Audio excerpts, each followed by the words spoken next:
Da da da da da da da da dum. Sorry about the disappearance there for an overly long time. Good midnight there, Sigma. Hello there, Krios. Hello there, Satori.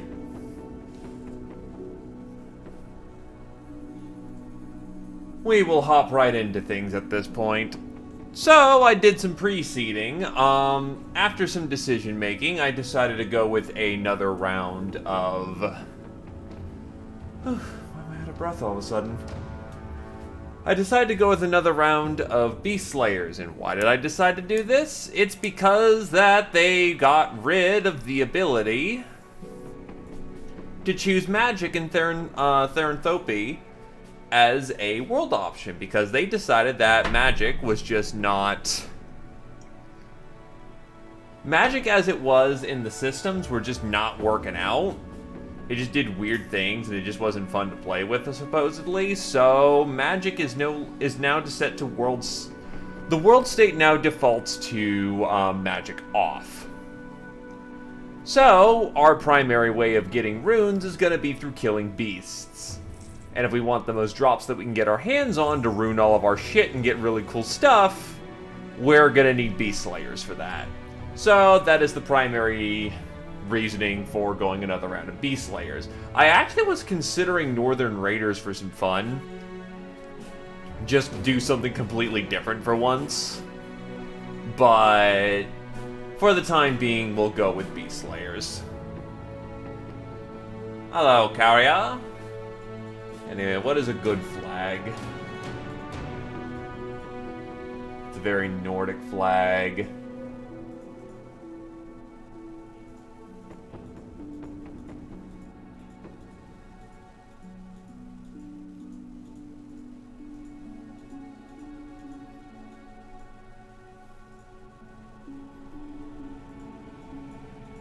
Gilder flags.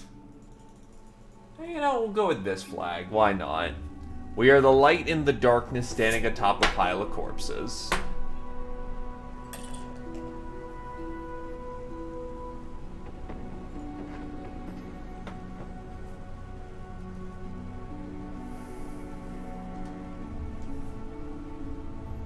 In either case, I already have a seed ready so that we can just hop right into things. I just spent the last hour cycling seeds.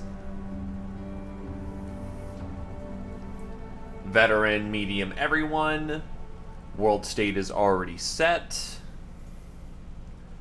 And this time, I'm going to have the crafting recipes actually be seen from the start so we can plan around what we need to bag for those, so we can actually wear the nice cool things like lindworm skins.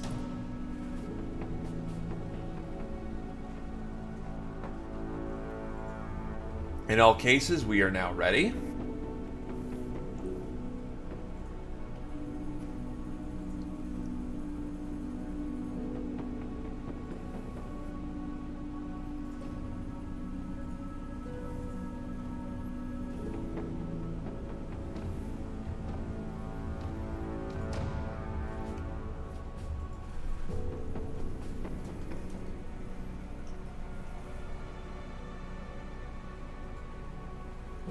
Well, here's hoping that you have more luck with that, Satori.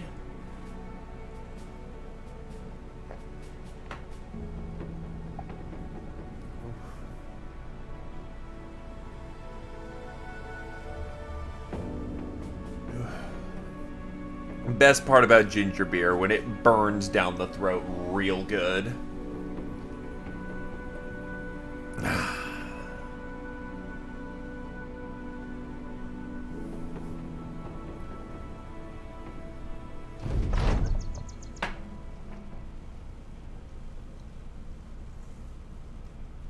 You met the man in his home. He offered food, drink, and the contract at hand. Kill the witch of the forest and you'll be paid in sum. You and your men set out and did just that, bringing back the wench's head. But your employer only laughed upon your return. He said it was the witch who put him in power, and that you had freedom of his debts to her, that he outsmarted you and your stupid men. His lackeys stepped out of the shadows, their swords already drawn. The ambush started upon the criminal's arrogance and ended with his head cleared from his shoulders. But it came at the cost of many of your fellow beast slayers, leaving only yourself, Rune, Jourdain, and Gildebert remaining. Monsters of this world are often kept out of sight. The cruelties of man hide behind blind allegiance. The horrors of beasts behind dark legends. As the leader of a band of beast slayers, it has become steadily more apparent that you can no longer differentiate between the two. If you are to make coin-hunting creatures, then you might as well add more to the pot by adding man to the ledger. The most wicked beast is the one that thinks itself more. So, who is the team today? From kind of rolling around as much as I could, this is the best lineup I could get. We have a pragmatic and paranoid Beastmaster with access to Battleforge, who has spear, polearm, hammer, throwing, bow, and polearm mastery, but he's more typically built to be, melee. We have Jourdain, who has a firm grip but is fearful of the nobles, which is spear, polearm, throwing, mace, two-handed sword, hammer access with Battleforge access. And then we have an archer who is brave and cocky with spear, polearm. Well, he's basically just going to be a shooter type.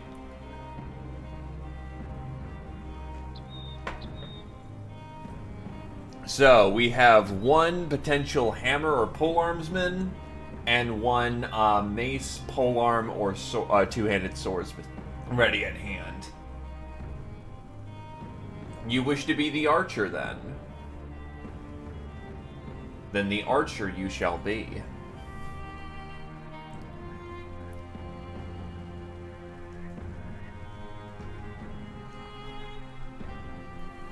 Oh wait, whoops, that was a big whoop. So we have Ravenick. I will get you a spear boy there, Krios. I prefer this guy to be something else. Unless you don't want to use spears in the long term. And you just are basically signing up a part of the initial roster.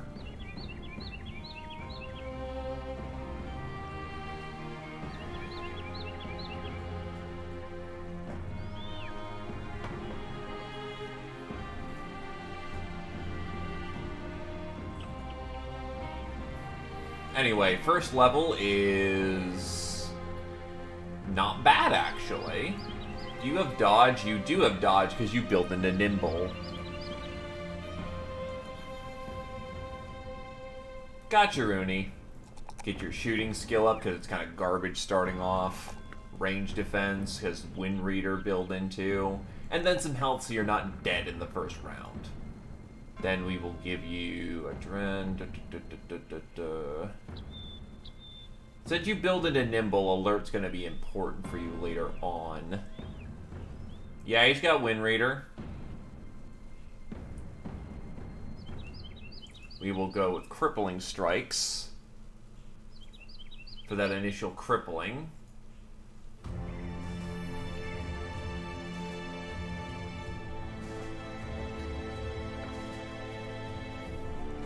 Anyone for the initial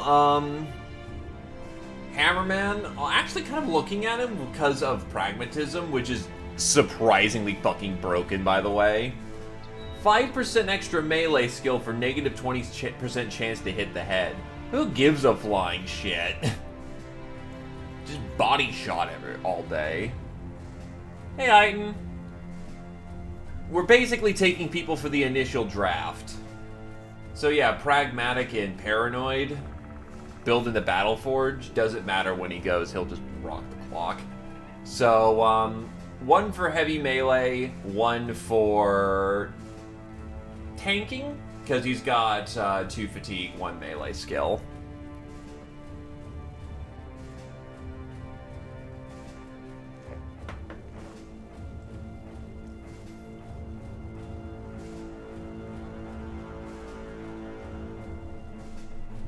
Though actually, I'll probably get into town. Alrighty. Any of the two initial options interest you? Also, I need some shields to start off with. First of all, who's the manpower that's available? A tailor and a butcher. Butcher's actually not bad. Alright, you want to be the pragmatic one.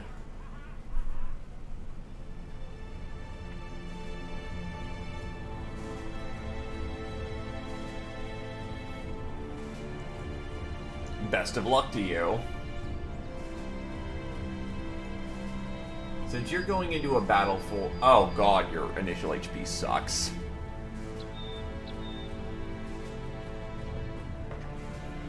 Okay, so how do we make this work? You need that melee skill.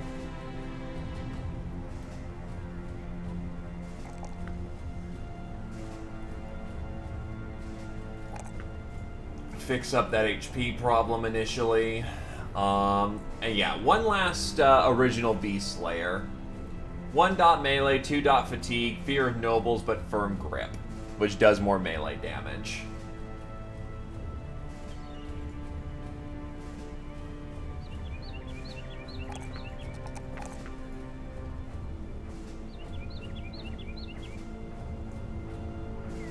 Belts and bags, cover.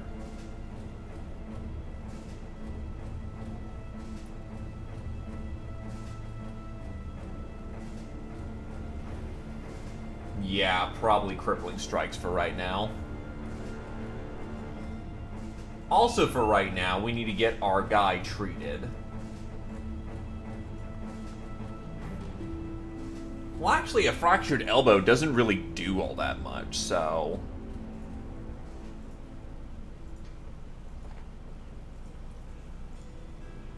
Freya gets in by the fact I just need a 4th body on the field to line up the field.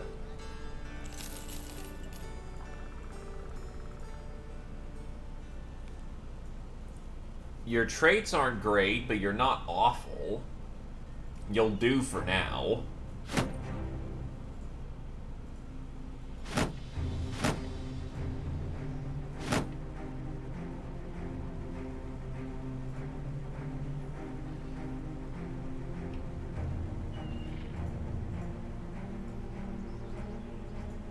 And then, yeah, I just don't have too much more money to afford anything fancy.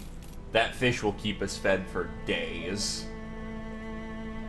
And our contract is, oh boy, Beastlang. That's unfortunate. I'm not ready for a beast hunting contract.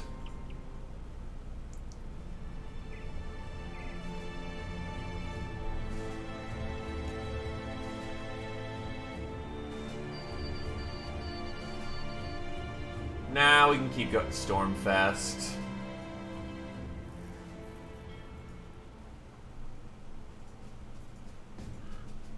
Wissenhaven is somewhere around here. Okay, what's some other contracts?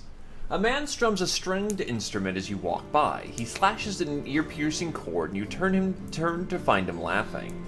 I thought that might fetch your attention. Elric the Wise said we should be keeping a lookout for a man of your vocation. If you're looking for work, he's the man to go to. You ask this figure if this figurehead pays well. The man nods. Yep, gave me this here loot as payment once. Now I'm just waiting for the old devils to come down and challenge me to a tune. Elric the Wise said if you're the best one in the game of songs, then they'll give you a golden lute. Now that's what I call good payment, wouldn't you agree? The man turns back to the instrument, drawing a mewling tune out of the strings. In the distance, dogs begin to howl. I'm all ears. Motherfucker, why are you giving me so many beast hunting contracts right now? Here we go. Here's something simple. A dog is snoring at the feet of Rorges the treasurer. He leans forward to gently pat the hound behind the ears. I hear you have a nose for finding people, sellsword, for solving problems. You nod. It is true, after all. Good, good. I have a task for you, a simple one. Something of great value to me has been stolen, my lockbox. I need you to track down those who stole it, kill them, obviously, and bring back the item. Let's talk pay. 240 crowns. It's getting started. And we're gonna be in the swamp. That's unfortunate, but we have to deal.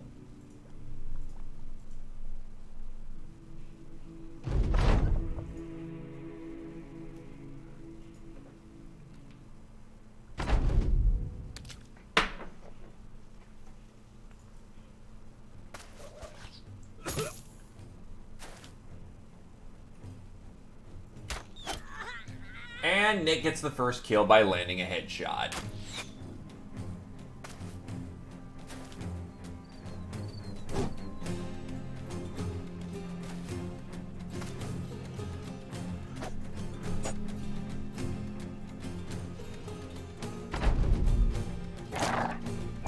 Heighten is not having a good day. Oh, I also just remembered.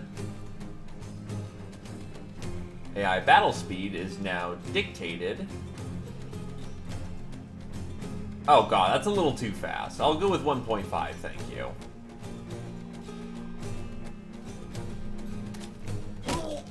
And Heighten is completely overwhelmed and is now dead. Nice.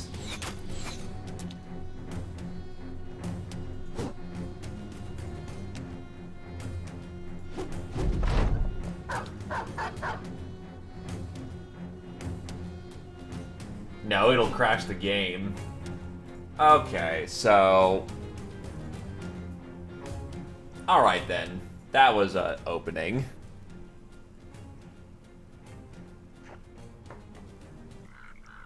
Probably didn't help I was in the swamp starting off. Hey. It happens.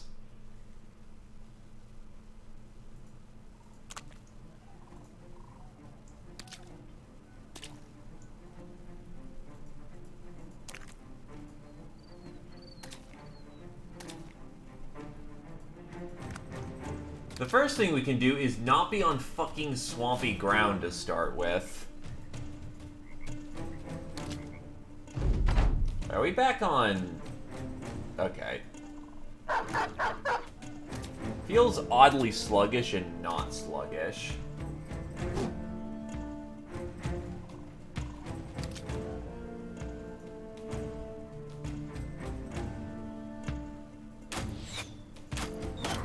There we go, that's a hit. One clip of the doggo.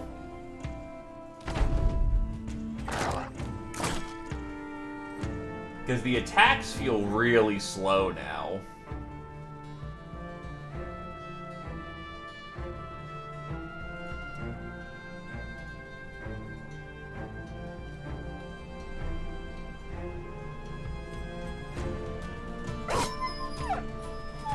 Because the pieces move faster, but the AI itself doesn't move it much. Well, rather, it moves like it used to.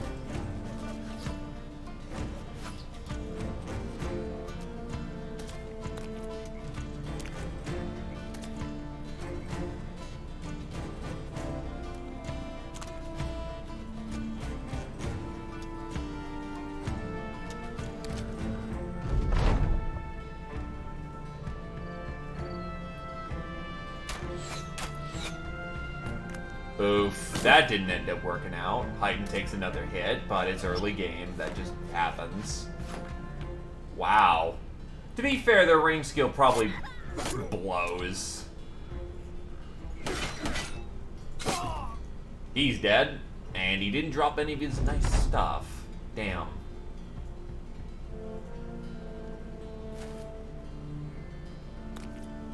Maybe I should set it to speed 2. Maybe that'll do something.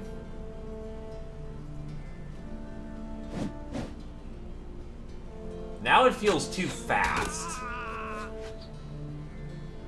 The fuck is going on here?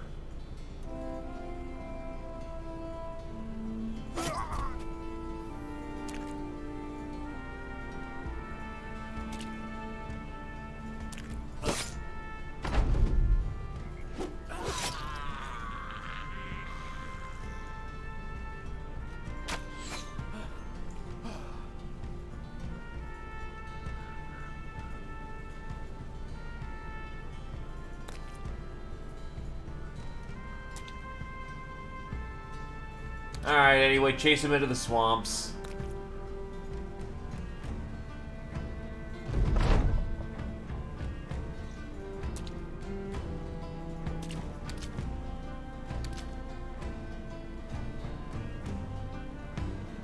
Hey there, Britcan. How you feeling, my dude?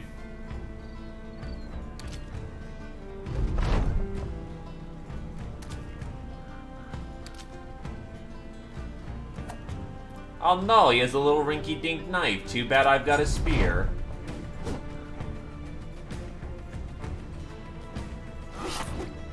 And there goes his hand. Split in half. Well, something's better than nothing, my dude. Well, you found those responsible for stealing the lockbox and put them to the sword. Now you just need to put the lockbox back in Rorgez the Treasurer's hands and go get your reward.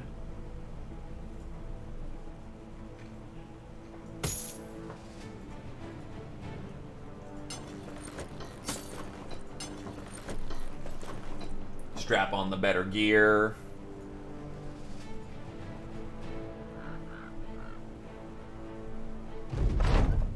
Rorgez the Treasurer takes the lockbox from you, hugging it close as though he just retrieved a lost child. His eyes get a little teary just looking at this artifact. Thank you, Sellsword. This means a lot to me. I mean, the town. You have our gratitude, Sellsword. He pauses as you stare at him. His eyes bounce to a center of the room. Gratitude, Sellsword. A large wooden chest is opened by a guard. You count the crowns and go.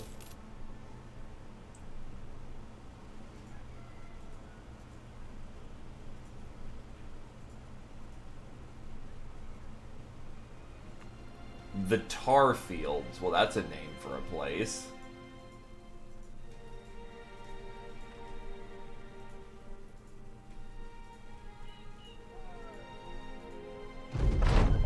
Oh. Motherfuck. Okay. This is gonna hurt my,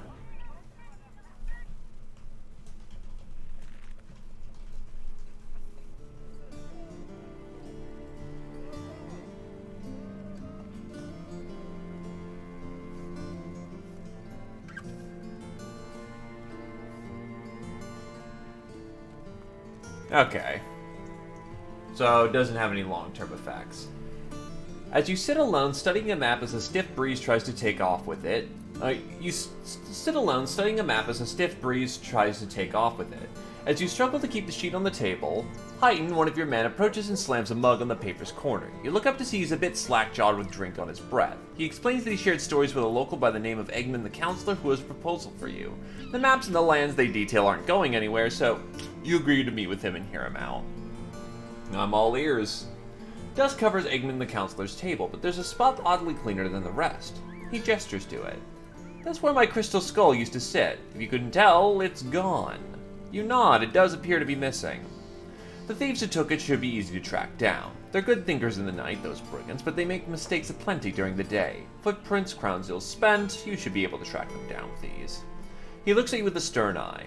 Do you understand, mercenary? I want you to get my property back. I want it placed right where it belongs, and I want those thieves dead in the mud. What's this worth to you? 340. We can make that work. And jeez, there's a lot of people here. Can't really afford any of them right now, so...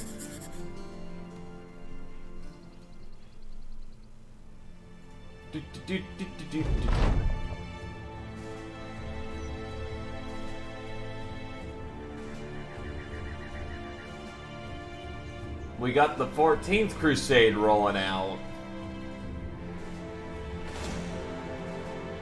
Alright, this should be easy enough.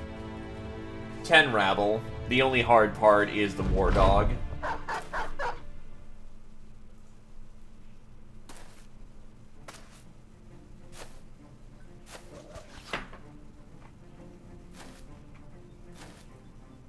I've got one spearman starting off that was not claimed. And that's a headshot for Nick. 2 headshots for Nick. War Doggo eliminated. You know what? I'll let him in. It's rabble. They're not particularly good at what they do.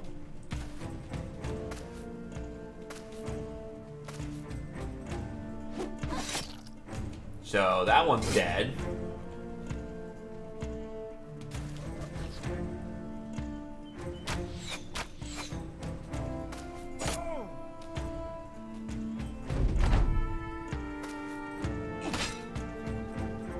You did unfortunately do so. That belongs to good Sir Nick.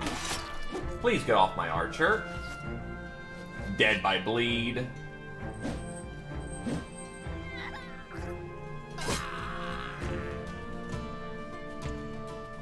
Try to tag him, Nick.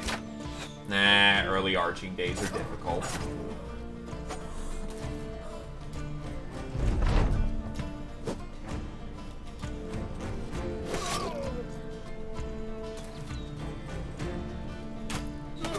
Well, that worked.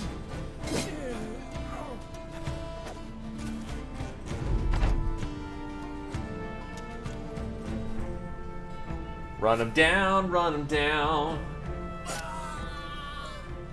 Alright. 2 levels confirmed. Good stuff. After the battle, a man emerges from a tree line, clapping his hands together. I paid those men a great deal of crowns, but it appears that I should have paid you, and now that all these skeevy brigands are dead, I can. You tell the man to get to the point before you run him through with a sword. He gestures towards the artifact.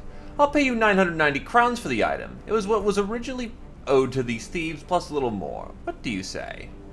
Eggman the Counselor won't take kindly to your betrayal, but that's like 3 times our contract fee? And that's about that's almost 1,000 crowns early on, which actually is really good money.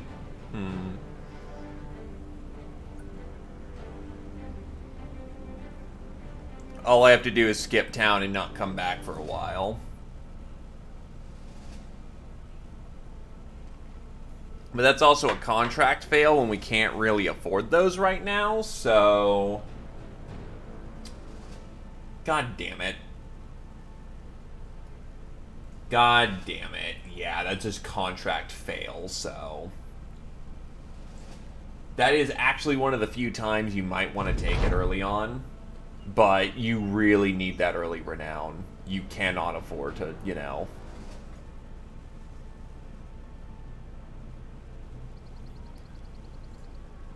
Yeah, okay. So, when you return to Eggman the Counselor, he was playing with a bird in a cage. Ah, the sellsword returns. And? You hold up the artifact and set it on his desk. He takes it, turns it, nods, and puts it away. Excellent, and for your troubles? He waves his hand to a wooden chest filled with crowns. It's a start.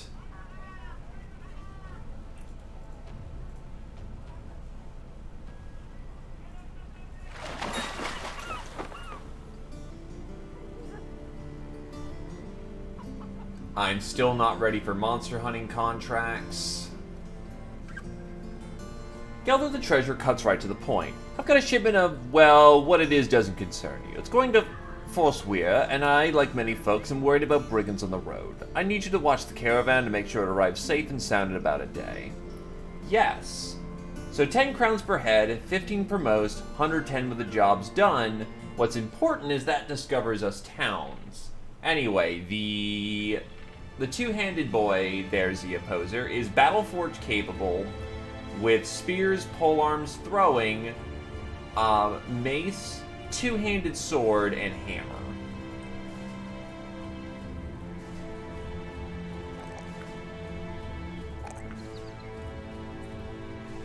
And perhaps not the finest level I've ever seen.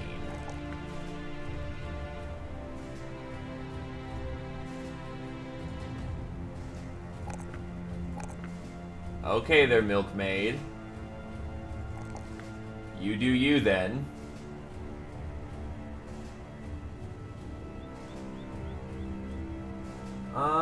Does Split just... No, those guys just had flat-out negative armor. So I will take Butcher's Fillet. 12 melee skill while using Butcher's Cleaver. Gives her the extra push of melee skill that she needs to actually be good at her job.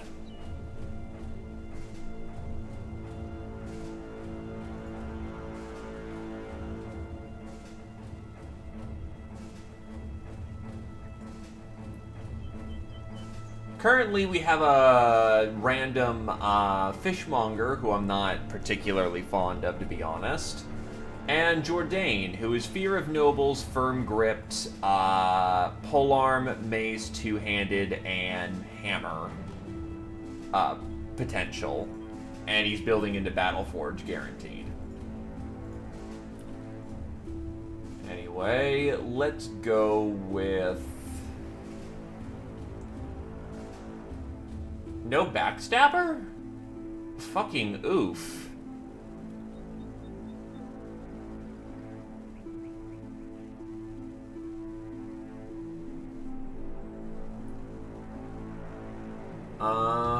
We'll go with Steel Brow since he's more tank aligned right now. No terror mission. I will take the convoy mission. The fuck?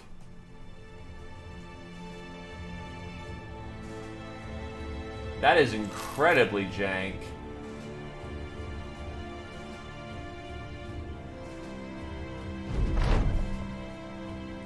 Having reached Frostwar, the caravan's wagons are immediately unloaded and their goods taken to a nearby warehouse. Once it's all cleared out, the leader of the group hands you a satchel of crowns and thanks you for making sure their passage was a safe one. Crowns well deserved. While traveling the land, Nick gets struck by bird shite. It strikes his sword hand and splashes crosswise all over his armor. Ah! His arms go wide like chicken wings and he looks at the damage. Bloody hell, just my luck. Yeah, don't dwell on it, let's get going. Nick nods. Of course, just ruined my day, that's all. Ah well. I will want to get the battle standard as soon as possible.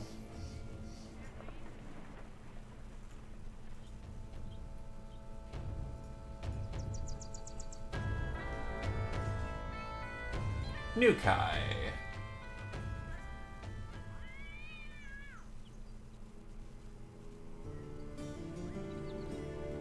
So, more beast hunting. Good God. The one time I don't want to go beast hunting and choose beast hunters, there's more beast than God. A man walks up to you and holds a scroll halfway between he and you. My name is Lambert, representative Maurice of Nukai, and speaking on behalf of the good people of Nukai. We seek your services, mercenary.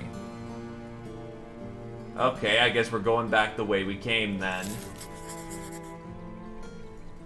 Time for UPS Simulator.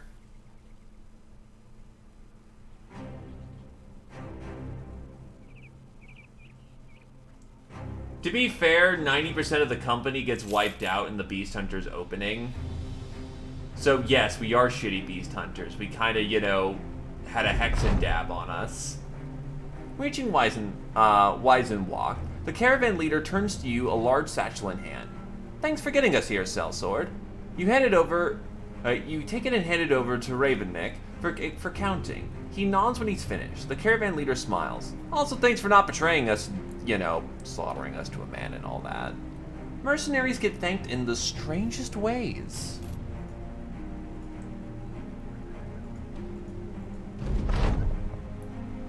Followers of the Thracian Crusade need not be just fighters. It appears that the company's growing renown and prestige, there may be willing others to ride the coattails.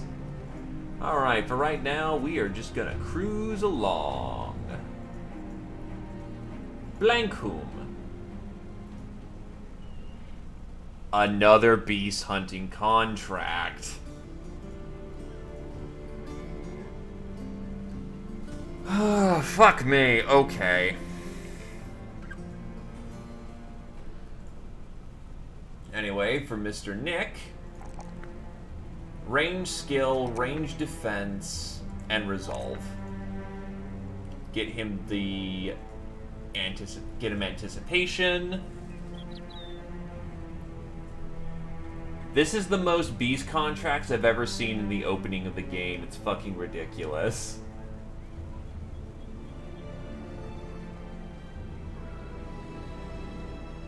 Resolve, weapon skill, weapon defense, take students so that you can learn faster.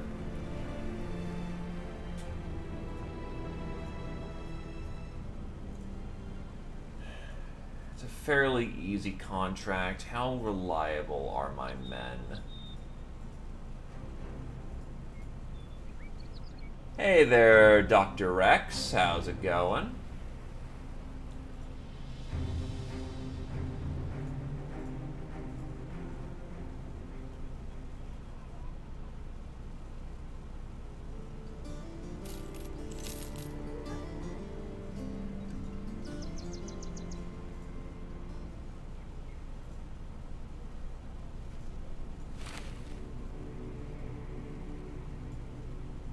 Oh, I got the wrong leathers.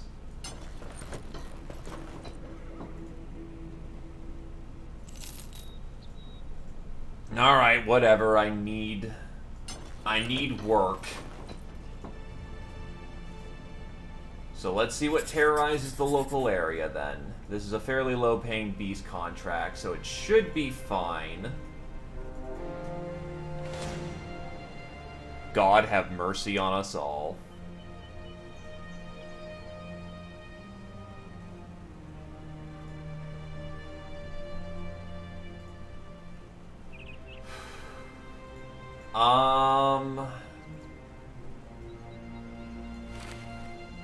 Let me get back to you whether or not I'm doing well or not.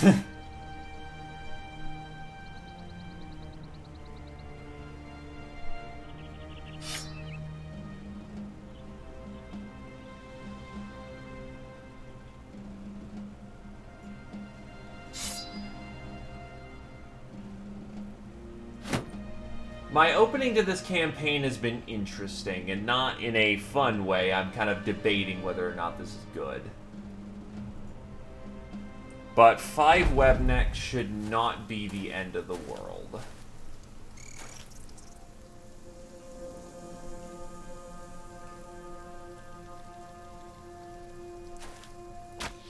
It might cost me the dog, though.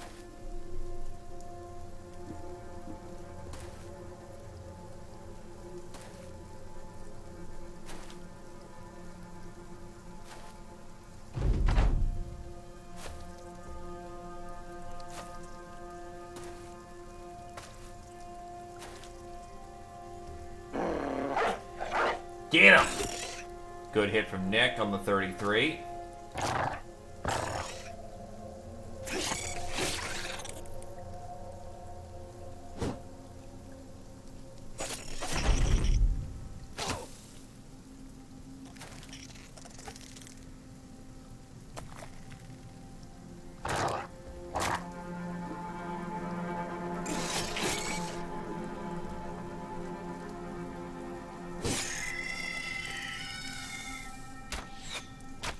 Oh, I should have... that was a mistake. Because he's already dead.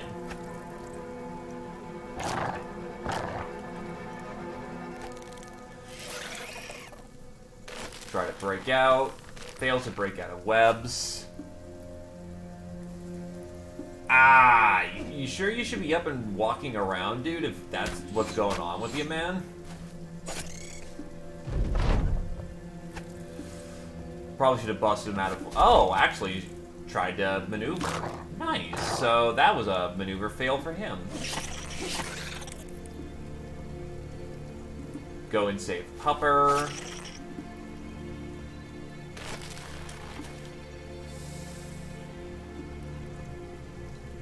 Gotcha. Well, other than one of our boys getting a little mangled up, that was easy enough. The spiders litter the field like they would the corner of an attic. In death, they look like giant gloves stiffly clasped together. You have the men wrench the legs apart to harvest evidence of the bestial remains.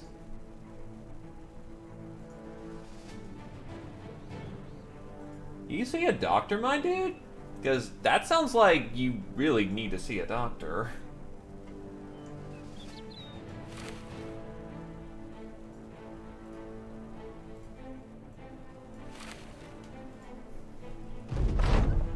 You don't think you can fit the spider corpse inside Bertrand the steward's room, so instead you slap it against his window from the outside. You hear a horrified scream and the clatter of falling furniture. A moment later, the adjutant window is thrown open. The townsfolk leans out. "Oh, very rich, sellsword, very rich. May the old god serve you 1,000 years of idle time for that one." Nodding, you ask about your pay. He begrudgingly tosses you a satchel. "The crowns are in there. Now take that awful thing and go." Well, yeah, but on the other hand, there's a difference between lifelong issue and, apparently not being able to get off the floor.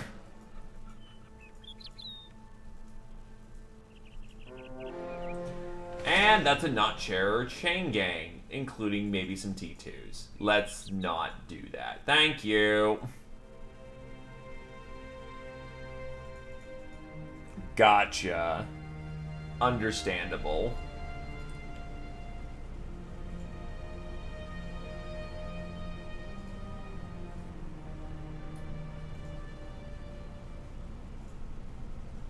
The folks are in turmoil. The graves in the cemetery have been found open and raided. Some simpleton claims it to be the dead rising from the graves. Superstitious nonsense. It's quite obviously some grave robbers audacious enough to come to Hardendock and plague us with their greedy presence. He bangs his fist on the table in anger. Go out to the cemetery and end this nuisance once and for all. Okay, so let's go get paid.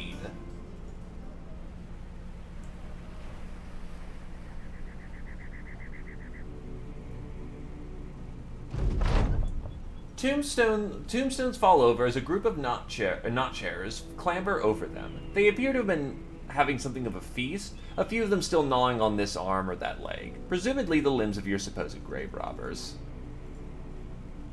So I don't know how many there are in there. How badly mangled are we? Not even mangled at this point. We should be able to handle this. 7 of them is a little more than I was hoping for.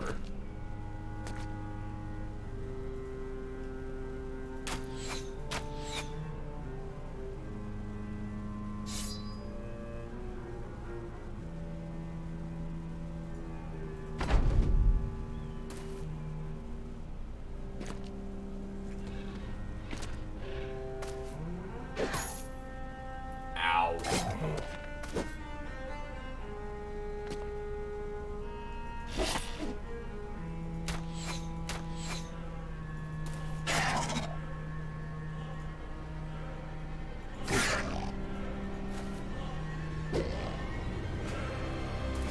That's not good. That's bad. That's bad.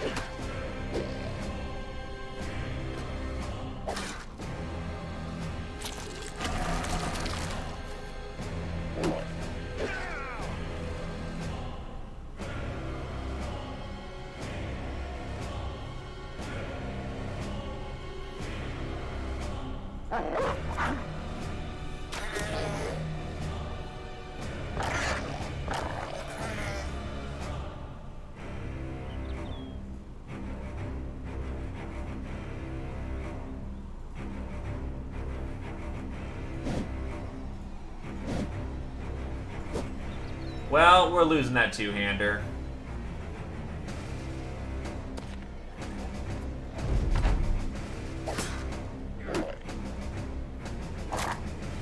With leg clip, yeah, he's done.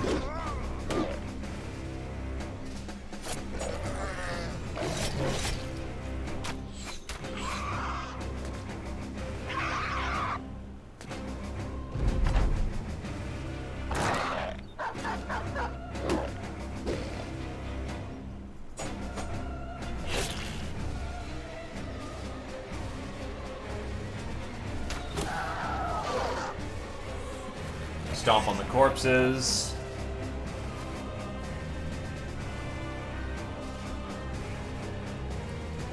It's over. And unfortunate that our long boy is down. But, well, sometimes that just happens. The first casualty of the run. Oof.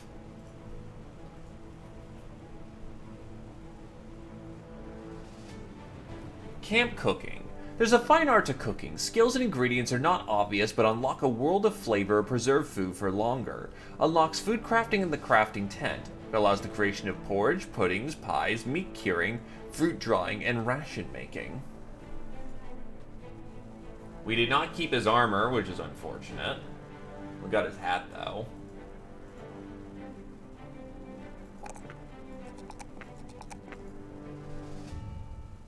We have Stronghold in this run, yes. We just have to get the money to get it started.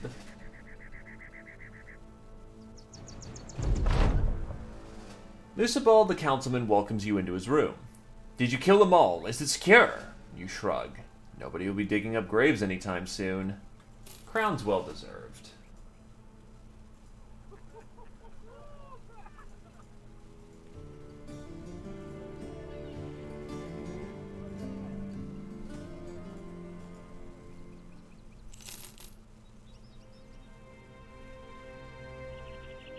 Well, yeah.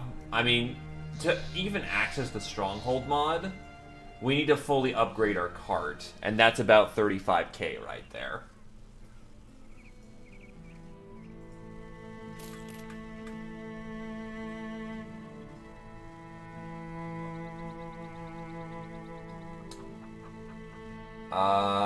Does he have Rally the Troops? He does not have Rally the Troops, which fucking sucks. Because that 3-dot resolve on top of Brave is... holy shit, that'd be awesome to have. And you're just bad.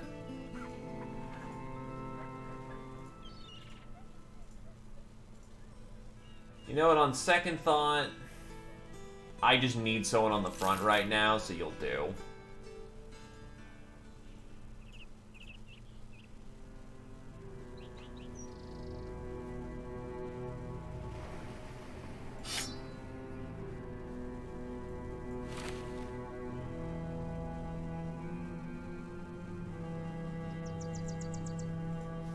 Alright, the next job is brigands. I wonder if that's how they got in. The brigands, I mean. I think they must have snuck out through a window, then right back out. That's how they got away with my tome of arcane knowledge. The man slowly raises and stalks across the room. He crouches, about ready to pounce on the bird, but the creature scatters before the man can so much as flinch. Damn. He returns to his seat, wiping his hands as if he worked up a sweat after his attempted avian ambush. My task is simple, Sellsword. Bring my property back to me. Kill the brigands too, if you wouldn't mind. So, 310 crowns. The fruits will last a decent while. The fish last a decent while. So, fruits and fish. Kind of decadent, actually. Freya is way too fucked up to be on the field right now. So it's a 3-man kill team.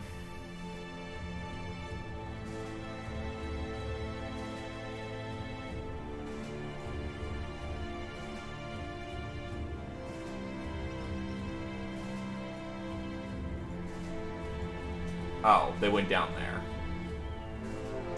There they are. Provided he lives, yes. Ah, the thieves are quite human, a simple crew of vagabonds and brigands.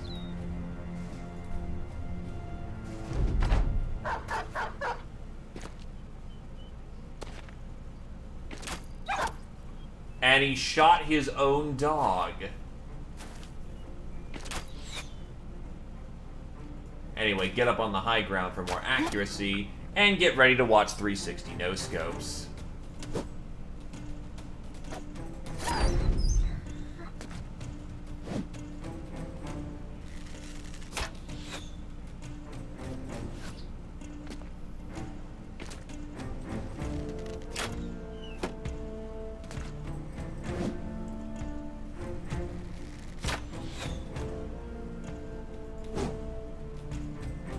What are my odds of hitting?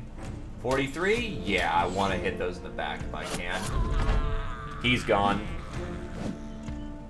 Thankfully, rabble suck in melee. They're rabble. They're rabble. Those shooters can still be dangerous, though, if only for the fact that they've got, you know, ranged attacks. Oh, wait, they're on 5s with aim shots? What the fuck?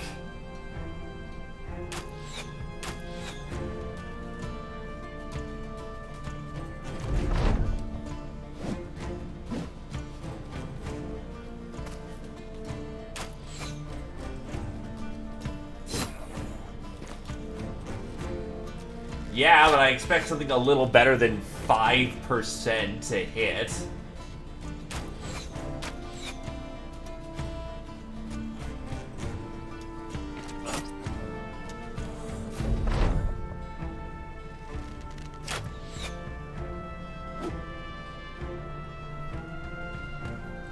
It's almost like they're just learning how to pull up. Yeah, their fucking melee is better than their goddamn anything. It's like they don't know how to use the business end of a bow. It's ridiculous.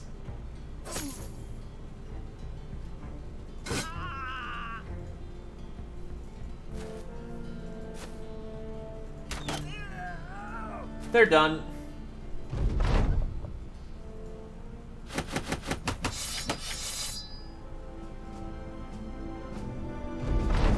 Those who stole the Tome of Arcane Knowledge are dead, and thankfully you were able to find the item itself.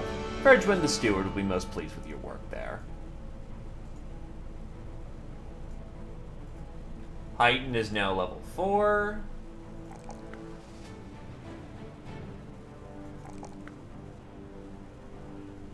Honestly, go for another Resolve level. And Brawny, which means you can start putting on heavier gear.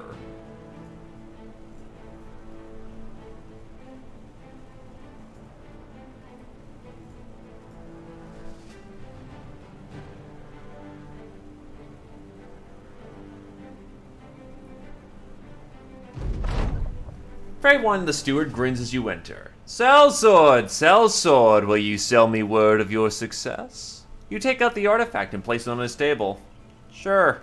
The man jolts forward in his chair and takes the item away. He turns to you, calming himself, returning to his composure. Good. You did good. Very good. 250 crowns is promised. He hands over a sack of crowns. Crowns well deserved. And hey, we'll get you there now. We'll get you there. There's shield maidens in the north. You notice the mud a few miles back, and a few miles forward he's still there, bobbing and slinking in and out of sight. A mongrel such as he does not follow a band of dangerous men for no reason. Maybe someone's feeding it. Nice!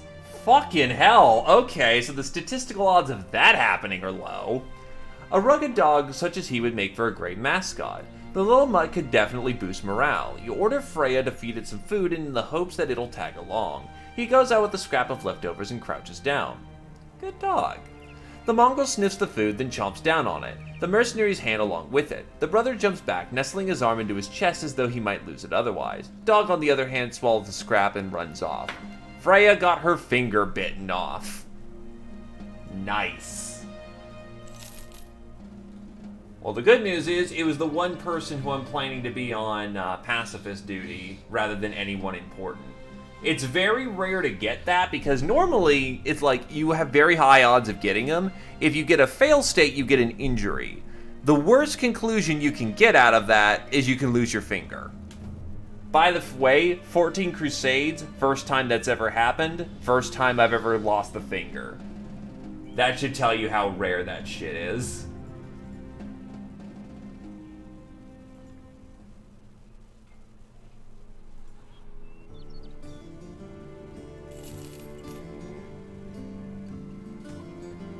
Well, that's Fat 3. Fat 3, Range 1, Initiative 1 with Sure Footing and Bright. That's not a bad hunter.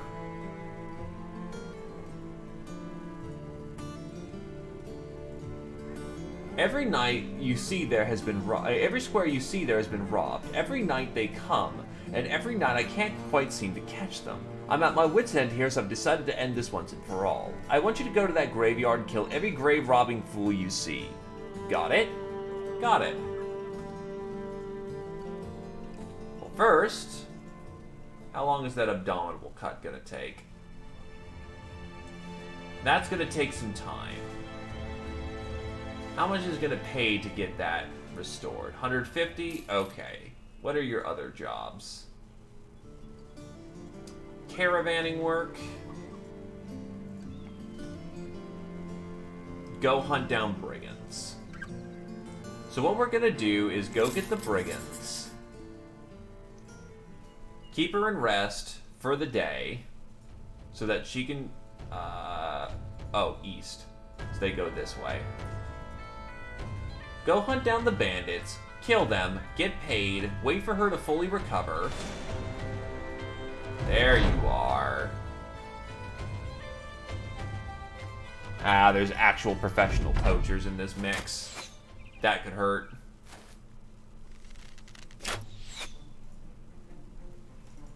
Take the high ground again. And Nick gets another kill.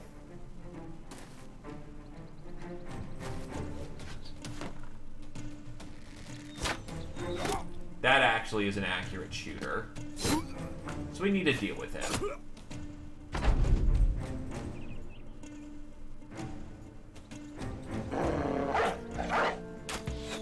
Deploy dog.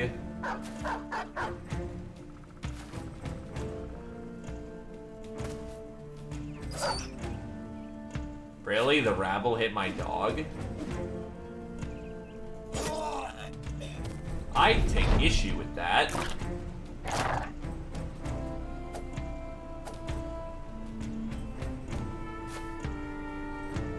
Get back here, you coward. Yeah, oh, that's a poacher.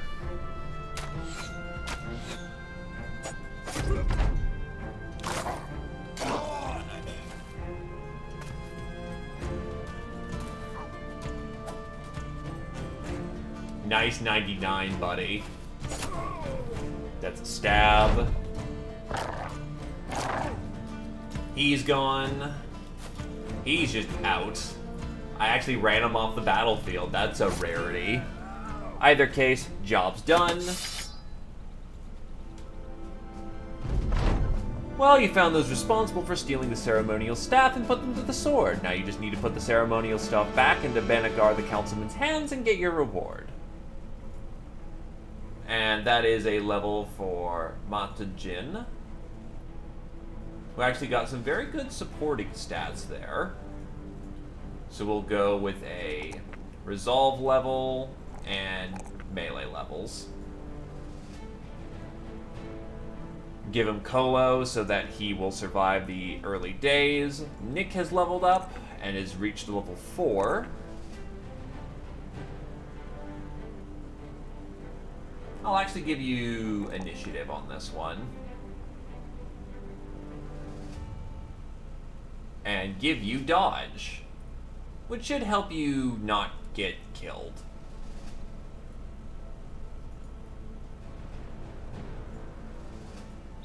Back to town we go.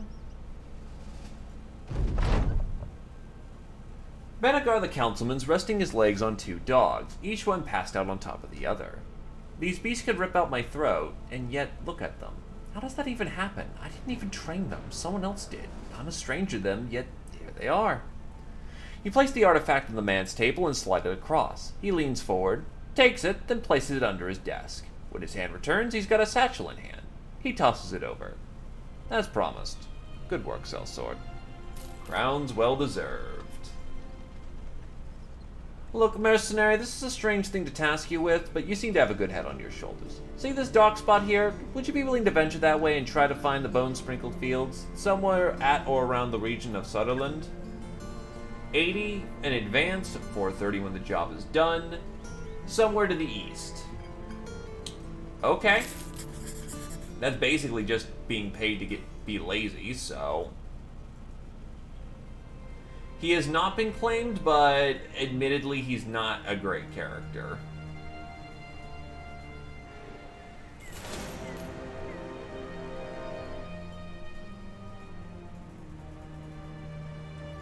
He has good aptitudes, but I don't see him getting anywhere with what he's got.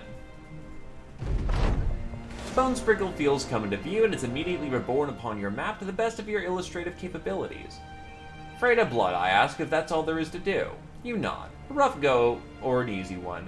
Men work them wise will be waiting to pay you all the same.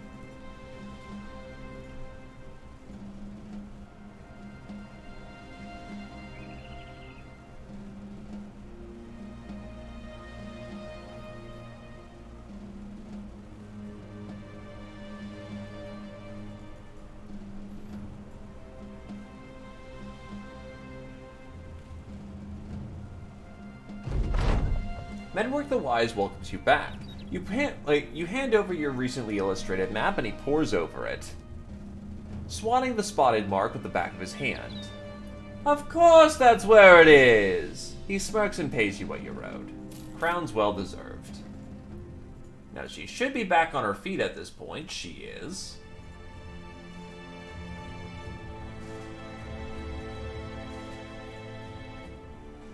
Give me a spear. Or rather, give me a shield.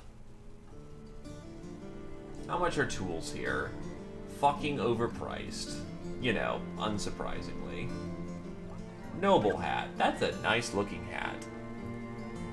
Oh, it's the beginning of the run, so, you know, fun stuff.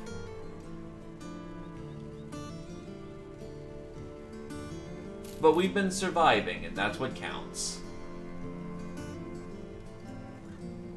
Anyway, go grave claiming. Sounds like a plan.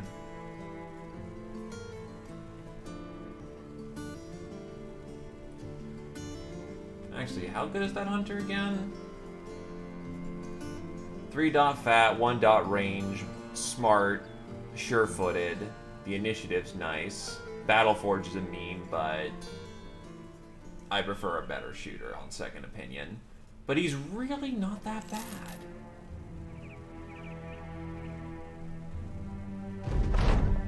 You hear the shield scream and quickly turn to the corner of a mausoleum to find a notchair driving his teeth into the nape of a man's neck.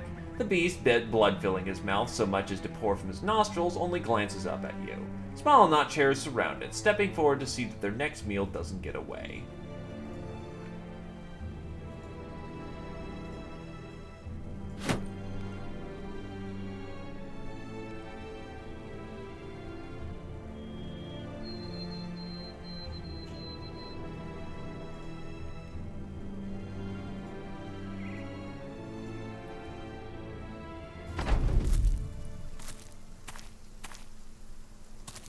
Another 7 batch. And they're taking fucking cover.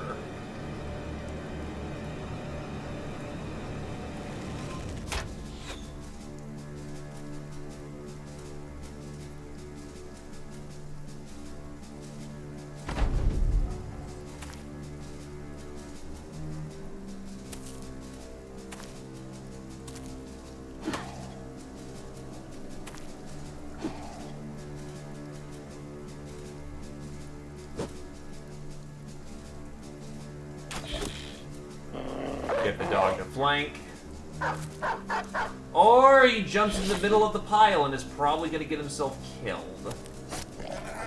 That's not good at all. And now Nick is going to get surrounded, which is even worse. And they left the door open. Fucking dog. Are you kidding me?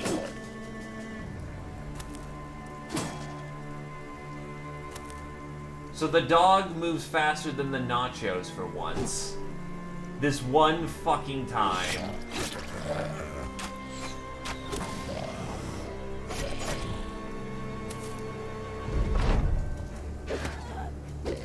And of course, she's now getting her fucking shit kicked in, and the dog dies. This is fucking awful. And I have to dive that, or else these fucking nachos... Oh my god.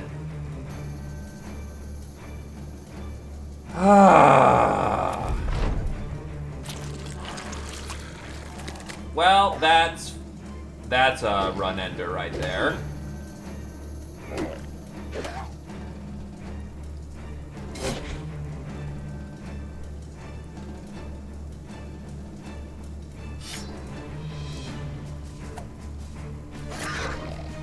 And the worst part is, I didn't do anything wrong.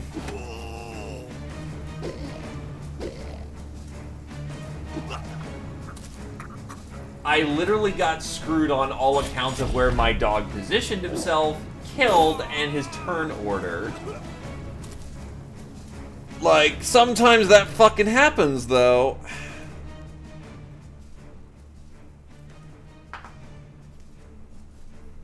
So to at least get some forward momentum going, fuck it. That's twice. But, you know, let's actually get to a point where, you know, I'm not just starting and trying to load for a new seed.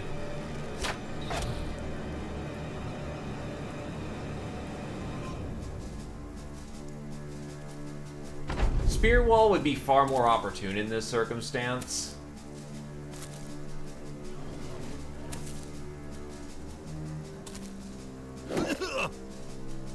Okay, so get him off. And not like that, haha.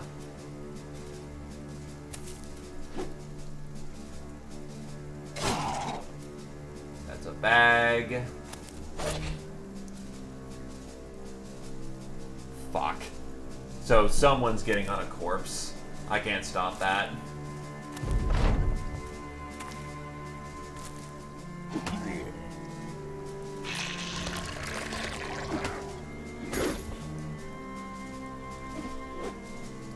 That is incredibly unfortunate. Get the dog out there.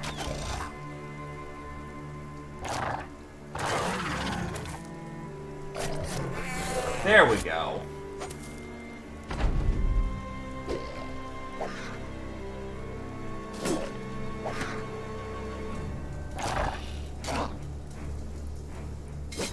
Bap.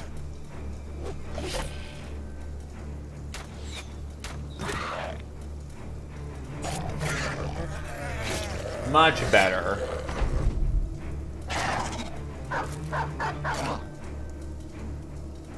And there's a win.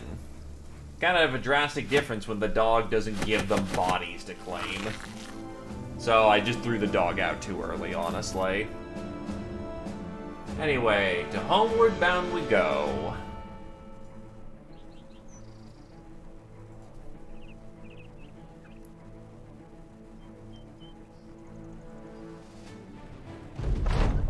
Menwerk the Wise is talking to some of his men when you return to his room. He parts them and asks you of the task. You report that it's safe to bury It's again safe to bury Waldstrat's loved ones. Menwerk the Wise smiles. Good. Good. Your payment. He snaps his finger and one of the men snaps forward, handing you a satchel. There's crowns in it, as promised.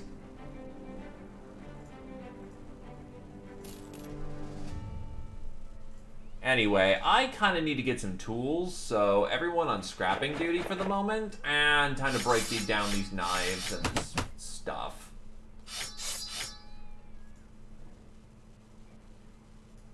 It's early game loot, none of it's valuable.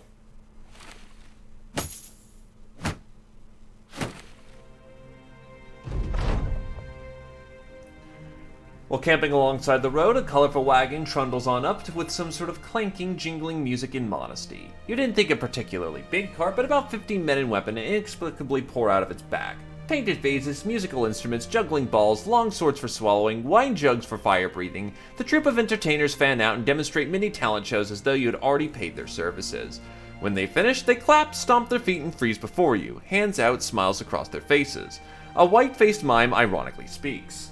What say you travelers care for a show? A mere 160 crowns to entertain you all evening. Sure, we'll pay for a show. Morale boosting is important, and keeping that high is also important. Either case, you pay for a show which the troupe puts on quite well. The jesters crack out some jokes, the jugglers juggle, which is sorta old hat, but whatever. Singers sing, swords get swallowed, fire breathed, and the mime, well, he's god-awful and you actually hope he dies. With all said and done, you do feel like you got your money's worth and the men are happy. Thanks.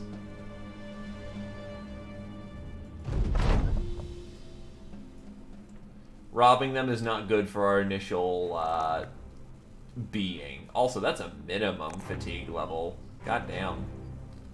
Well, whatever. Fatigue's fatigue. Not fatigue, resolve.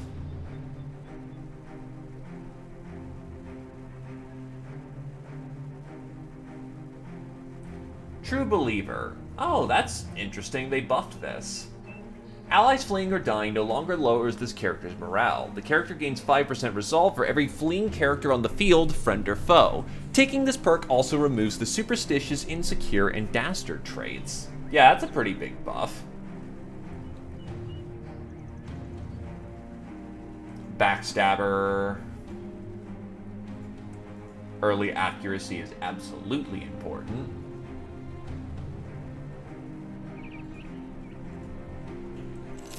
Dornwall. Virik the Houndmaster. Or the Kennel Master. Not particularly great. I can't really afford to try out people just to see if they're good later. I kind of need money now.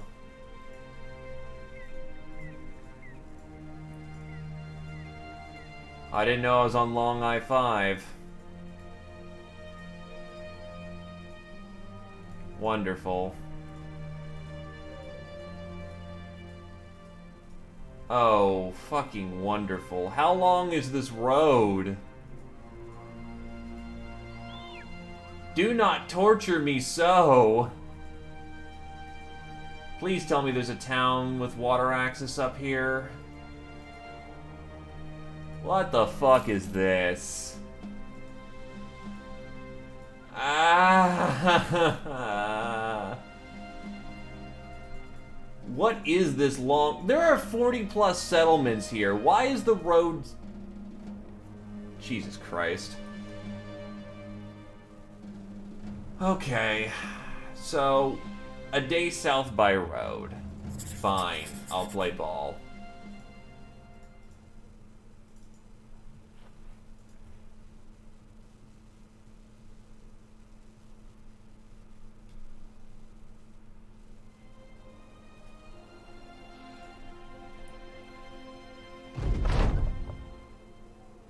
So 80 crowns to just walk around in a circle. We lost money on that.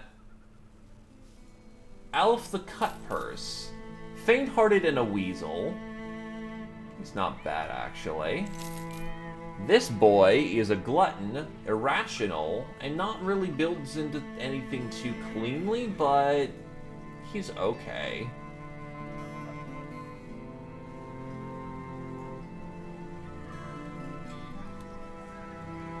More brigand hunting work. Go get back this guy's Idol of Fertility.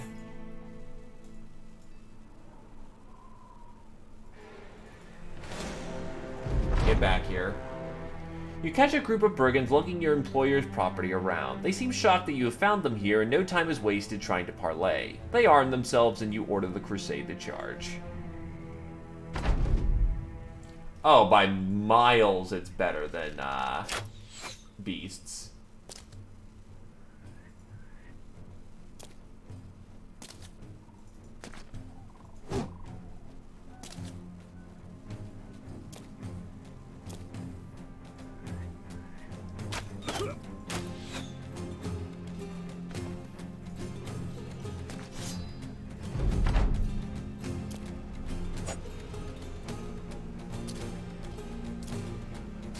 Look at my zone. My zone of control is amazing. Also, he has good armor. We want that.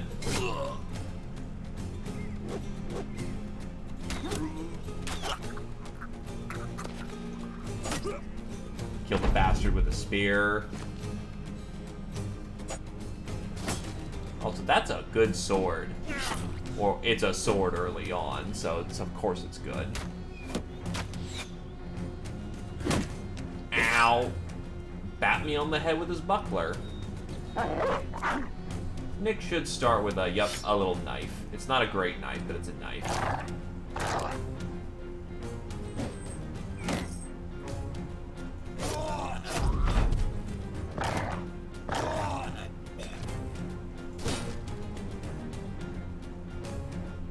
Pull out his bow.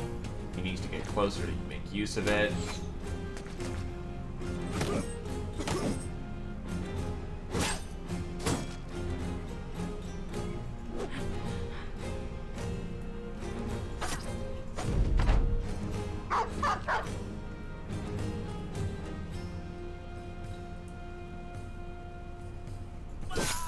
Yeah, he moved faster, and the other one was closer to breaking. That was very much a choose the right character to kill moment.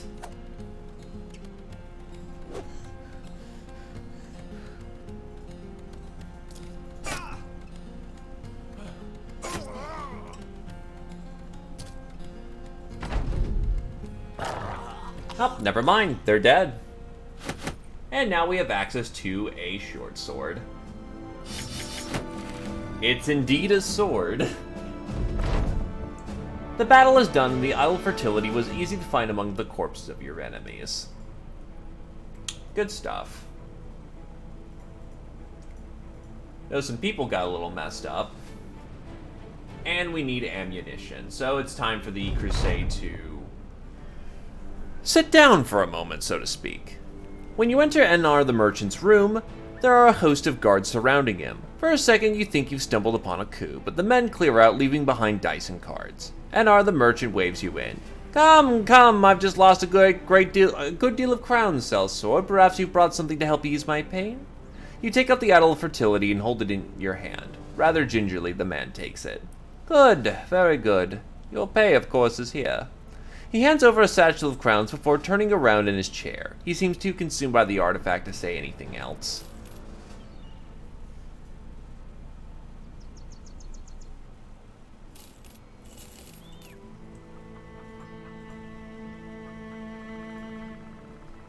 It's pretty late tech stuff. Go to research, middle mouse button something, then hit Q and look mech, and you should be able to find it. Or rather, what you need for it. So, Fletcher.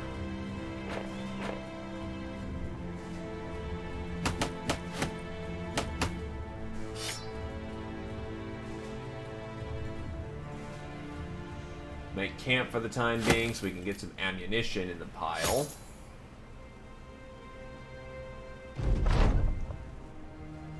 Well, walking around the streets of Blanquoisa, you feel a tug at your sleeve. You turn to find a child there with a face smeared black with two bright white eyes staring out. He asks if you know anything about swords. You gesture towards the one you've got sheathed at your side. He claps his hands. Great! I work for a blacksmith yonder, but he's away fetching iron ingots. He told me to keep watch at this special sword he was making, but it fell. And broke. Fell and broke on its own. Can you help me put it back together? Alright, well, some go help him out.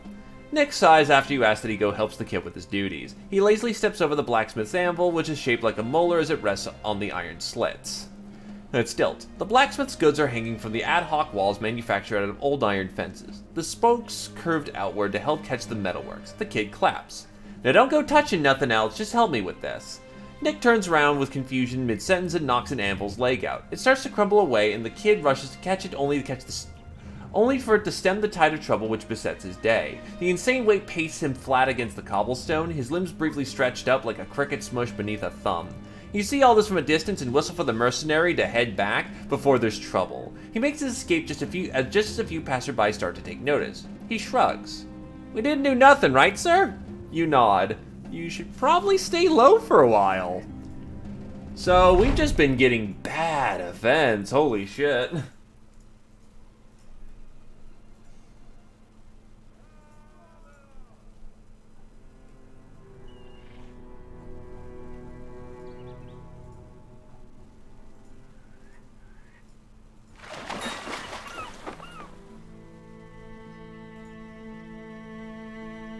While you wait for Edmund the Guildmaster to explain what he needs your services for, you contemplate on how silent and eerie the whole settlement was when you first arrived. Edmund the Guildmaster raises his voice. The place is cursed by the gods and haunted by unearthly beasts. They come at night with glowing red eyes and take lives at their whim. Most of our cattle are dead, and I feel once there is no more, we are to be torn apart next. The other day, we sent our strongest lads to find and kill the beast, but we haven't heard from them since. He sighs deeply. Follow the tracks and hunt down and kill those creatures that we can live in peace again. We are not wealthy, but we all chipped in to pay for your services. 240.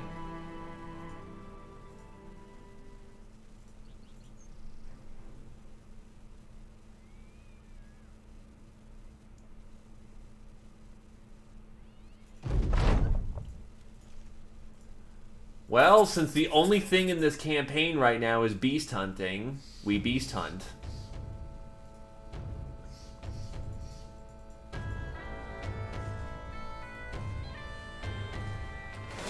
And it's nachos, because it's never not nachos. It accidentally crippled he crippled a little boy, not killed. That could be arguably just as bad.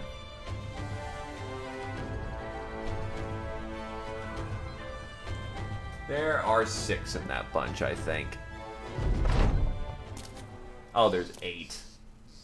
Great.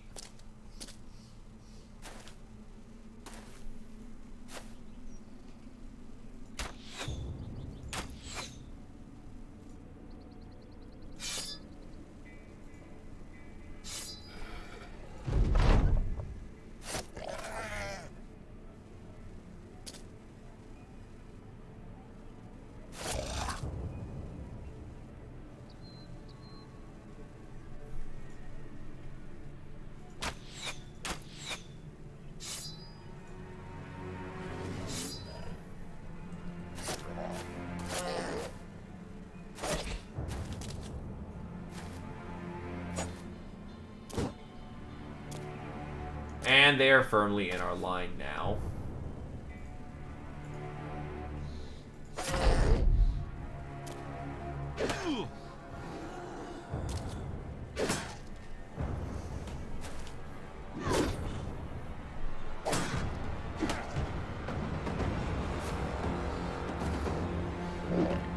Polearms don't have accuracy bonuses though, so all I have to say is good fucking luck trying to make that work.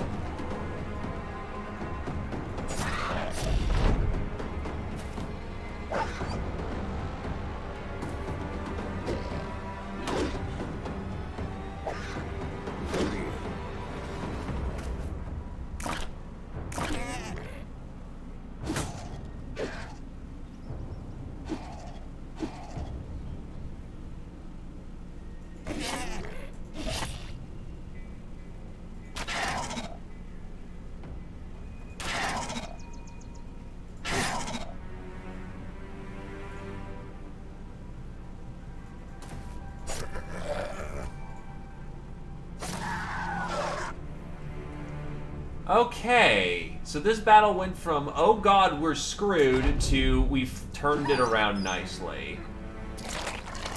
And then that happened.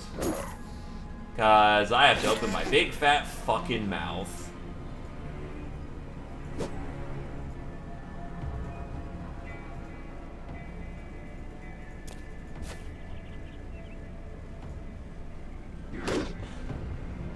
So Miss Fishmonger is super dead.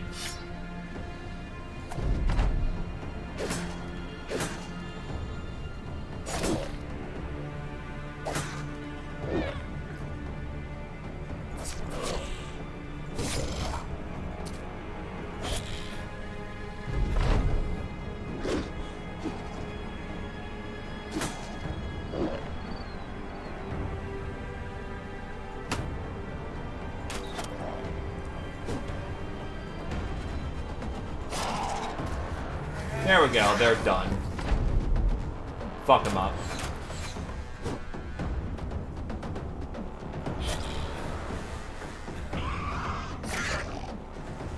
Oh, she only has a busted elbow joint. Well, the good news is that she's still alive, so she can still meet.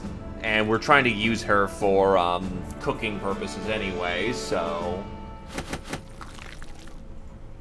We really only got the dog slapped.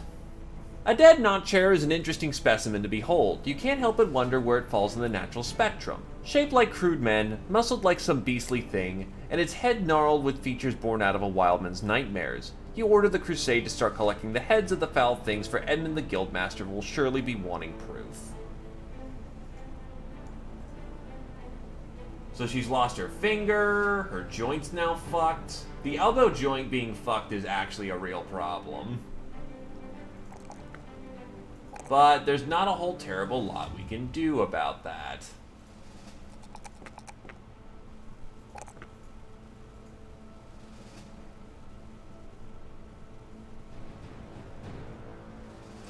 Alcohol brewing. Any camp worth its salt will have an alcohol still fashioned out of whatever can be pulled together. Unlocks the chance to get alcohol as a reward in the character hunts in the camp. The rewards increase as you level up. Includes beer, wine, and mead. Allows alcohol crafting in the crafting tent. Mutagen is resolve. Weapon skill. He doesn't have nimble, so we're gonna go with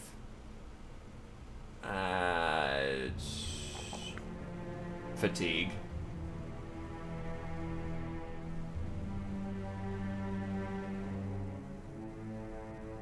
And we'll go with steadfast so he doesn't get just bashed death. Titan has reached level 5. Health, weapon skill, melee defense. It's either polearms or hammers, and to put it bluntly, I'm not wasting your melee skill on spear. You're going hammers, because no polearm in the back, please. They're nice, they're effective, but hammer with that kind of melee skill is just going to make life so much easier down the road. So now we have a hammer boy. Praise be, we're getting somewhere.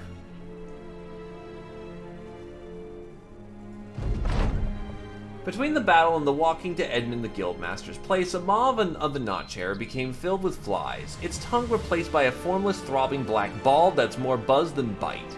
Edmund the Guildmaster takes one look at it and puts a cloth over to his mouth. Yes, I get it. Take it away, please. He gets one of his guards. He waves one of his guards over, and you are handed a satchel of crowns. A successful hunt. So, game, let me know when I can go back to hunting bandits. That's an arm and a leg right there, but I kind of need to keep pushing so I can get some, ammunition. I can get some, stuff.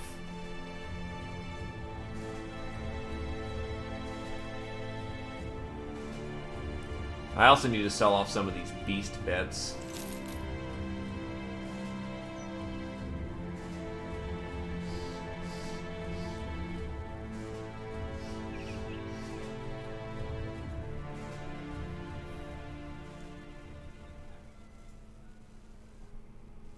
That's the stables. Man, this place is busy.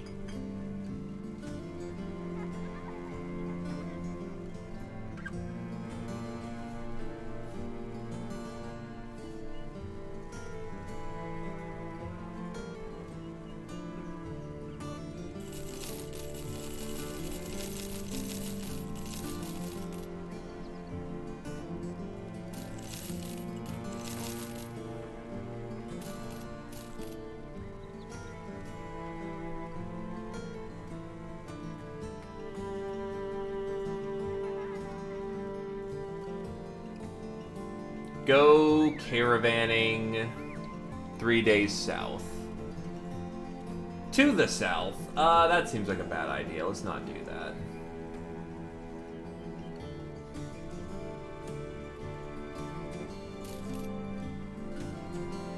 Iron Jaw, Fearless, Fat Initiative melee skill.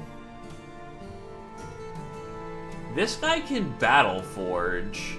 that'd be 2 dot fat, 1 dot melee skill. Not awful. And you are roughly in the same vein.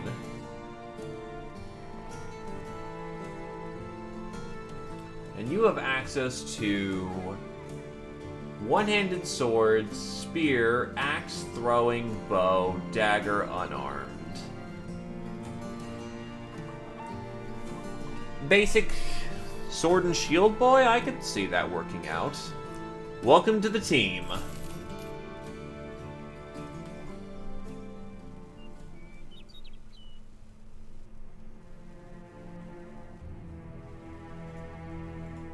Hello there, Lotavo.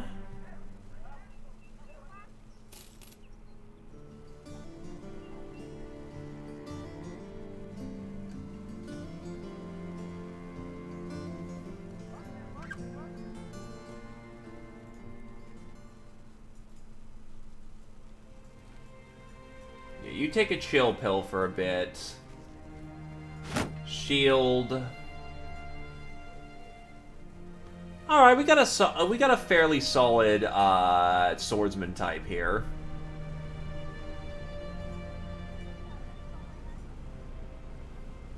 Not the finest in the land, but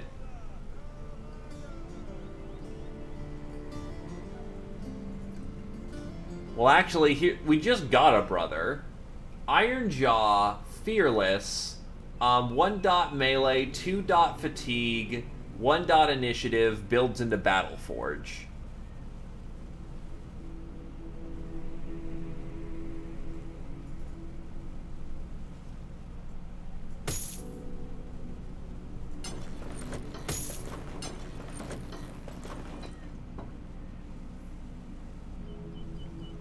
Yes. Shields out front and the front line. And then shields out front, and then pole arms behind them. There's no formation bonuses that are intrinsic to game mechanics, but you'll very much thank your guys being able to hit over the line. Yeah, I gotta pay for that, damn. And that sucks, Nick. I'm sorry. You are indeed still alive.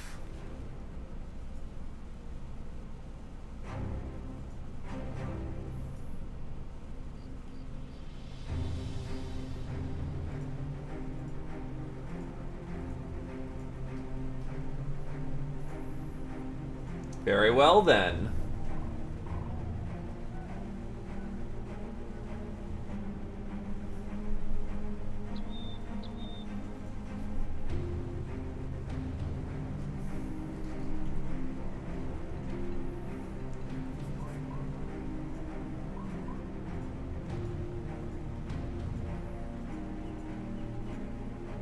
Sea Dock.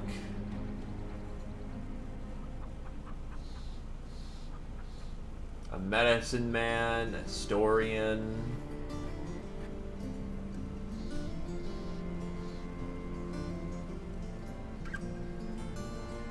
Oh, there's a medicine tent here. Too bad we can't fucking afford that ever. Drop some money early for the tools, because that'll save us a lot of money in the long run. Fair enough.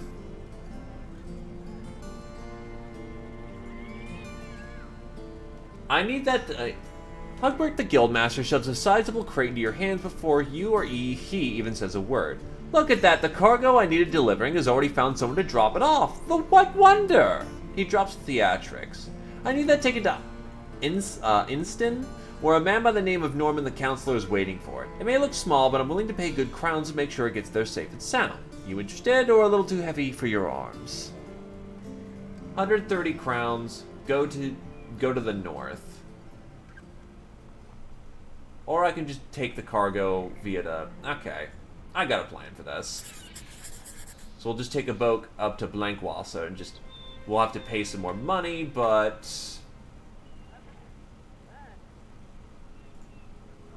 Notably most of our contract, but whatever. It gets it delivered.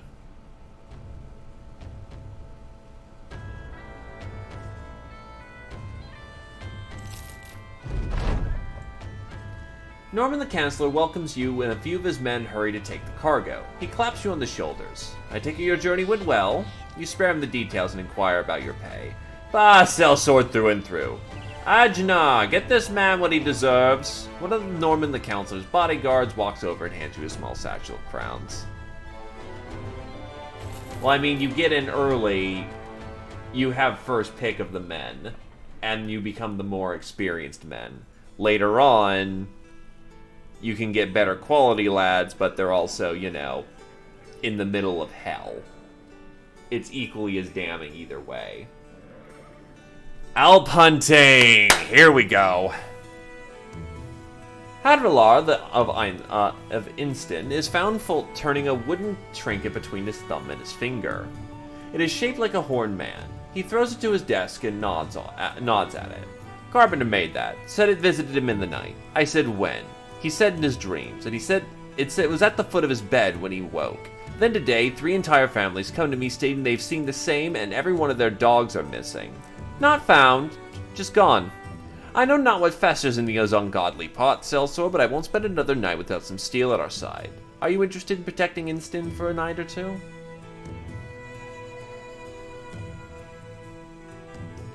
Alright, 640 crowns. Let's make sure we're equipped for the job at hand.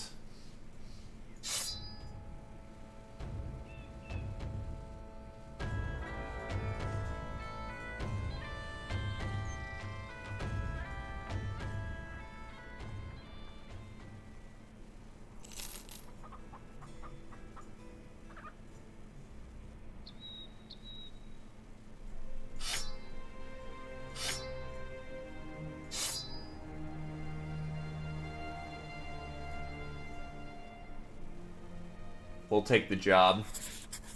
Alp hunting is particularly easy. Or rather, I like fighting them a lot.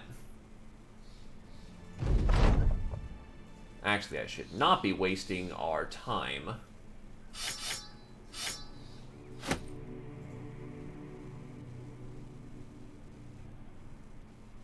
And Alatovo actually serves as a scout. Nick comes to you with a scouting report. He states that the locals haven't seen any beasts, but they haven't seen things in the unusual way. When you ask for an explanation, the sellsword shrugs. I couldn't put it rightly, sir. Seems like to me that they're seeing things, visions and the like. I ain't one to trust such nonsense, but they were earnest about the matter. More the fact of you're ready to die at any point, badass. Montajin hurriedly comes to your side. Something's moving just yonder. You take your eyes to the perimeter of the patrol. Whatever it is, it's not moving so much as slipping over the ground. It looks like a skinned deer pacing backwards, and its eyes leave streams of jet black behind, as though to etch horror itself over the earth. You tell the men to grab their weapons. Imagine fighting spooky things in the snow. That's a lot of snow. There's only 3 Alps, however.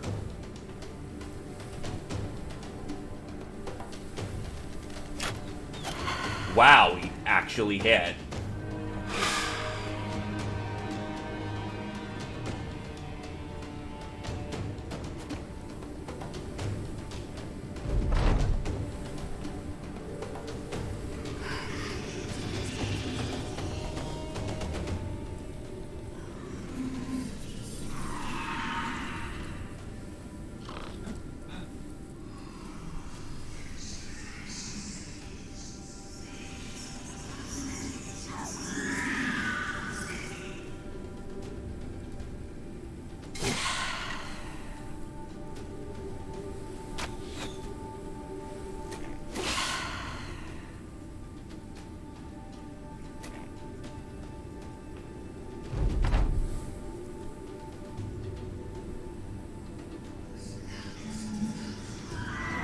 Well, Freya's probably dead, because they keep hitting her, specifically. Oh, no, they went for diversity that time. Finally, for once.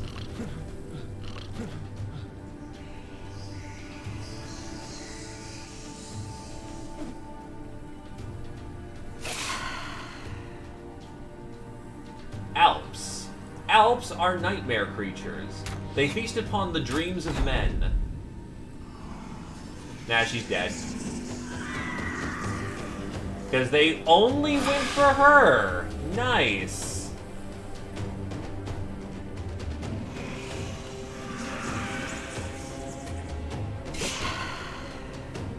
I haven't killed a single one yet. They somehow failed to mind control Nick, essentially.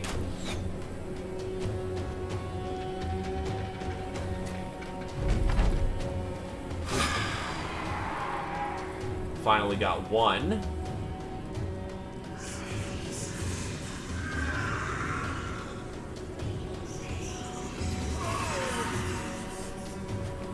So the Legends guys must have reworked how Alp AI work, because they are going for the fucking throat right now.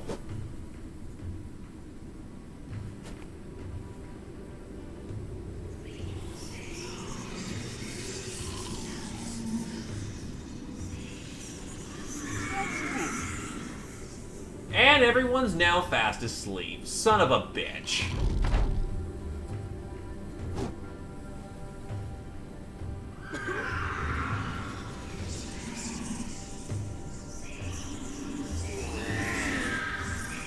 This is not working out as planned.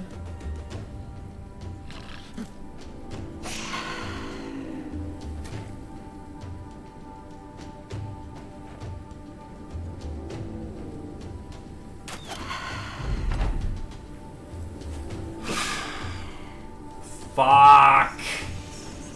Well, Alaktivo's dead too. Motherfucking god. Well, this is the worst Alp contract I've had in a while.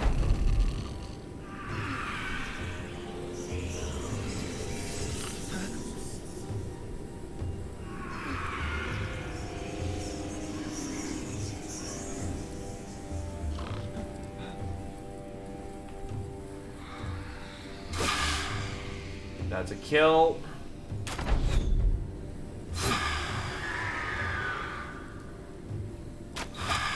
And that's a full rote. So that was abysmal. The Alps lie in the grass, and though you saw them hurt, their flesh seems to have healed over, and they seem more slain by your resilience than any weapon. You take your sword to saw a head off, only to find the blade slides right through the skin, and the neck hole puckers closed. You stab the body a few times, twisting the blade to mend the flesh unmendable. Sinews slither briefly before coming to rest in the wound's hole. Not sure what to make of that, you shovel the head into a bag and tell the men to make a ready to Hadrar of Unstin. Yeah, Daedric actually did survive as far as I'm aware of. Hadrar of Einstein asks to see the Alps' remains. You take it out of a bag. The flesh is deflated and you hold the head more like a scalp than a skull. The townsman touches it with his finger and the Alp skin twists away like snake skin. He asks if they fought well. You shrug. Hardy creatures to be certain, but I won't lose sleep over them. The man nods reluctantly. Right, well, here's your reward as promised. And throw that awful thing away. You come across a man beside a hole in the ice. He's got a fishing pole next to him and, despite the environment, welcomes you warmly. Care to have a chat, traveler? You don't seem to be from these parts. Join us at the campfire tonight. The man snorts and tests his fishing rod and sighs when there's no pole. I went south a few years back, stayed there a few years just as well. That's how I know your tongue so well. When I was down that way, I tasted what you call vegetables. Disgusting things, truly, and the south wonders how we grow so big and strong up here in the wastes. I tell ya, we can't grow no fucking vegetables. The only thing we eat has to die, and nothing with a heartbeat is willing to die easy. We need a drink. Well, Nick's hit level 5, which means he gets bow mastery. Shooting skill.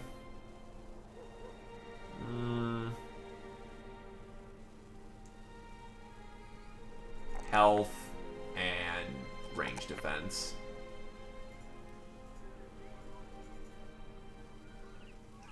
Nothing but shepherds.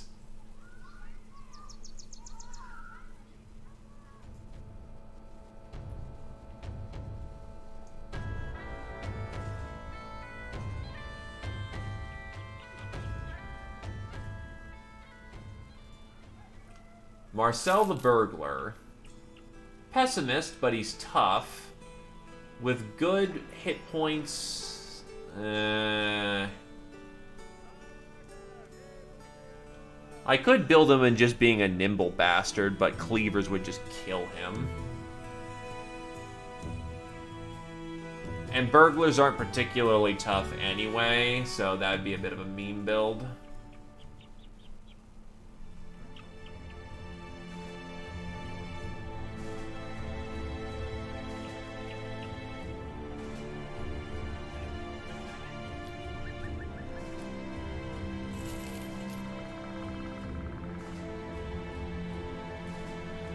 So we head west.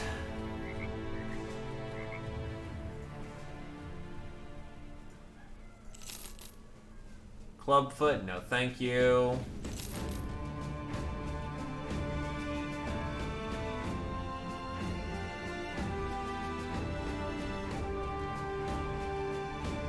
No Dot. He's a Battle Forge, so that's not going to work out for us. God, this is not working out as an opening. Oh, there is no road over here. Well, fuck me.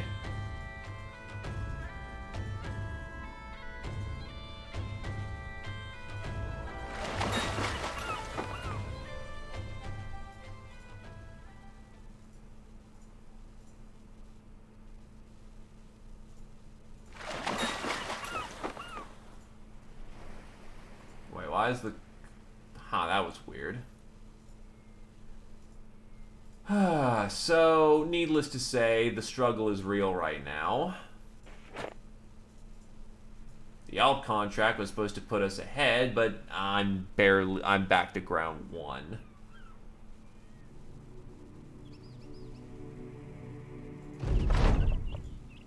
They got smart. Wait, why is the blacksmith so cheap nowadays?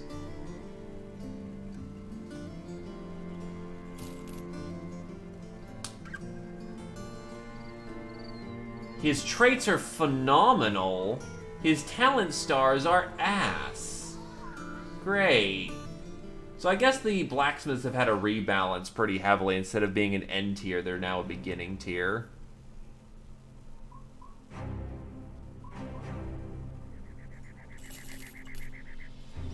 I need work that isn't fucking beast hunting or something of that effect.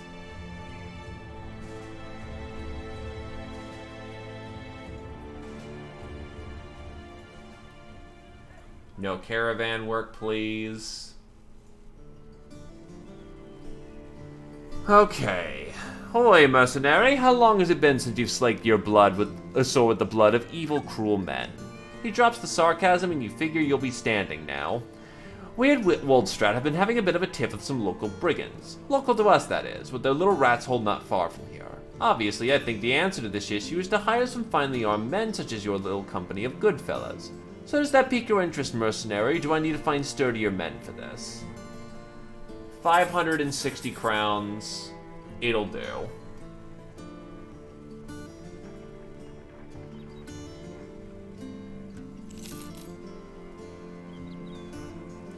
Fats. Dodge.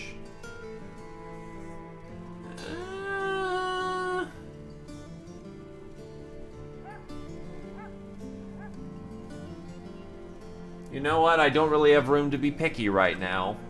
He's a tank. He'll tank.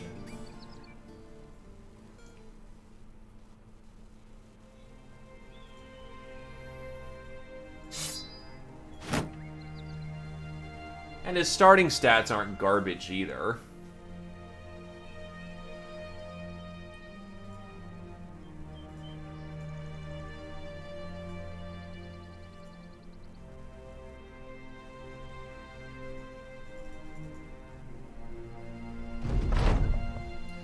The contract was just to wipe out the brigands, but appears another much heavier carrot has been added to the stick. The king of the lunatics, the famous killer and road killer, is at the camp. Followed by a bodyguard, the robber baron seems to be assessing one of his criminal outfits.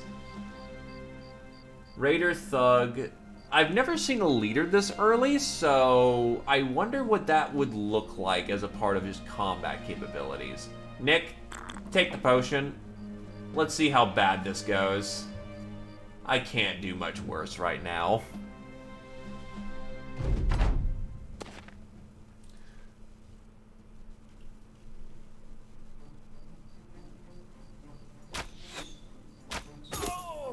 Oh god, he's got fucking fighting spear this early and a kettle helm? I may have committed a mistake then.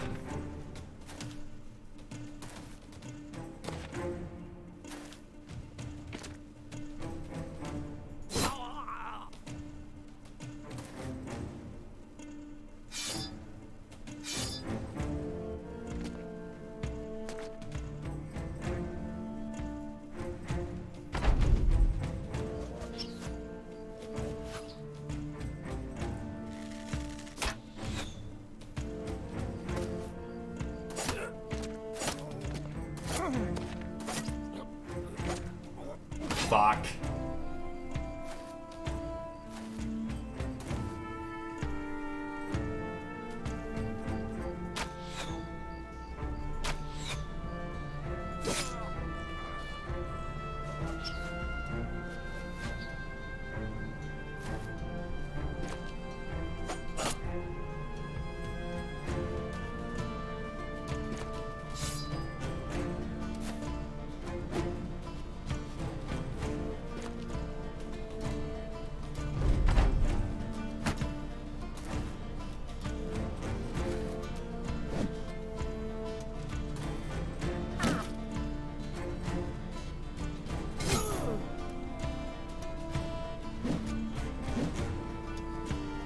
The rabble's not the hard part, but they do provide surround bonuses, which is not good for our long-term health.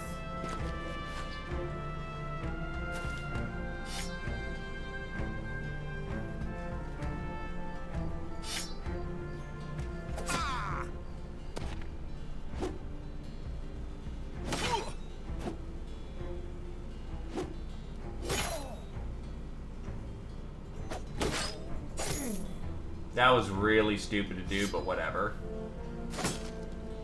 Fuck. Okay, at least his body armor's not very... Okay, sure.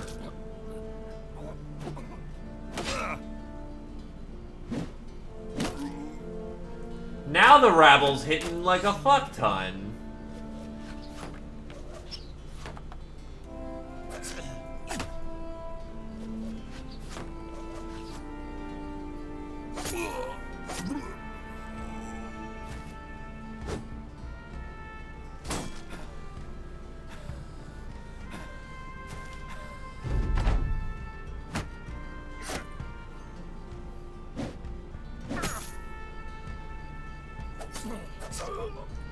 Well, the raider's dead.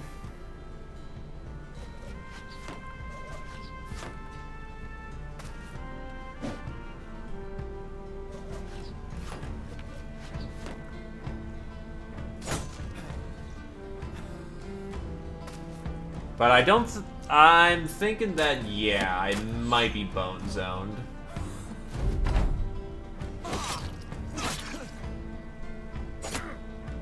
That fucking rabble's just been hitting all of his marks.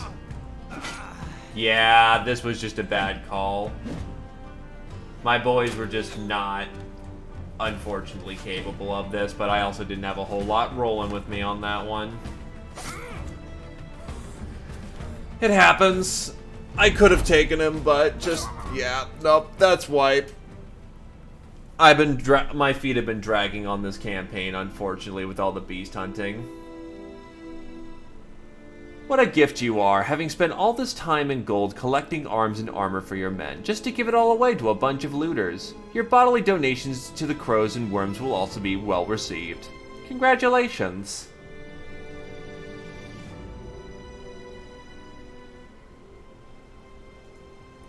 So that's a rough start to the 14th, but we'll give it another shot.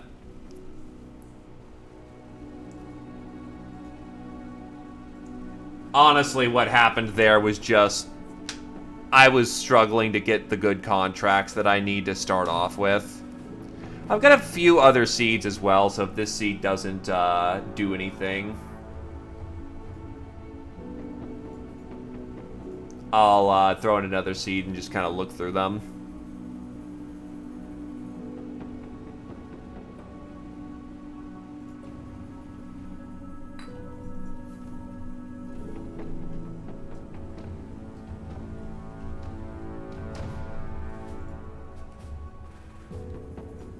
Yeah, I'm starting as Beast Slayers, but usually Beast Slayers have a problem of getting their shtick going on because some people go, oh, cool, I'm going to be Beast Slayers to do beast slaying contracts. 60 days in, they still haven't found one. This was the opposite problem. Before I'm even ready to do it, the only contracts available were fucking beast slaying contracts, which does not help our case. Yeah, these traits all suck, so I'll try this seed.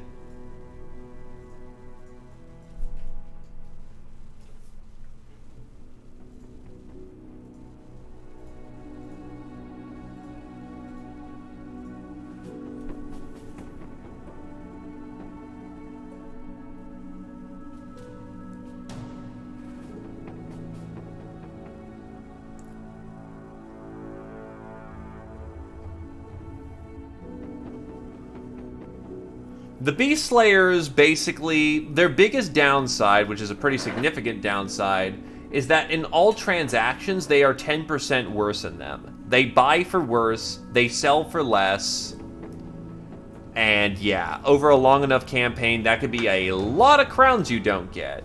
But on the other hand, they get extra carvings when it comes to fighting beast-type enemies, and they can see beast tracks for much farther.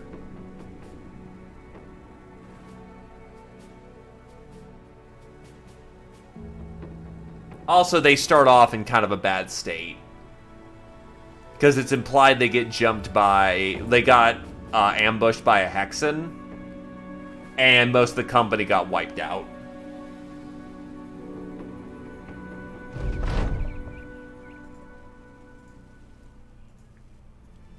So anyway, new characters. Deathwish Cocky Archer. Unpredictable Optimist Two-Hander. Strong and Tough Beastmaster.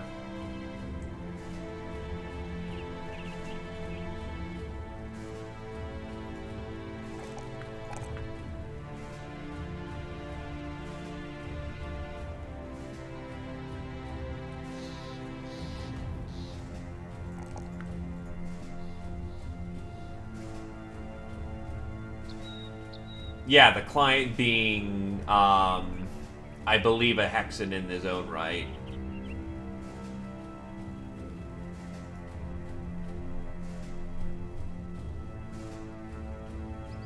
Grubert is... Does he have Wind Reader? Yes, he does. So, bam, bam, and we'll go with some extra health on this one so he gets started. Student, Colo, melee skill, fat, melee defense, and we will go with, for you,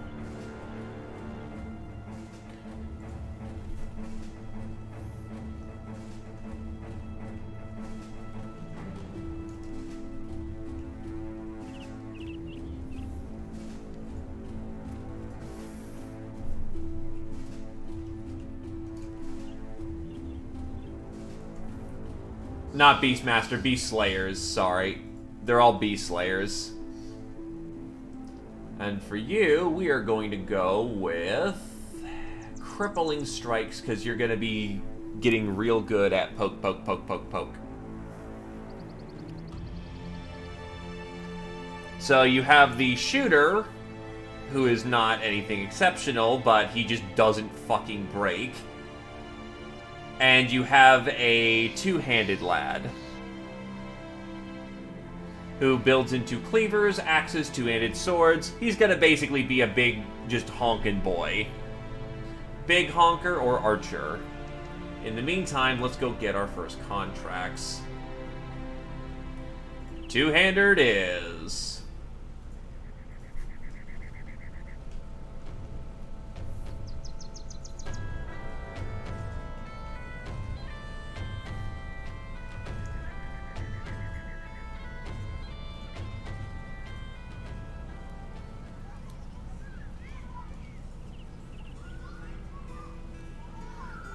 Monks are not typically good at combat, but I don't exactly have a whole lot of other options here. Tribrod of Gunman's study is lit by a warm fire. He offers you a seat and a goblet of wine, both of which you take. Sellsword, are you familiar with how dangerous the roads are now these days? By the gods, that is some good wine. You nod and try to hide your astonishment. Tribrod of Gunman smiles tersely and continues. Good, then you'll understand this task I have for you. I need a caravan escorted along the roads of Abstrat about a day from here. Pretty simple, right? Do you have the time for it? Let's talk if you do. Please, get us away from here. Anyway, welcome back, and hello again, Carrier.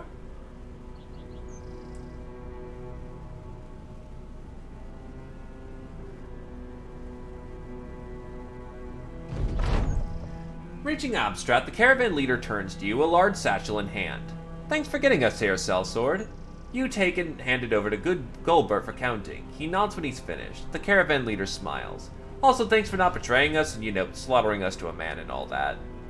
Mercenaries get thanked in the strangest of ways. We actually had a false start. We got fucked. Hey, look, another beast hunter. Apprentices are typically good. Hello, that can be workable. If he has nimble, oh baby. So, gun, resolve, initiative, builds into nimble. This guy also has seductive. And iron fucking lungs, boys. That's a winning start. That's a winner. Won't be the finest character in the land, but holy shit, that's good.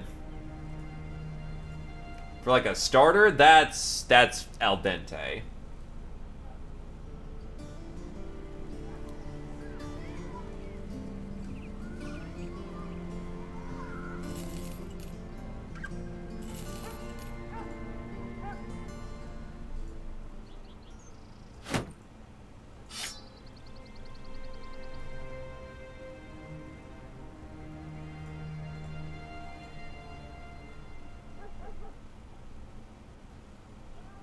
Straw hat.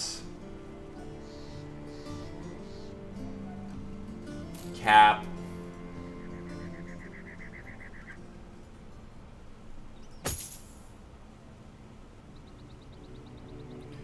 Alright, so we have an apprentice available, basically designed to tank like a mofo.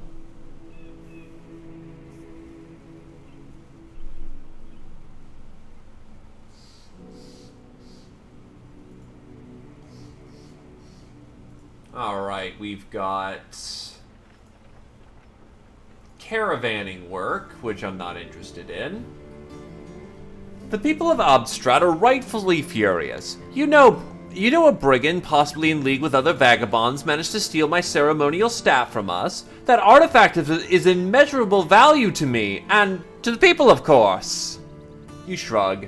And you want me to get that back for you? The man points a finger. Precisely, smart sellsword. That is exactly what I want you to do. Follow the footprints of thievery and return to me the item which I, the town, rightfully owns. Okay. Let's get to work. We need allies. Get a good relationship with a town. For once, I'm taking that first. There's thugs in the mix here? Wow, that's a lot for a 1-dot. But okay. Thugs are good. Thugs have gear.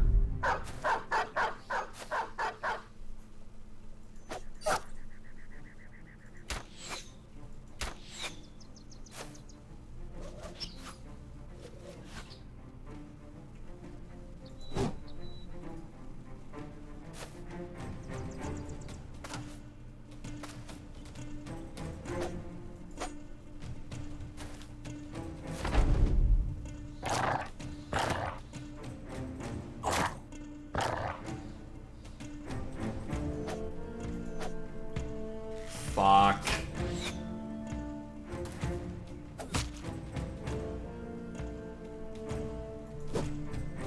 Fuck.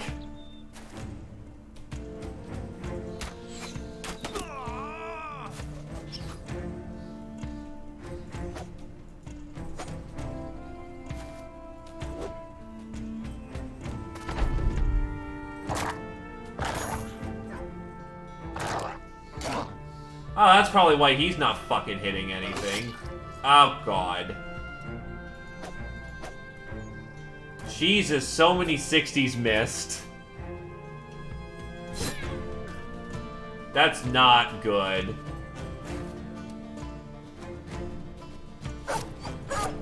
Finally got one of the dogs. Wait, you don't have a... Okay. Okay, so the dog is coming through, and that's working out in the moment, but this is still pretty tight. His body armor's almost gone. And Krios is trying to bail on the situation. If he does that, he's basically dead.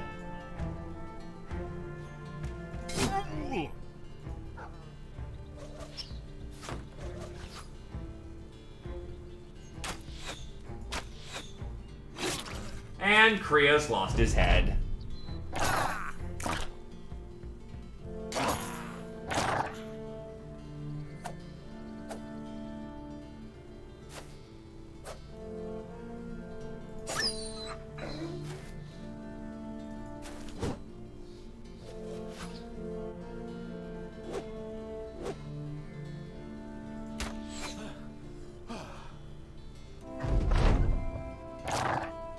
Nah, this is still winnable.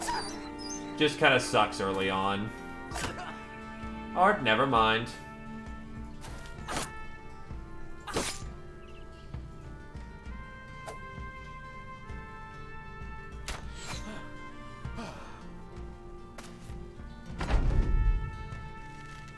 Getting thugs in the mix was just kind of mean. Yeah, that's not good.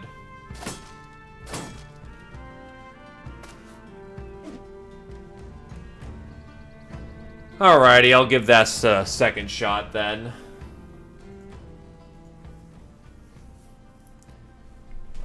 Mixing like 60 to 70 hits in like the opening five, not like five, but 3 rounds of combat kind of, you know, fucked the plan up significantly.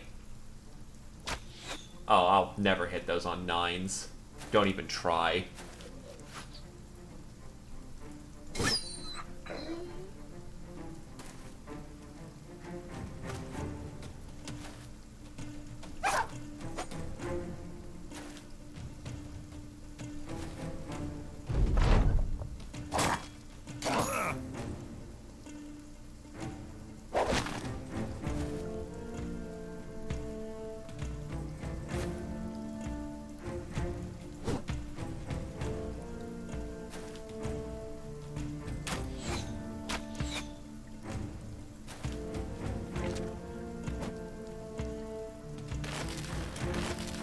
Well, he broke out of the net pretty quickly.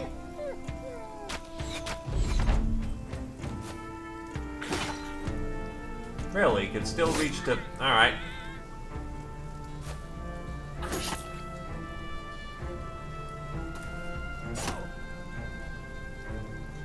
That bleed should be fairly minor, thankfully, but ow.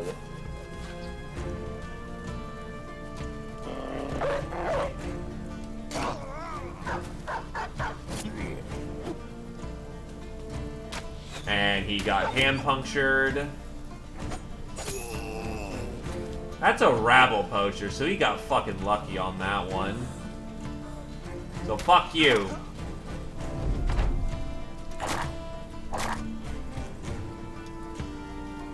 Surround him and poke in the back.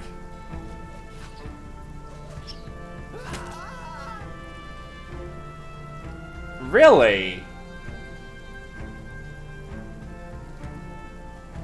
Wow, a 6 and a 1, and he brained my dude. Well, that just means no ranged firepower for a while then. And there goes my dog.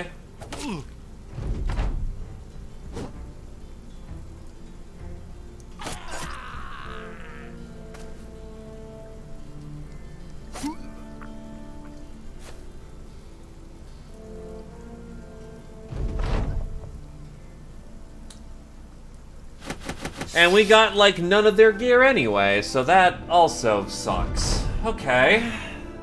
The battle over, you retrieve the ceremonial staff from the wasted clutches of your enemies and prepare to return to Caspar the Guildmaster. He will surely be happy to see of your success.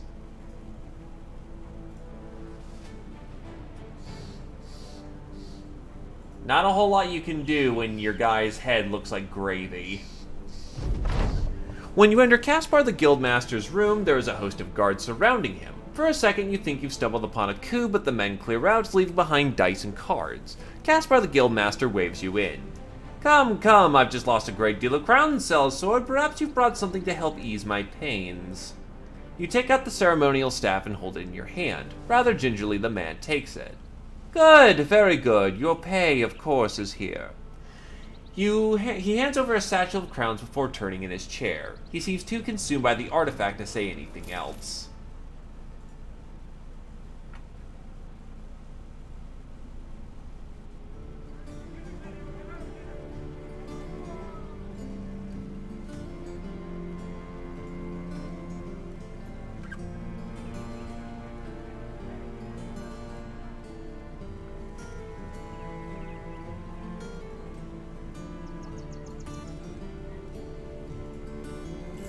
It's work, so we get moving.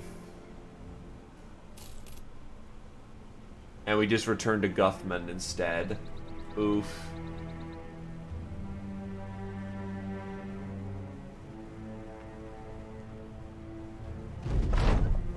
Having reached Guthman, the caravan's wagons are immediately unloaded and all their goods are taken to a nearby warehouse. Once it's all cleared out, the leader of the group hands you a satchel of crowns and thanks you for making sure their passage was a safe one.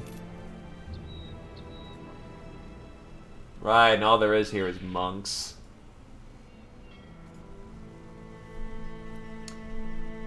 Thybron of Guthman welcomes you, waving you in. Very well, now that you're here, could you please shut the door behind you? Actually, he just got stupidly lucky. He had to roll a 5 or less, and he rolled a 1 and hit my guy in the head for max damage. Slings can absolutely be brutal, but you need sling staffs to really bring on the pain. We just got fucked. And sure, if we find a good one. Too bad the starting sling sucks donkey balls and we just had minimum head armor, because we're poor. And he rolled really well. One of the man's guards pokes his head around the corner. You smile as you slowly shut him out. Turning around, you find Thybron of Guthman walking towards a window. He stares at as he talks. I need something. It's a, well, you don't need to know what it is. I need this something delivered to a fellow named Mirko the Younger. He's waiting for it in Abstrad. It's important it actually gets there, important enough for an armed escort for a day of travel, which is why I'm turning to you and your company. Alright. I need the work, and I'm apparently bouncing between these two towns, so that works for me too.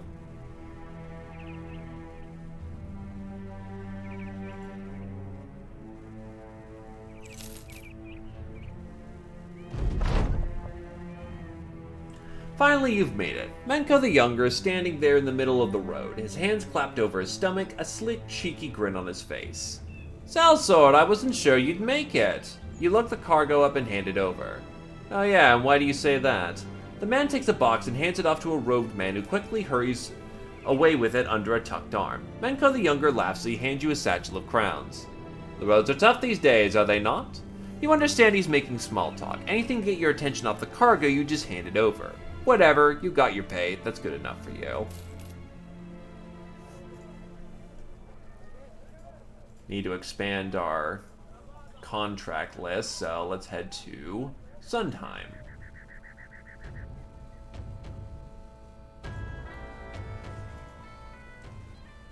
fuck off with the beast contracts. Holy crap.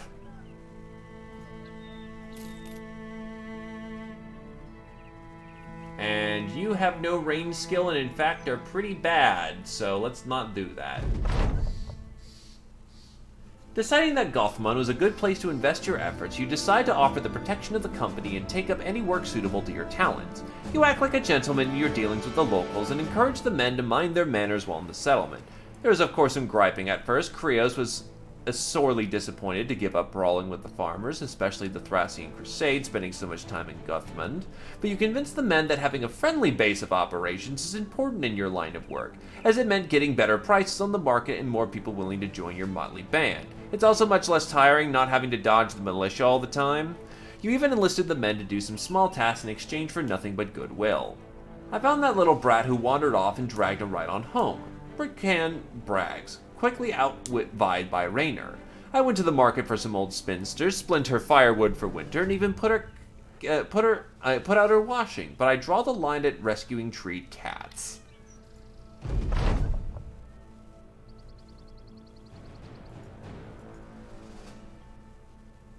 Wait, which question?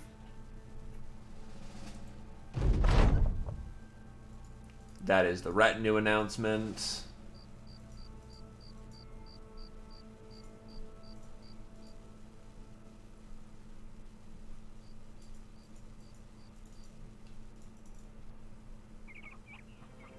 Oh, am I actually friendly with Guth? Wow, okay.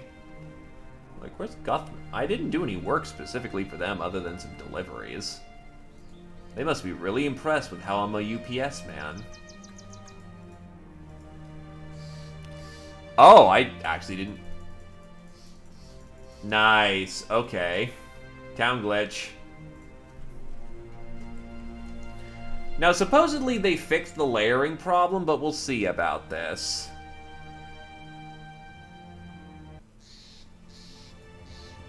They did fix the layering problem.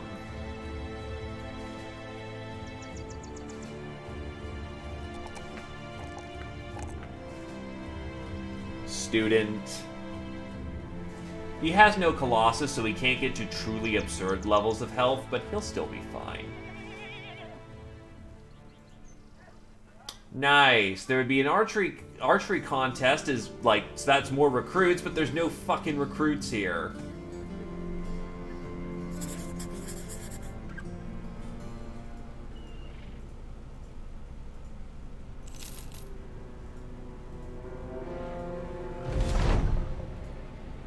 So the enemy is well aware of the fact I have no ranged firepower, so I actually have to charge them. I think.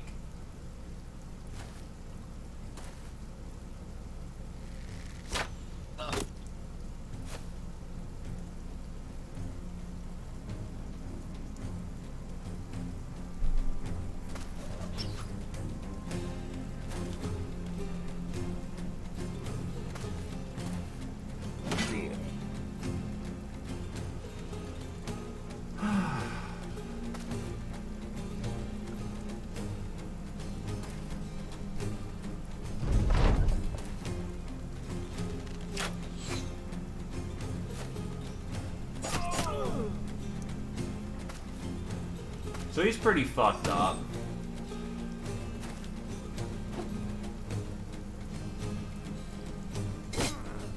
That's a hit.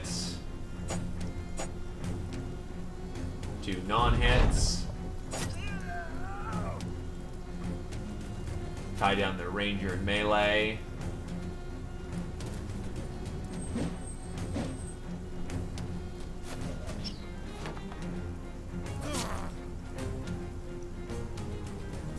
Bap.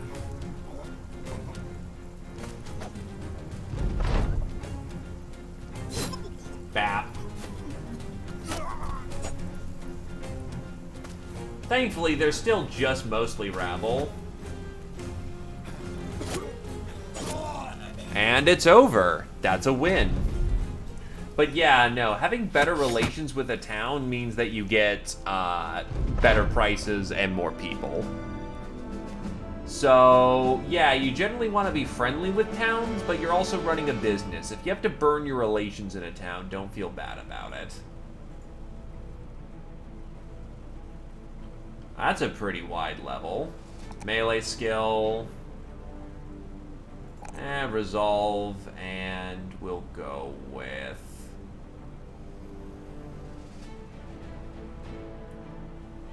Honestly, we'll go with... Yeah, with tough, I can afford to not take a health level or two, so we'll go with melee defense early on. Britcan gets a health level, a fatigue level.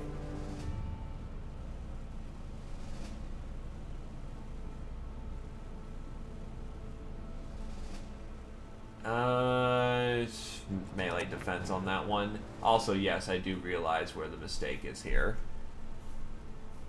There you go.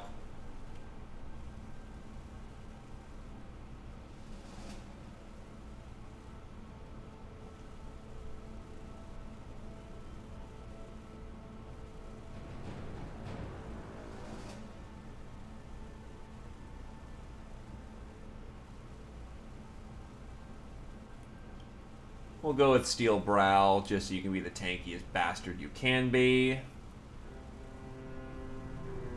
And Krios will continue to get spear walling.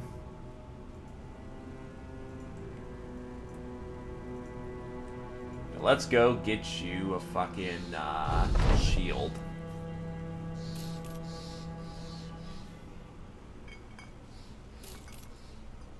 Oh, we need food. Yay, more grains. Early mercenary life sucks.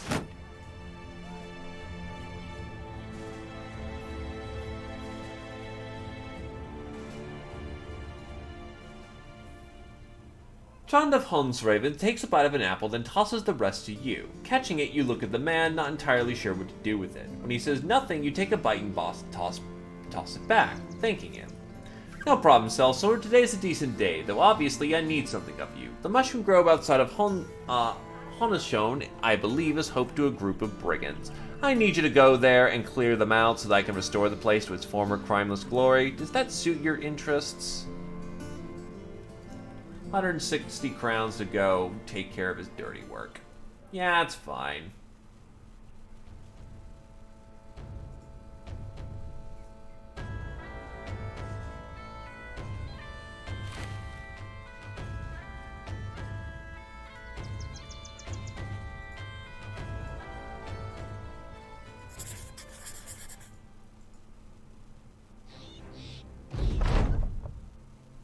Arriving at the Mushroom Grove, you have the men fan out and slowly creep into the area. You march in yourself, carefully weaving your way towards the buildings whose windows whistle as a spurting wind comes through. Investigating further, there doesn't seem to be anyone here.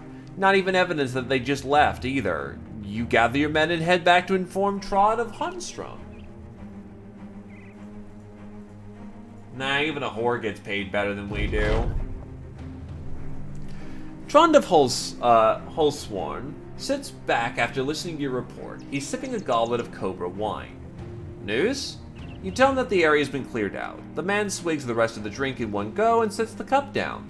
Good, good. Now take a gang of my workers back there to help rebuild. Once they're finished, come back for your payday. I mean, it works. Most of the builders head to the Mushroom Grove and begin preparations for its rebuilding. The foreman thanks you for getting them there safely, as he knows the dangers of the world. He also thanks you for not betraying them all into an early grave. You take the gratitude with a smirk before starting a return journey to Trond of Holsworn.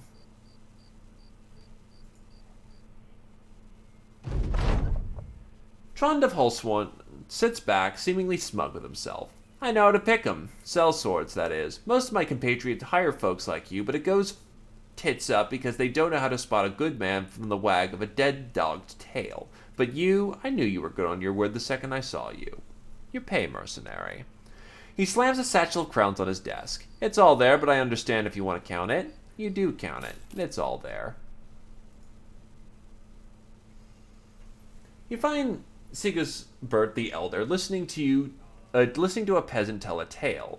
But upon seeing you, the man suggests the layman tell it to you instead. He explains that he and many other families have been suffering horrible dreams lately. Not only this, but the pets have gone missing, and some children have reported being stolen away and having to walk back to their homes in the dead of night. Sigebert the Elder nods.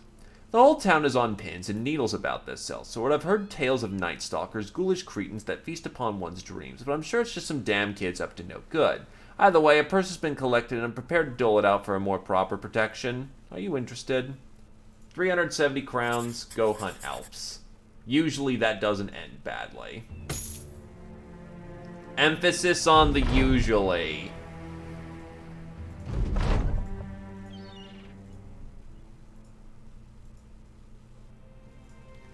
So, since we got nothing better to do, one to scout, one to make ammo, and I guess one to gather food supplies.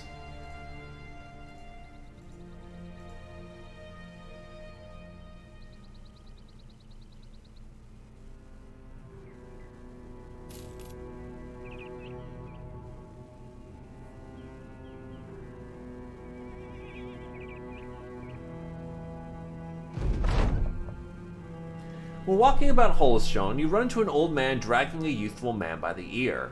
You want to be a master, it takes time, blood, sweat, tears if you're the crying sort, and there's no shame in that if you are. Here, look, a sellsword. You want to fight so bad, why not go to him? You hold your hands out and ask for an explanation before getting offloaded some annoying git. The elderly man calms himself and lets the kid's ear go. I suppose you owed more of an explanation. I'm the fencing master of this town, but I teach discipline and patience before so much as anyone can touch a sword, and this damn student of mine has neither. So I told him if you want to fight so bad, get the hell out! You look at the kid. He's got a fresh face, but there is in fact some impatient eagerness in his eyes. You ask him if that's what the swordmaster says is true. The kid nods. Yes, sir, and I'd be more than happy to fight for you too. Alright, we'll take him. What's he capable of? He is garbage. I'm not paying for him. I'm gonna pay 10 gold for him to fuck off. He's that bad. Krios of Berwick hurriedly comes to your side.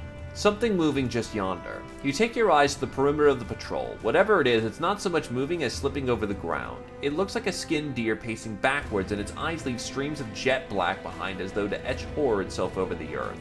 You tell the men to grab their weapons. Charge! There are 2 Alps in this bunch.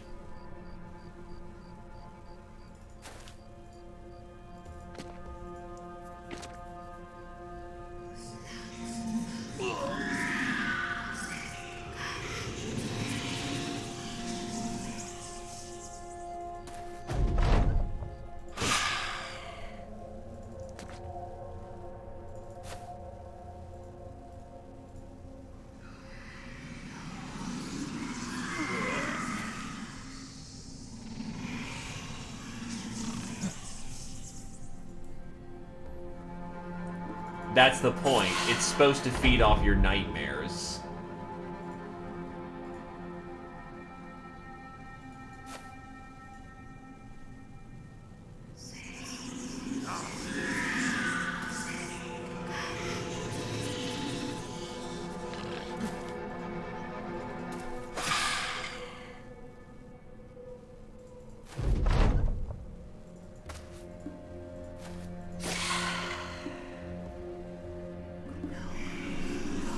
Why does Britcan just...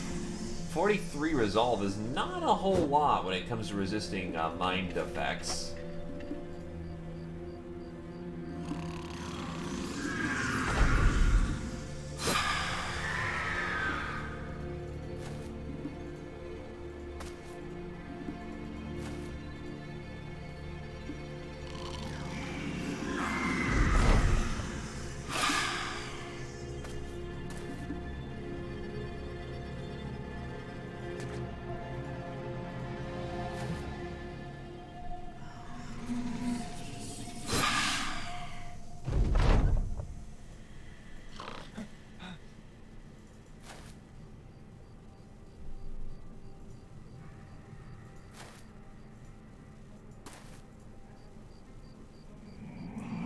Please promptly fuck off with... Okay, thank God.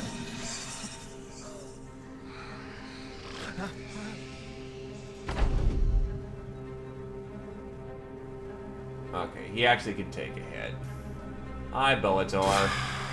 So he could have just ended Raynor without a second thought there. So we're very lucky he decided that he did not want to hurt people.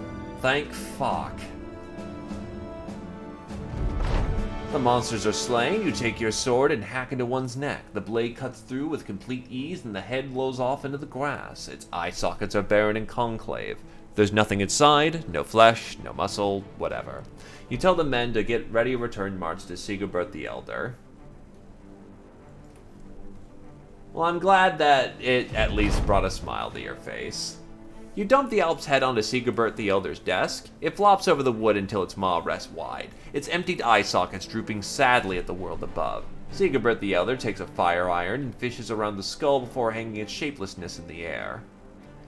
What an awful thing this is. I should let you know that many folks came to me just hours ago stating they'd visions of field being bathed in a glorious light, like they dreamt the renewal of the world whole. So I don't know if every last one of the monsters is gone, but it seems that Holden Swan's plight has been well taken care of. I'll see to it that you get your reward as promised.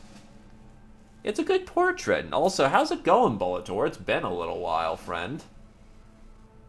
Hopefully things have been well. And there's no more archery contest here. Damn. Prices sell good here, so with no third eye. You know what? I'm going to just sell all this for some initial profit. Well, then that's great to hear, my friend.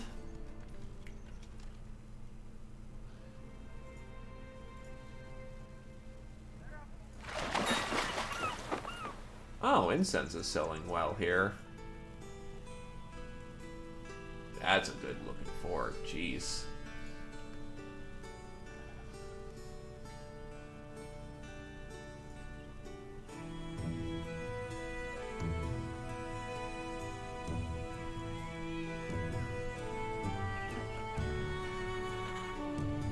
Hey, drums, those are rare.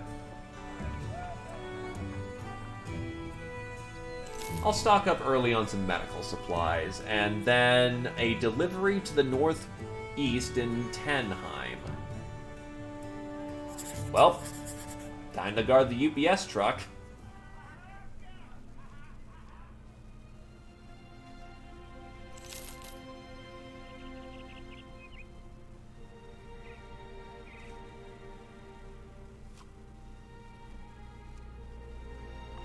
Stay north my ass. Having reached Tanheim, the caravan's wagons are immediately unloaded and their goods taken to nearby warehouses. Once it's all cleared out, the leader of the group hands you a satchel of crowns and thanks you for making sure their passage was a safe one. I could make a war dog armor.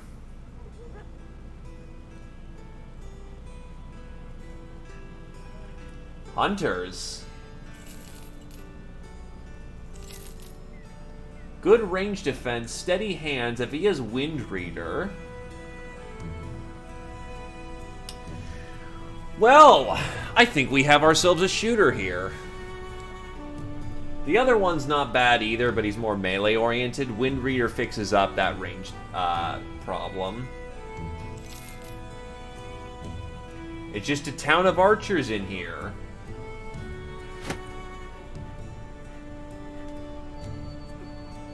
More caravanning work. Southwest. We'll take it. But need to come back here, because, yeah, typically the woods is where you're going to find the best archers. Goblins. Fucking goblins this early. Are you kidding? Actually, it gave me the option to flee, so this was not something I had to do. Oh, there's actual guards here.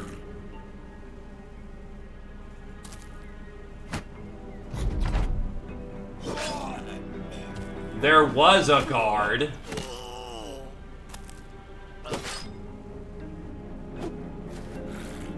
Wait, what the fuck? What the fuck was that?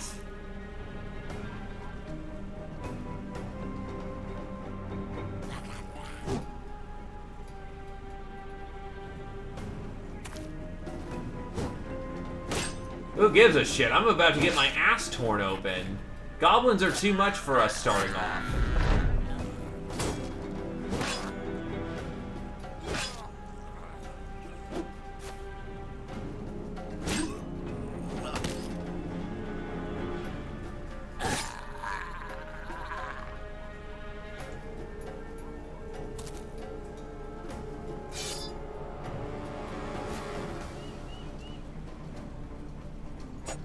Also, Creo's dead.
Are you fucking kidding? You're just gonna... Okay.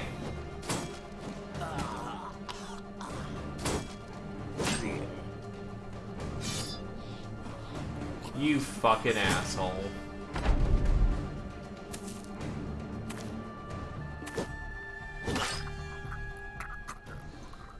So yeah, given I can just run, I'm gonna just run because I can't handle that fight, to put it bluntly. I'm just gonna run. Unless it's now, yeah, flee. The merchant who hired you lies dead at your feet. He is not exactly face down, for that part of him no longer exists. Blood flows across the ground in spurts as you can't help but stare at the summonation of your failure. One of your men spots a twitch, but you know better. Nothing can be done. The rest of the caravan is in even worse shape. Time to bail, which means I have to run back up north. That did not go particularly well. Still, the problem with whips, and the main problem, is that they are cleaver weapons. And cleaver weapons are rare in Legends, or rather, the people who can use them are relatively rare. And they do garbage armor damage, which late-game enemies are usually stacked to the gills with that. Sure, disarm is nice. And if you can break the armor, the whip can be a nice 3-ranger, but it's a very specialist role, and you typically want people who are specialized in its use.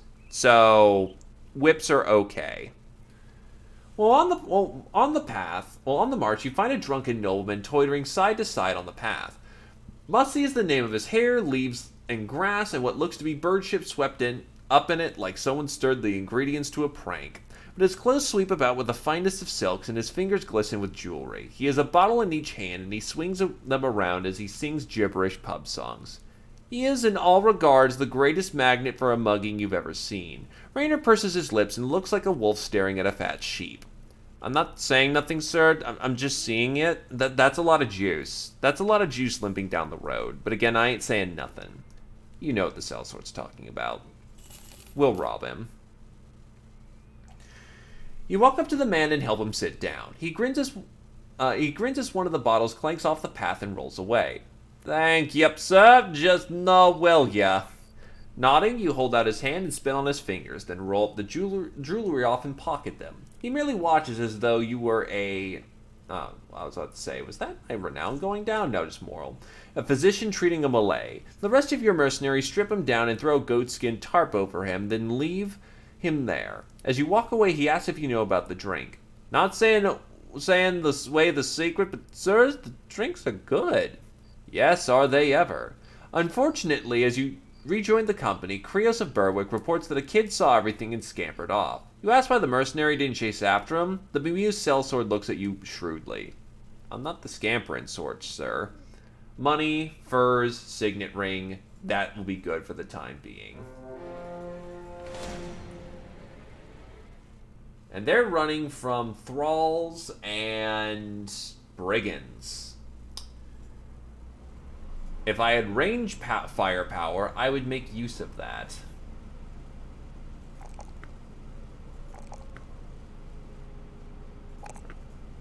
Give him nimble, well, not nimble, dodge, so that he can start taking advantage of that. No, fuck off, barbarians. I'm already in a bit of a desperate strait.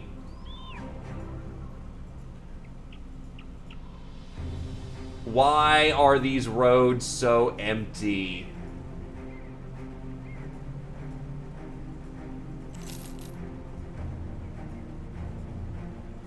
Why are the... What the fuck? Why? That is twice I have gone to the north, and the twice that the north is more barren than a fucking field. After it's been hit by locusts. What the shit? What is this? Holy shit. Your breath appears before you as though it were carried in purses of gray. It started slowly, this pain. Spits of snow, wind that had come from ancient glaciers. One step sank your foot deep into the white powder, and it was then you knew the rest of the journey would be a test of endurance. You wonder how the men of old did it, living in these parts. They sat around campfires with all the world out to get them. Sat in the darkness surrounded by flurries of ice. Sat in isolation. They were born here. That must have been their trick. Ignorance was their warmth. Only a man who knows no better could live in a place such as this. The men of the Thracian Crusade stagger and fall and don't get back up with quite the speed they used to. A few have taken to coughing fits and others look ready to succumb to exhaustion. Only the strongest of the bunch carry on with no problem. It is those men who surely share a link with the ancestors of this horrid land. And I got the sick event. Nice.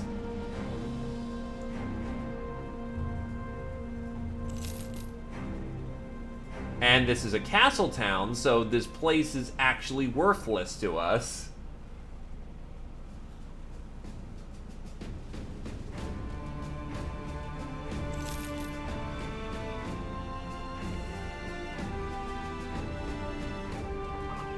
And we're getting nickel and dime from this place.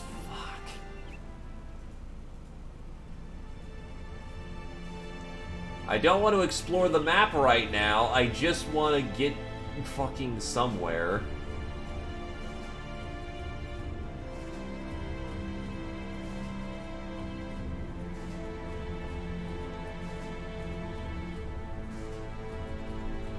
So that's twice I've been sent on a goddamn goose chase. That is 3 days without a contract, which is really bad early game.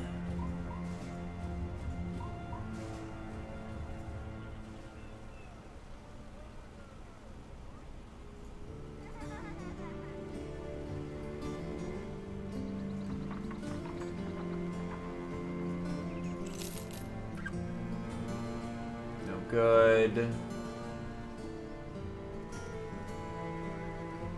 Inventors typically have decent range skills, except no. No. Unpredictable. Do you have dodge? No, you don't. You're a battle forge. What the flying fuck? And I've blown most of my money just looking for people. Fuck. Okay.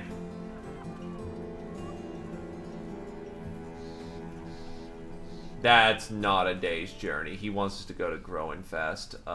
Fuck.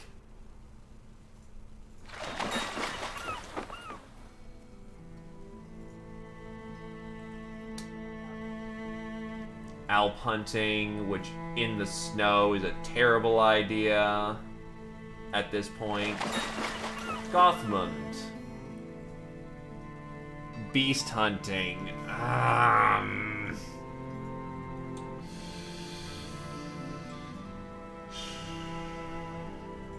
Crumwalder. Hey there, Maverick.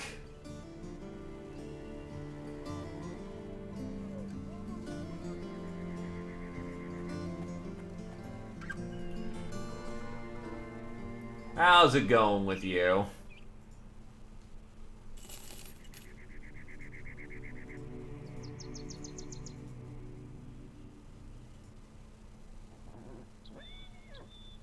I'm currently giving a bad showing of it right now. I'm just getting screwed on my contracts.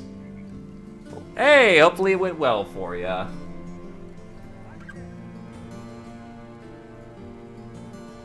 It's not worth it.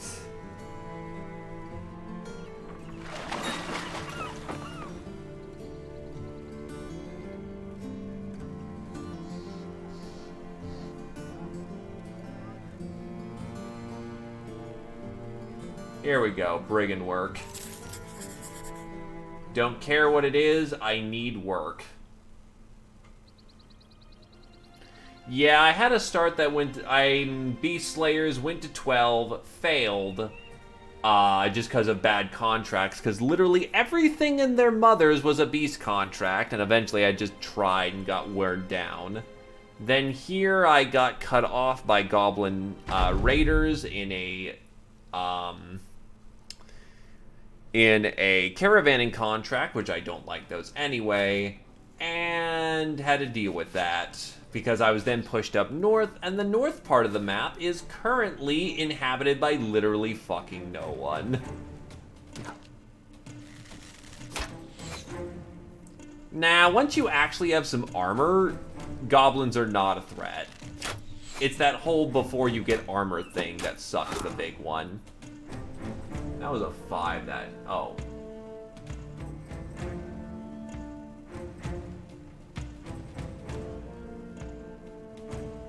Jeez. Well, they are harassers. It's their job to harass. I also lost my ranger very early on with a 5 to the head, so that sucked. Also, nice of the dog AI to, you know, not be dog AI anymore and not charge you with reckless abandon.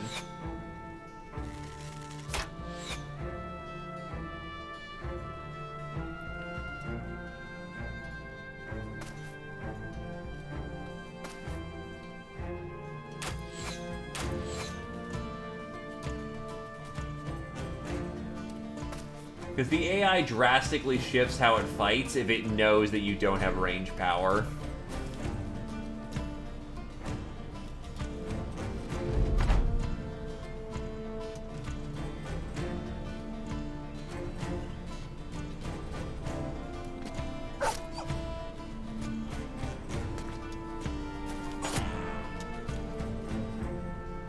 Now, having any range will very much make it so they try and charge you because they don't want you just sitting there sniping.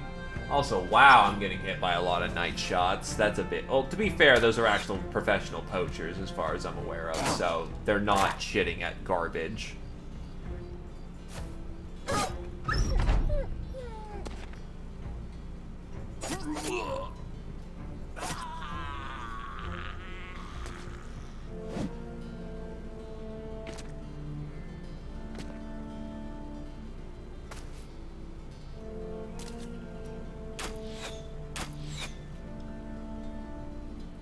The thing is, I just haven't gotten any good recruits. I found a village with a hunter in there, which I was planning to just bag because hunters are good shooters to start with.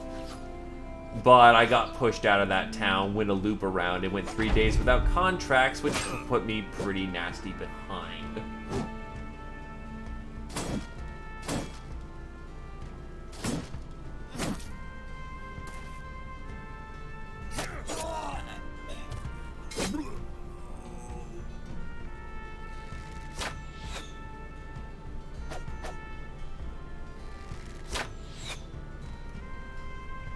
Though I have learned the value of throwing, because throwing is actually quite nice.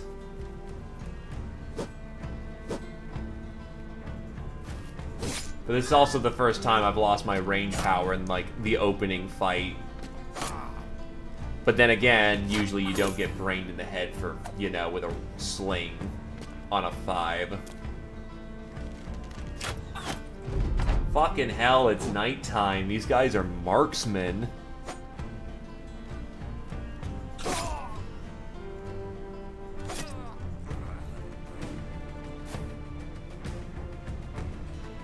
We'll get more if we tackle down here. Oh, wow, he actually, he rallied.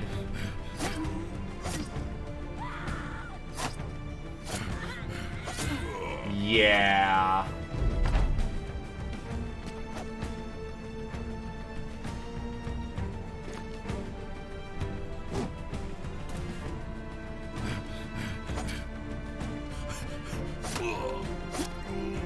No one likes them rude zombies. Anyway, run them down. I need the experience because I am behind. And that's it. At least everyone leveled off of this, and that was a nice handful of crowns. Probably about to lose my... Oh, actually, I don't have that much money. So I need to get the battle standard, right. Or rather, I was working towards battle standard. Nah, I just cut off his head. He can't bring him back, right? Except he can. Conan of Wickstrat's desk is blanketed in dirtied and unfurled scrolls. He's smiling warmly over them as if he's crooning over a pile of treasure. Trade deals everywhere. Happy farmers, happy families, everyone's happy. Ah, it's good to be me, and of course it's good to be you, sellsword, because your pockets just got a little heavier. The man tosses a small purse your way, then another, then another. I would have paid with a larger satchel, but I just like doing that. He cheekily tosses another purse, which you casually catch with the sort of unamused aplomb of a man who still has fresh blood on his sword.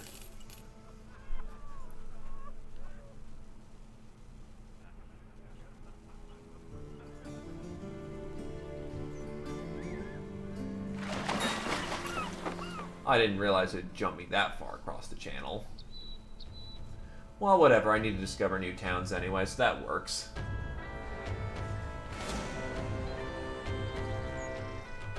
That's Hadalund. Go grave robbing. Or rather, stop grave robbers. That's pretty intensive for its pay. That makes me nervous.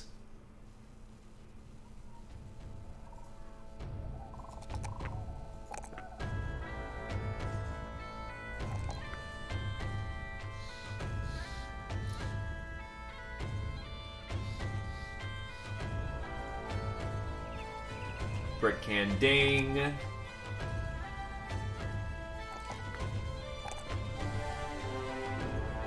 Krios ding.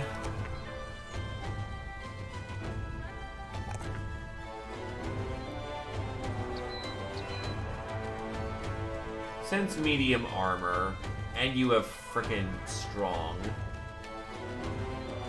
Actually go for the health level this time to well round out a little bit more.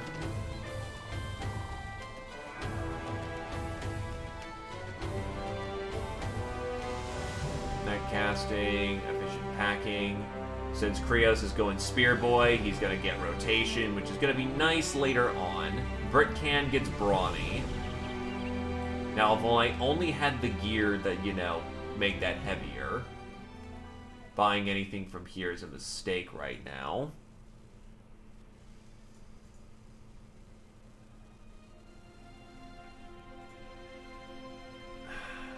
If those are nachos, we're bailing out on the contract.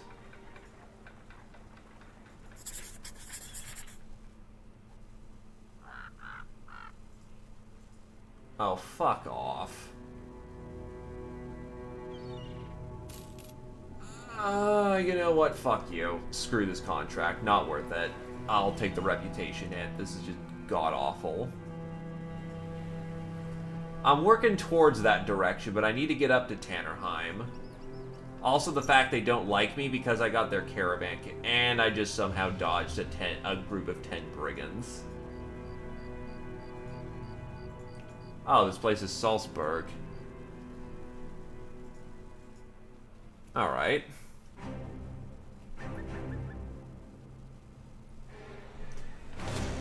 Battle group of 7 brigands, dive them. It's just a bunch of rabble and I need the experience, so let's get them.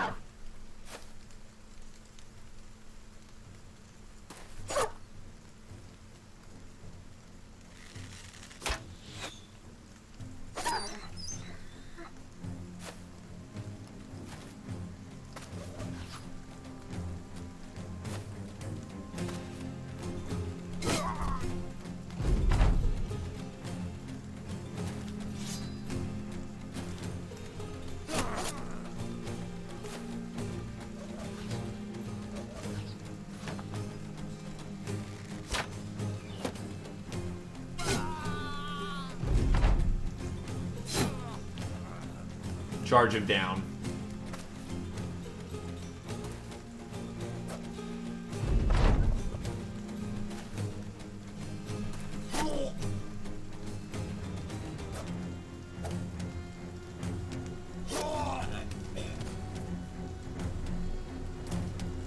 And it's over.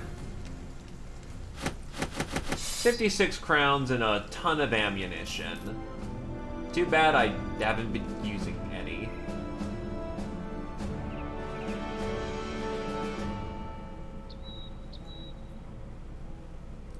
Oh, hey, there's a festival.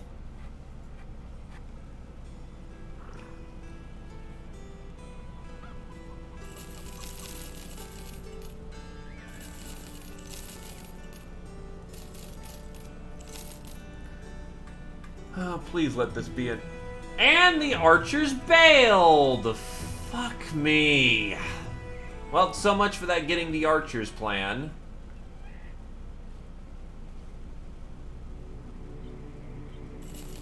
I wonder if they left because I got cold relations. This is going awful.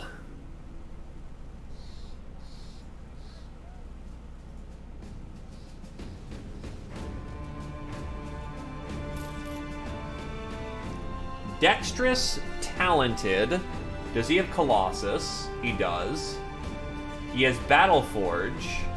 That doesn't really work out as nicely. Because those are really fucking good. He just doesn't have the right aptitudes.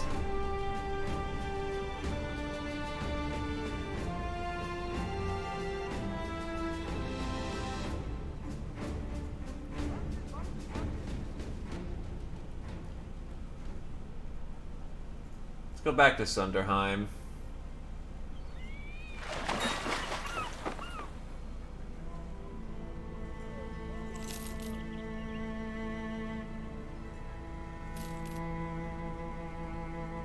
I mean, that's not bad. Not great.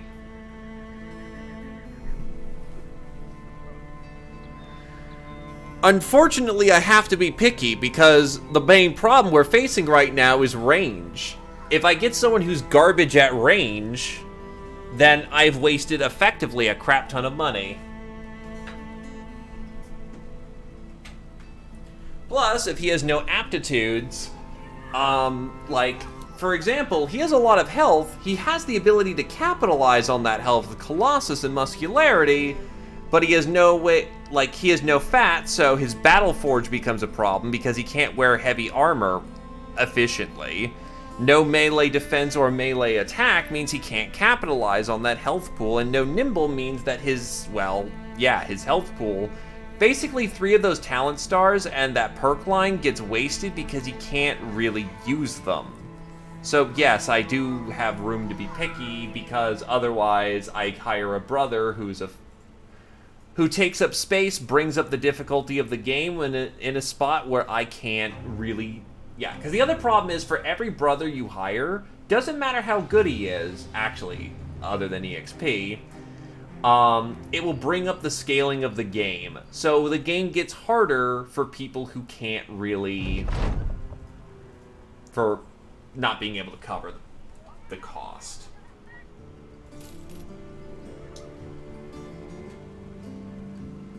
Irrational, talented, melee defense. I mean, I could make something of this guy. I'm not 100% sure how I can build that, but I could make something of him. I just don't have the fucking... Also nice. Gambler who lost everything.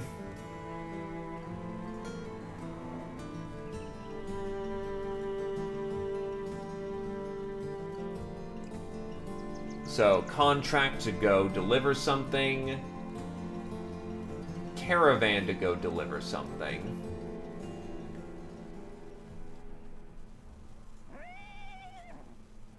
This gets me more money. So, also gives me a bonus for buying and selling in the town. You come across a goatskin tent beside the road. The hide tarps have been draped in purple dyes, and there are fresh daisies twisted into knots in matted goat hair. An old woman with a hunchback stands outside with her hands clasped and hanging. She sizes you up and down with withered eyes. Ah, a sellsword. No, a captain of sellswords. Perhaps something more. You smell of a strange odor, and not just that of man. Do you wish to have your fortune told? She gestures to inside the tent. You see a number of long cards laid face down on the table. Tell me my fortune. You step into the tent, and its folds close, and you are in nothing but darkness. You stand there for a time and ask the woman where she went. Pursing your lips, you open the tent flap to bring in some light. The slip of light strikes a sheen from the darkness, and you turn around to see a dagger soaring forth. You block it away with your gauntlet and draw your sword to plunge it into the hag's chest. She drops the knife and clutches your shoulder. Such a monster you are, sellsword, killing a kind old woman such as I. You will die for this. You and your men will all die. You bring the witch in close and get a look at her at a sight of suddenly bright, wicked cat eyes. You spit and nod. Foretelling doom in a world where everything dies? Not a hard job. Do you know what my job is, you witch? She grins a black rind of a gummy smile. Black blood spurts over her lips as she laughs. Oh, sellsword, we shall see what you are when Davkul has you in his sights. The witch's body goes limp, and your sword suddenly cuts straight through her flesh, leaving sliced flesh folding at your feet. You quickly exit the tent and have the whole thing burned. Some men swear they can see the woman's face grinning in the palls of smoke. Burn the witch.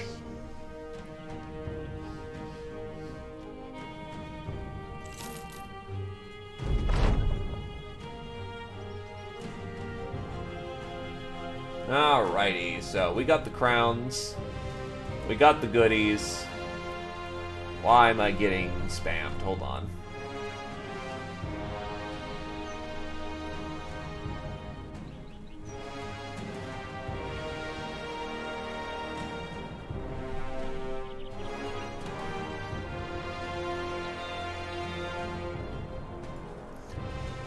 Okay. Thief. Not really all that great. Wildman. I mean, that could work. Minor trick. You know what?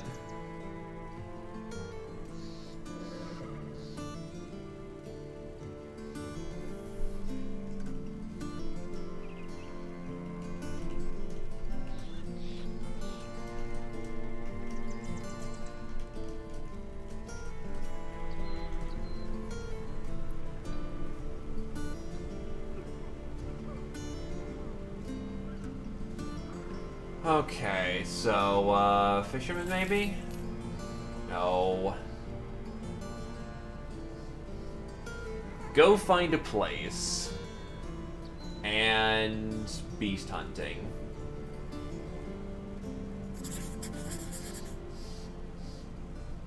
Go southeast to find a place. A man approaches the company. Behind him, you spy a couple of poor families staring on. You're not sure if he's their ambassador or not, but either way, he comes right to you with a proposition spoken low and quiet.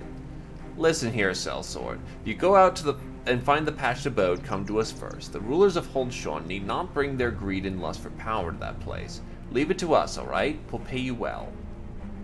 Before you can say a word, he straightens up and on. When you look back down the road, the families are no longer around.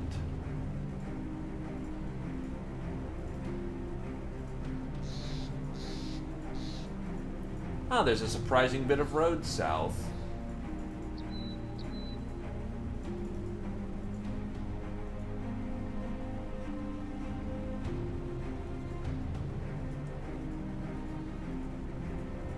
Are you fucked?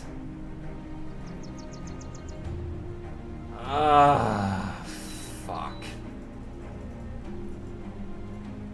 I'm not gonna get any reputation, am I? Yeah, no.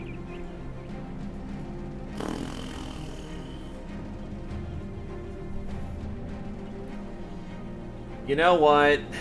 I actually made there be a little bit more water in this edition. This is not working out. The waterways are screwing me over really fucking bad.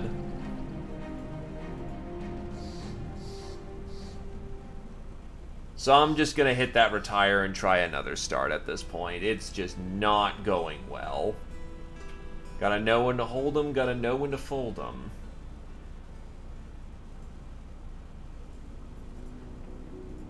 Alright, so let's go with more land mass.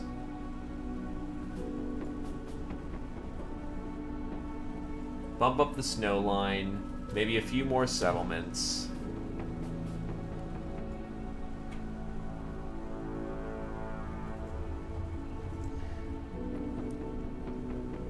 I was considering not doing Beast Slayers to do a change of pace, but the other problem is that magic is set by default to low right now. And if we want any ruined weapons, or ruined anything, we're gonna have to get them from monsters. And Beast Slayers get extra carbs from monsters, so I'm doing it for the ruining. Okay, so Lucky and Paranoid, Determined and Charming. The Archer has Iron Jaw and Night Owl.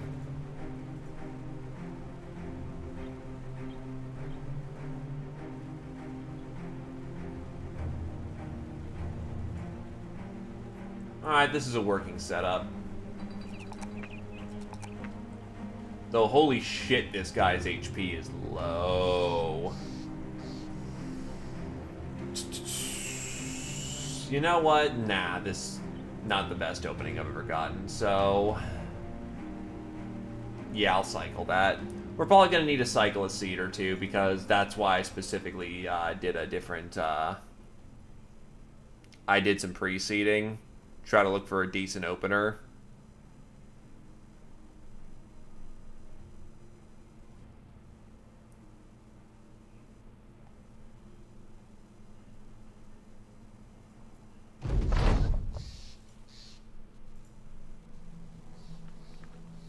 Optimist and Goblin Slayer. Tough and quick. Aggressive and bloodthirsty.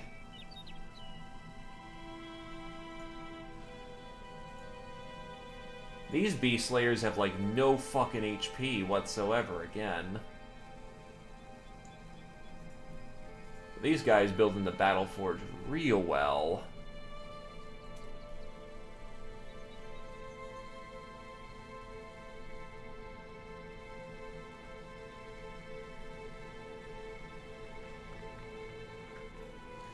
I'll save this seed for a moment. It's not a bad seed, but I will admit that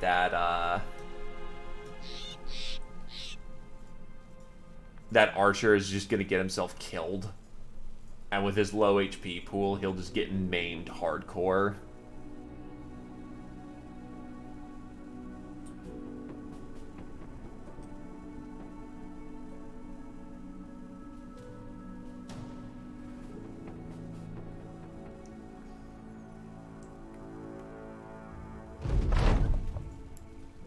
Okay, so we've got Lucky, Optimist, Greedy, Fragile, Hatred of everything that lives, and two really fragile beasts. That is... fuck.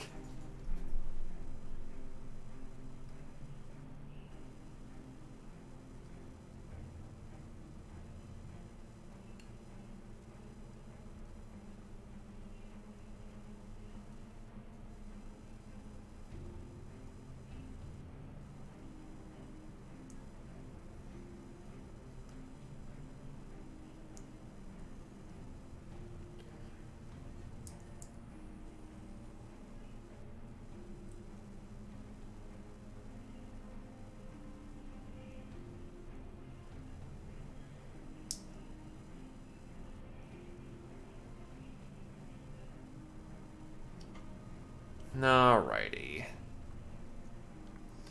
So yeah, as said, I'm not showing off the Legends mod in the best light right now, because I'm just not getting a whole lot of luck right now. But we're doing what we can. Okay, what do we got here?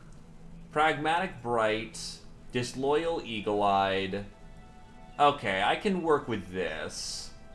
HP values are real fucking low, but 2 smart characters, that can do nicely.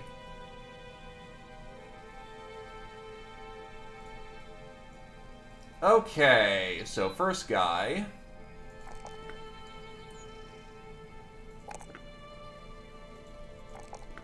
I love that resolve, but right now I just need to patch up their HP problems.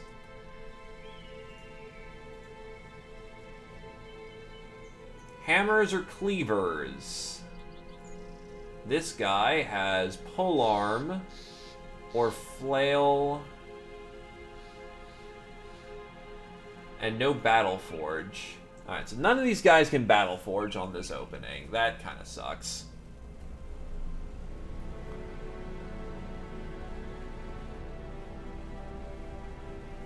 Honestly, I've worked with guys on average having about 50. The Beast Slayer starting with 40 is good stuff.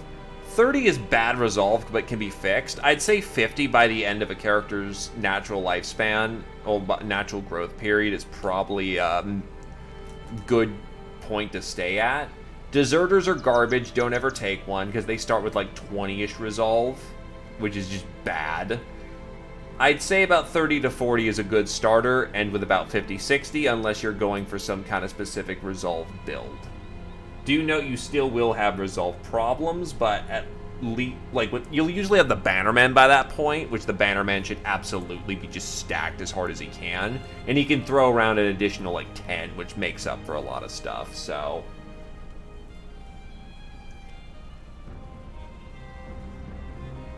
I'm very glad that you enjoy your nap.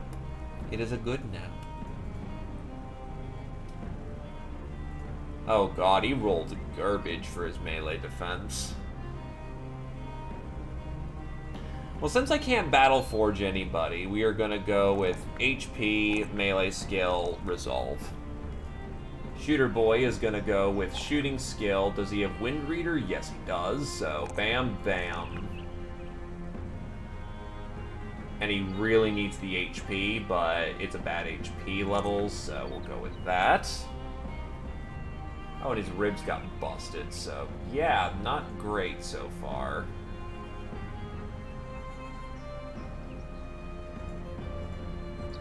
Okay, but for characters that are now available for the time... Why does he have a knife?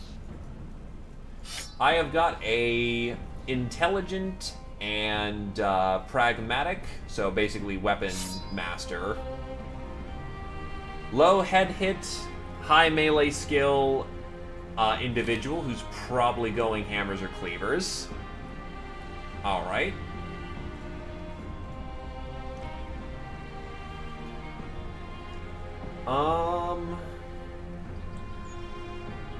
Alright. Putting you in. Specifically for Cleaver Boy, Flail Boy, or Bow Boy.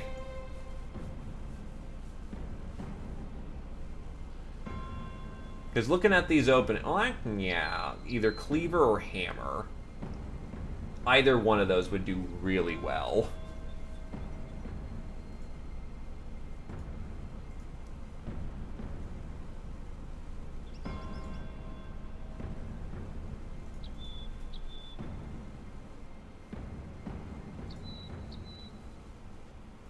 Hammer Boy it is.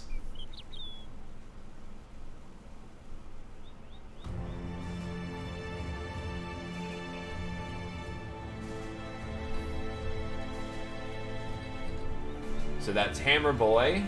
This is Flail Boy then.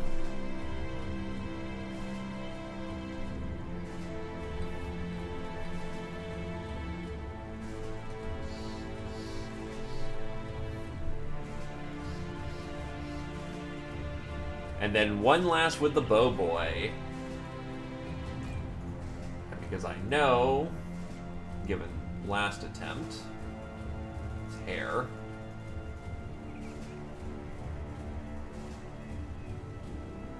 Have a beard.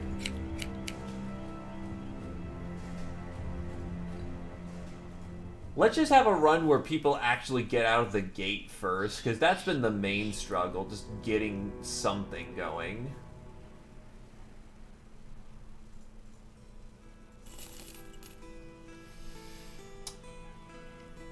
That could be a winner right there.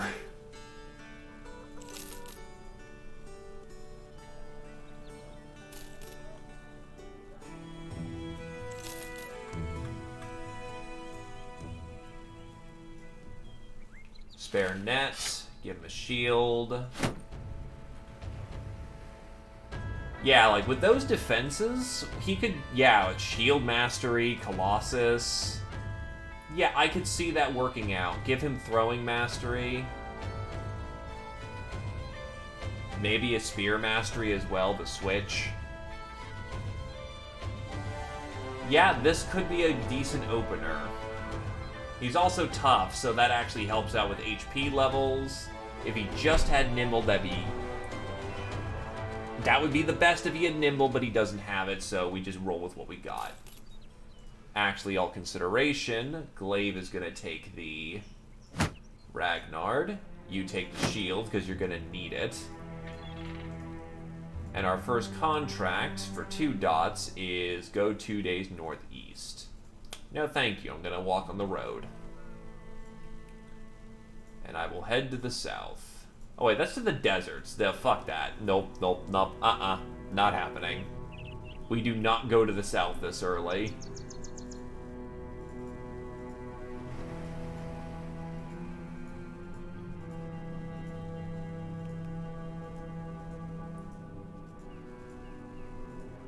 Steinhaven.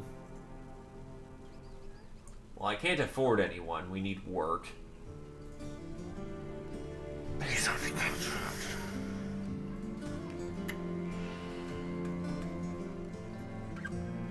Thievery. That'll do. That'll do.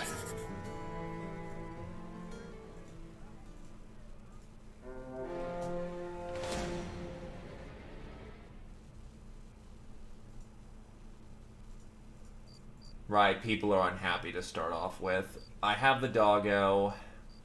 Let's do this thing.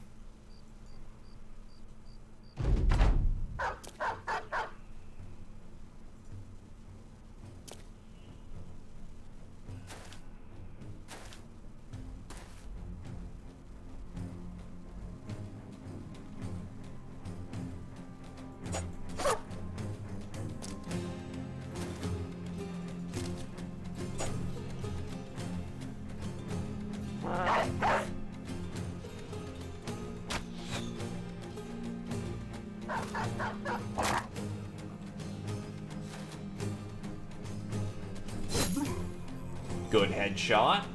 Good headshot there, Brickman. Wow, the dog broke. Nice.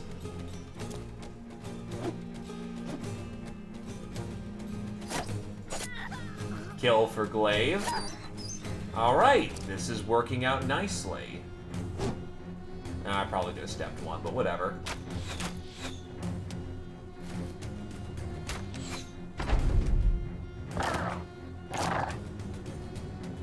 Step one, and nothing.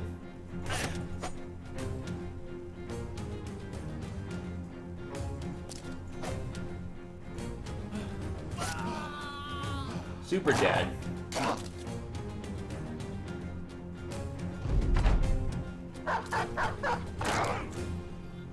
Doggo's got that one. Go run down this asshole.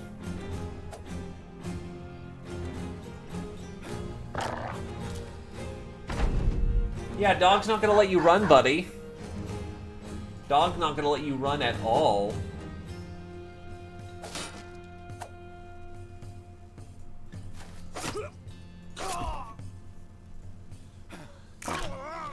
And that's a clean sweep. And we even got a Gamerson starting off. Okay, that's starting off good. The battle is done and the crystal skull was easy to find among the corpses of your enemies. You should probably return it to Anton the Merchant for your just reward. I'm going to give the Gamerson to Britcan because he's the heavy trooper of the group.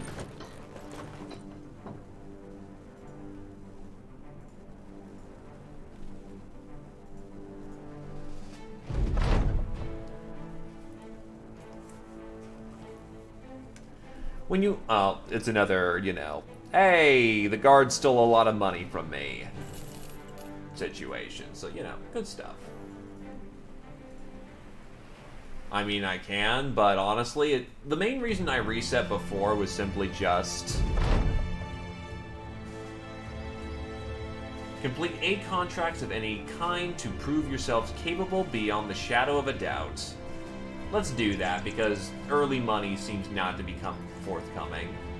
Yeah, I basically called a fold on a mulligan on another one because 12 days, and I was just not in a state of doing well, and I lost my ranger in the first fight because he got brained on accident from a lucky slinger. Caravanning work is not something I'm in line to do.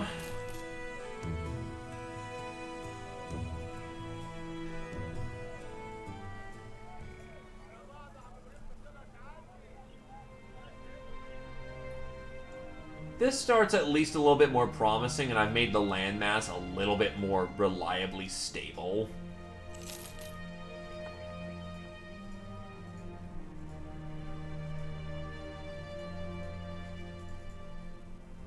Too bad the roads seem to be long still. Holy shit.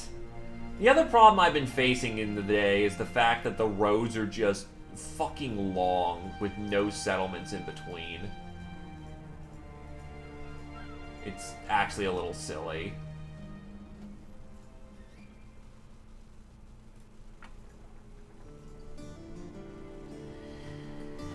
Do you believe in monster sellsword? Because these are the only contracts we're apparently going to give you. Do you believe in monster sellsword? I am asking honestly, as I believe you've had a better walk about this land than I. You nod and speak. More than just a belief, yes? The man thumbs another page. He looks up at you. Well, we believe that monsters have come to Kaiwater. We believe that's why people are going missing. Understand where this is going. I need you to find these make-believe creatures and kill them like any other. Are you interested?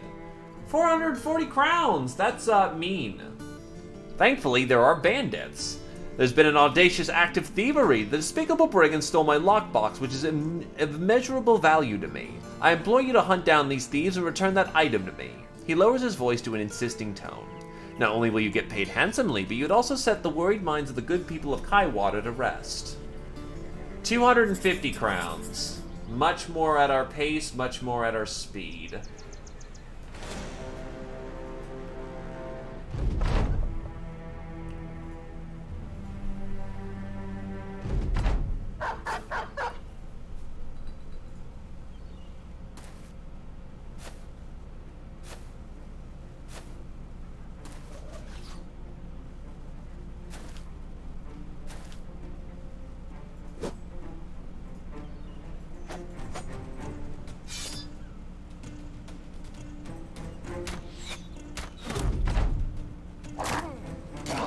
That's why we gave him the Gamerson.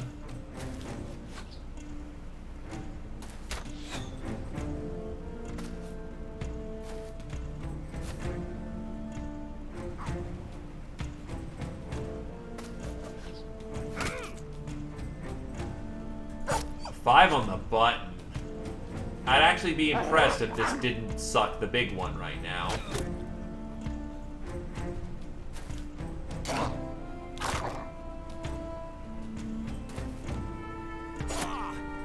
Glaive tackles him. And the war dog is down.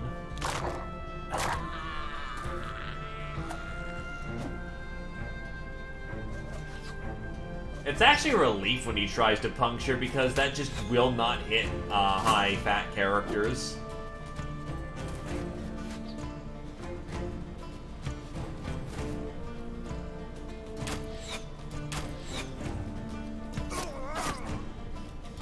Glaive's just ripping and tearing over there.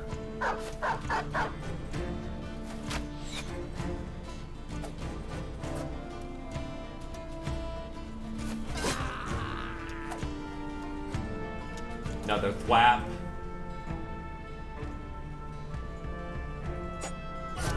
And Glaive gets his kill over there.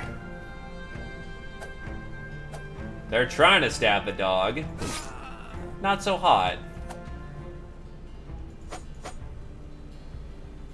Glaive, go around flank, kick his ass.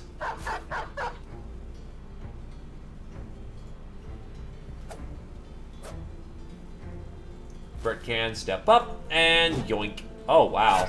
This guy just refuses to die. Too bad he dies. 3 and 3. And Glaive actually levels.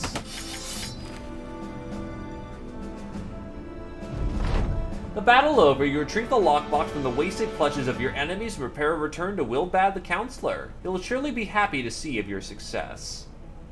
So Glaive hits level 3.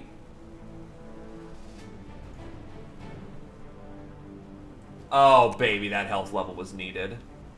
And we will go with weapon skill and initiative. Because that gets him dodge. And we'll need to start building into getting more initiative when we can.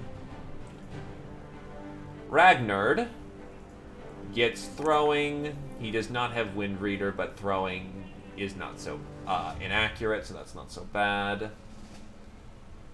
His resolve's kind of donkey balls, though. So we will go with a range skill, melee skill, resolve. And we will get him Colossus, because that giant HP pool will be beautiful when we get there.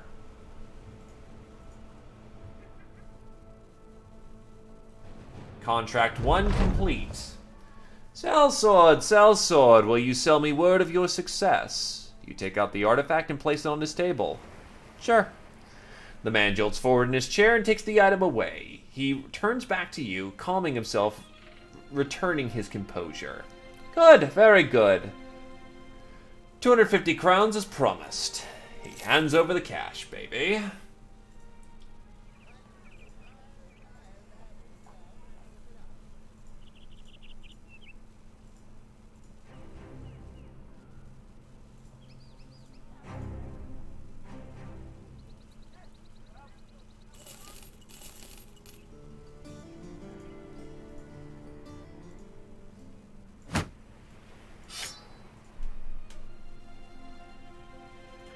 You know,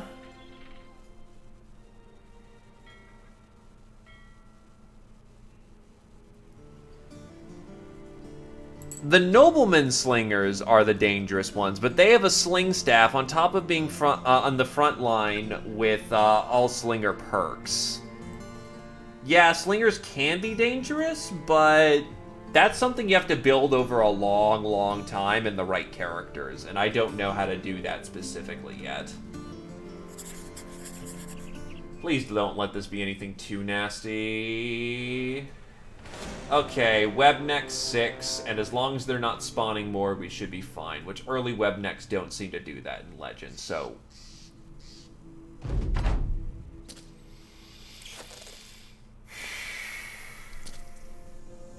That is one more than what they stated.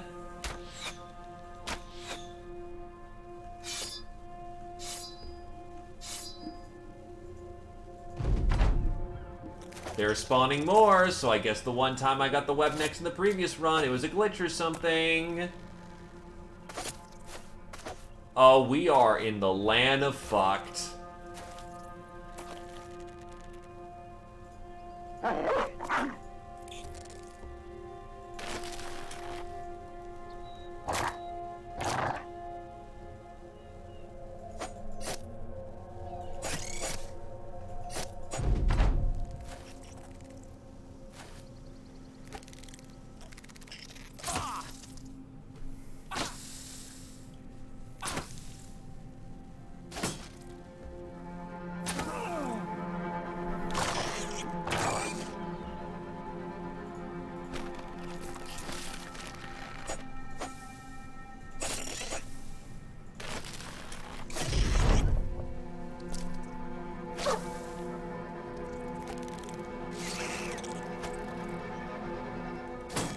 Oh, they're not webbing. Oh, thank fuck. That works in the moment.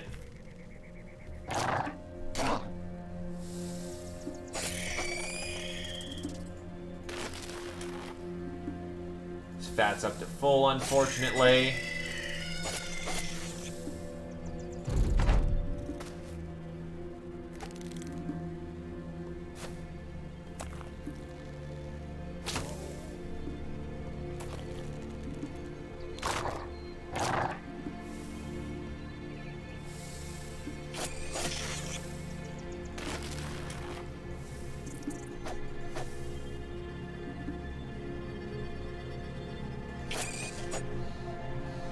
Fuck.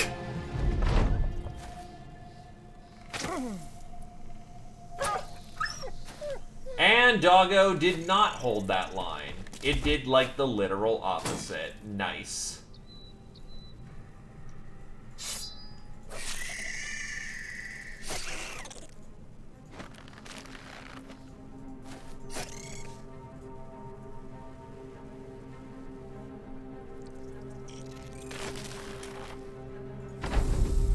Currently just trying to buy time right now.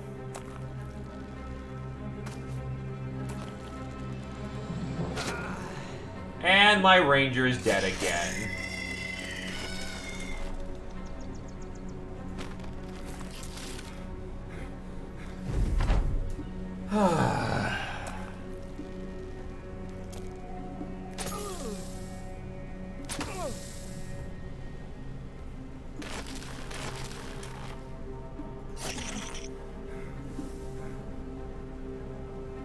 And the battle party's basically dead. With poison in their veins, they're just gone.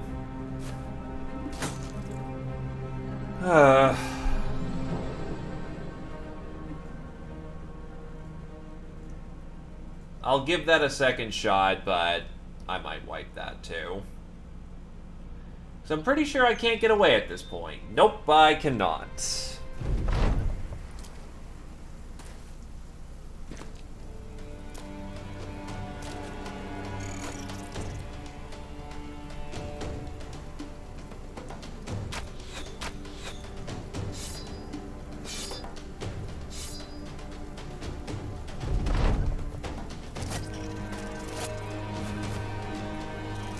Yes, I'd like to get somewhere today.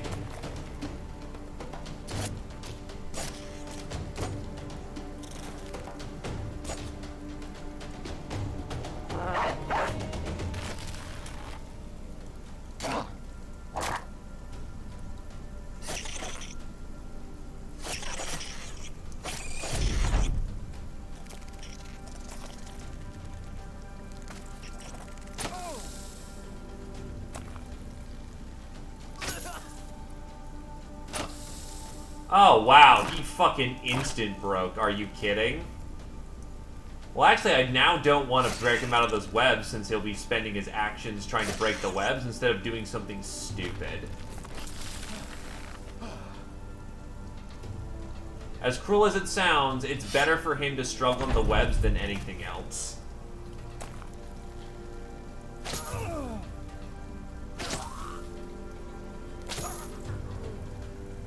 Oh my god.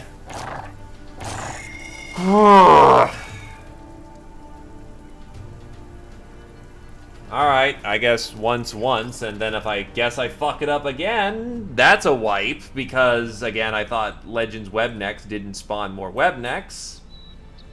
Is there fucking anything I can do in this circumstance, or did I just bone myself not knowing any better?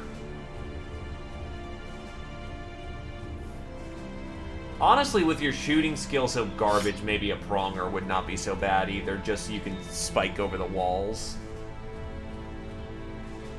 Because with a pronger, that's at least 60 to hit. Nah, I'm just not getting a good start right now. To be fair, I invited it on myself for hunting beasts, when I should know better. But then again, the only contract I've been really reliably given most of the day is beast hunting or caravan out. And I don't like those. Nah, there's not really a whole lot of time to... Fucking hell.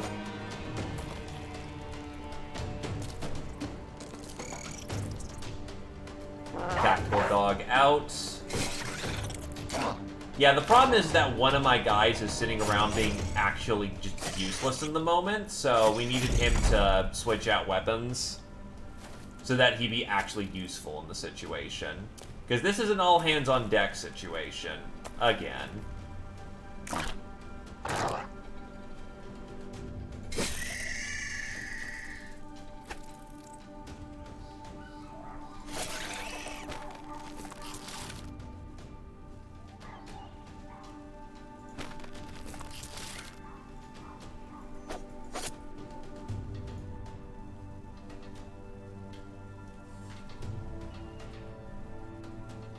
Can't waste the fat, because this is a fat test fight.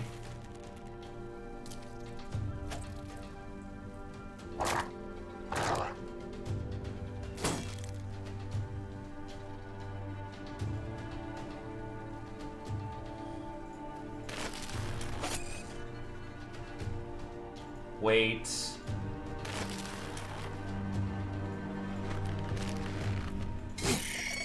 There we go. Yeah, that was my mistake. May as well just have everyone on spear duty when I can't shoot, you know, spiders this early.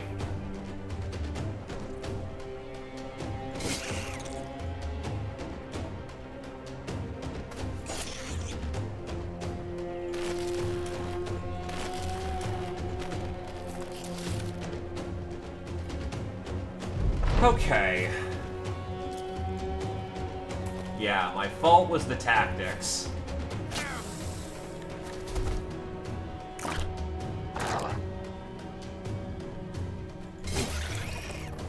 We're good. This'll do.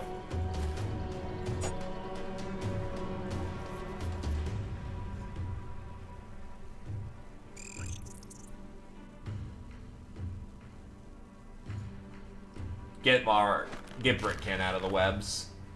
Just try to balance out the fat as much as I can. Hey, they're breaking off. Nice. Yeah, that was the right thing to do. There we go. We actually got out of that mostly painlessly at this time. And shit ton of Gosmers, so yeah, that'll do nicely. Also, hi Scotty.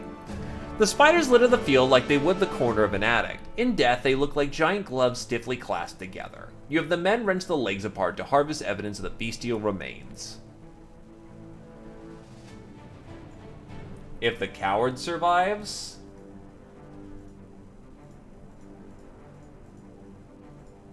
Which one's the coward?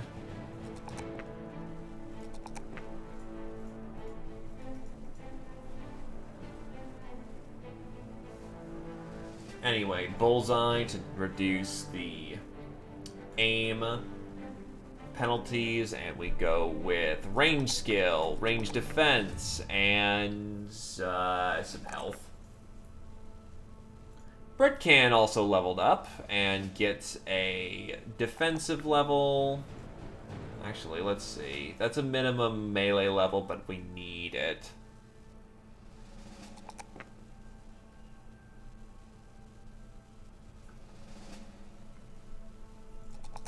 Yeah, the problem with beast hunters is that they're fragile. Then yeah, sure, not a problem.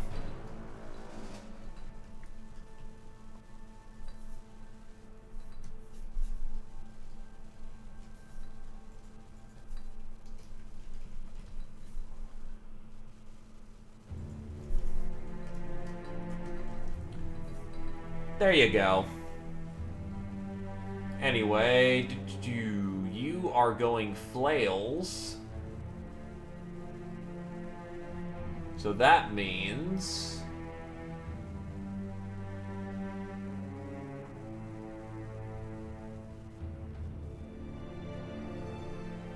honestly, your first two line of perks suck.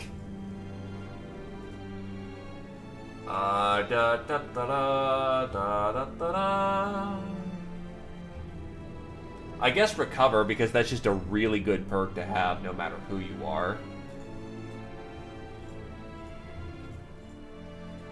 So we have survived, and that's pay.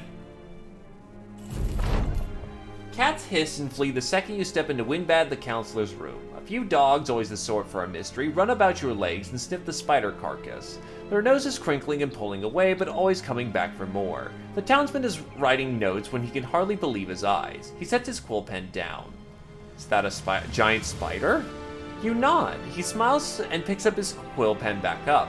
Perhaps I should have suggested you bring a very large shoe.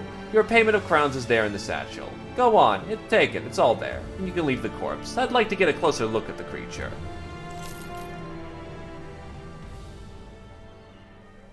Shipment of cargo, let's not. On the shore.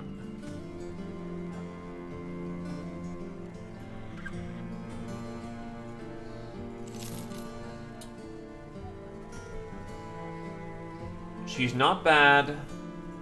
Out of our reach for now, though.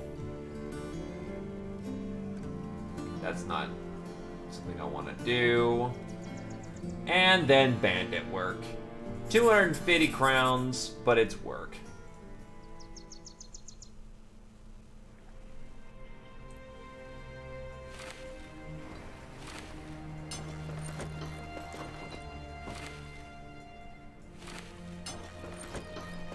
You need to get those jack coats out, get out your bow again, and away we go.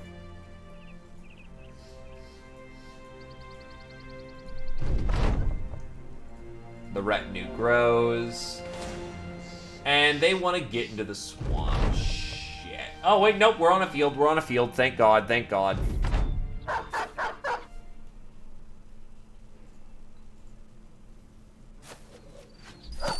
And they hit their own dog in the back. Thank God for friendly fire.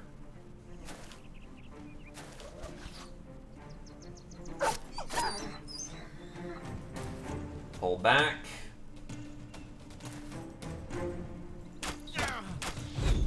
One hit to the thug.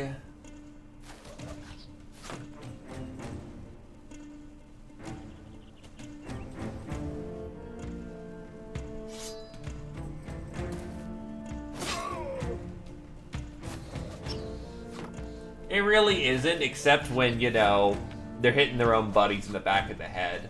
Then it's great fun. And we got the thug. Run him down.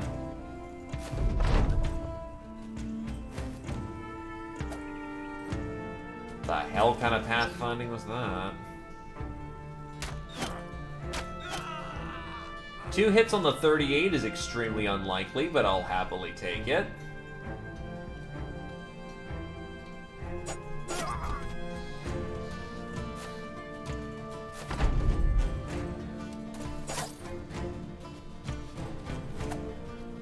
We got it by this point. No tactical doggo needed. Trying not to risk the dog as much as I can, because if the dog goes, we lose one of the major assets that the beast hunters get. Either case, that's a split and a win.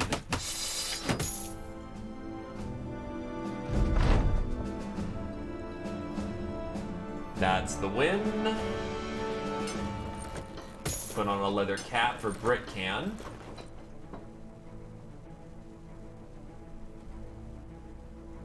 Give him back his long spear, because we want to try to attract people to hit him so that they don't hit other people. And having a heavy weapon is nice.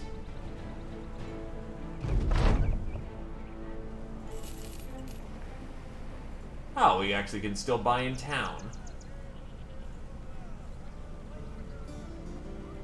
And the prices aren't terrible. I'll get some fruits. Not a protein-rich meal, but it's food.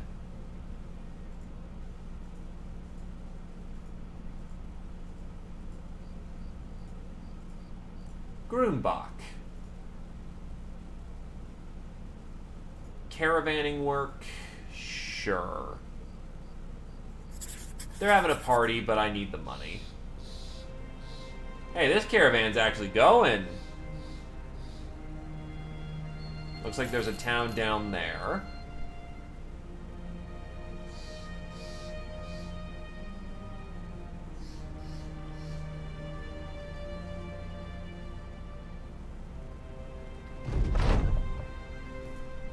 Sullen Dwarf greets you with a swarm of day tailors looking for work. The caravan leader doles out crowns to men here and there, their grubby hands going to carts to unload cargo.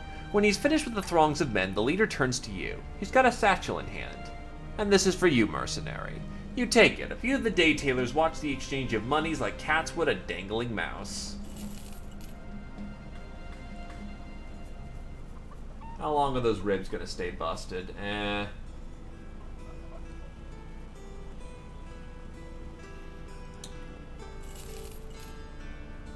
That is mean, but his traits are awful.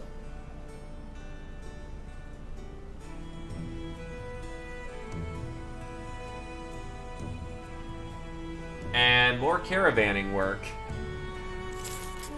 Not what I prefer, but it works.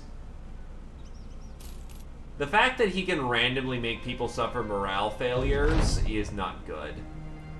Hey look, it's the drunk nobleman again. Hit me. Hate to rob the guy, but we kind of need the money.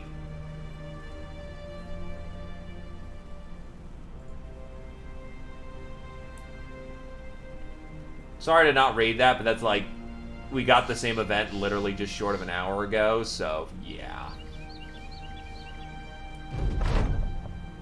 I want to get somewhere other than day 10 by the time this is all said and done. You've made it, having delivered the caravan just as you promised Leifwin the Wise you would. The caravan leader thanks you with a payment of crowns. He seems rather thankful for the fact that he's alive, briefly regaling you with a tale of when he barely escaped an ambush by brigands. You nod as if you give two shits about what happened to this man.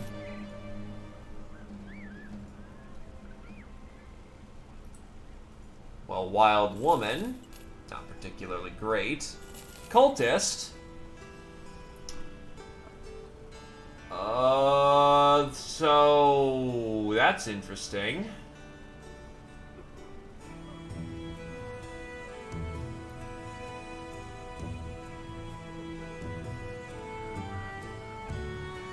So he has Battle Forge and can potentially build into Sling. You know what? Fucking indulge me. Why not? This might be good for a laugh. Once I can figure out where to sell these furs.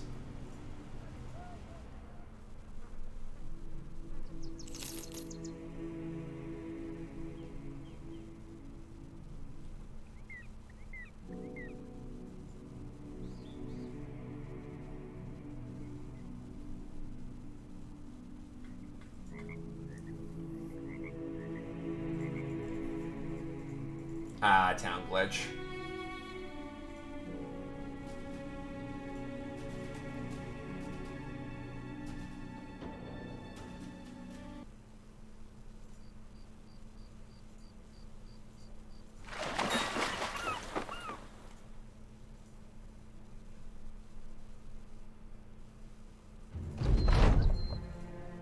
Sell off the goods here since I'm not disliked. Make some profit off of that.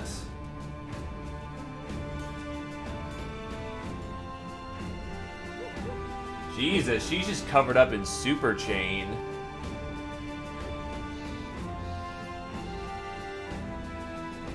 So much chain.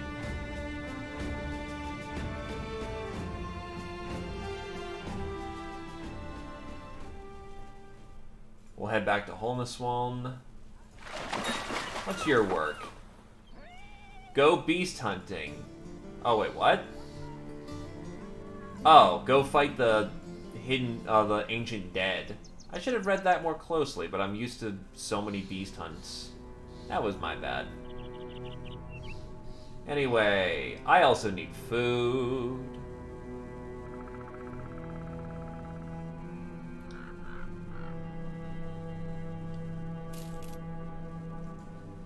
So, Mr. Cultist,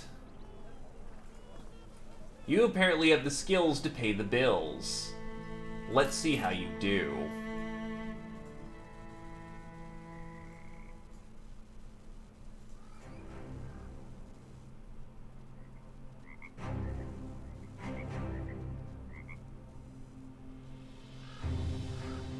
So how does this slinger shit work?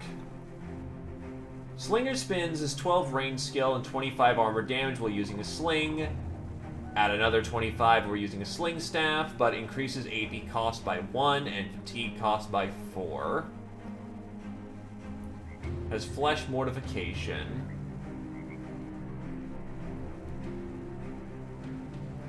Where is heavy stones?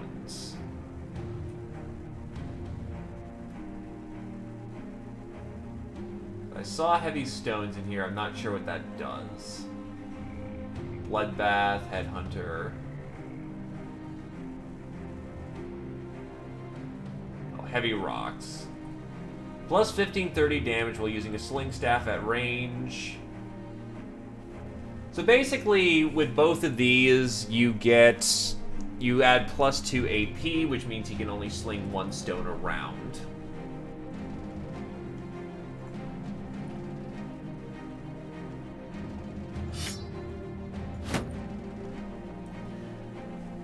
Also, his melee skill is garbage, but not a whole lot I can do about that. So the sling itself does 25 to 35 damage. Wait, you can use a sling in one hand? What the hell? Has a range of 6 tiles, even on even ground, more of shooting downhill.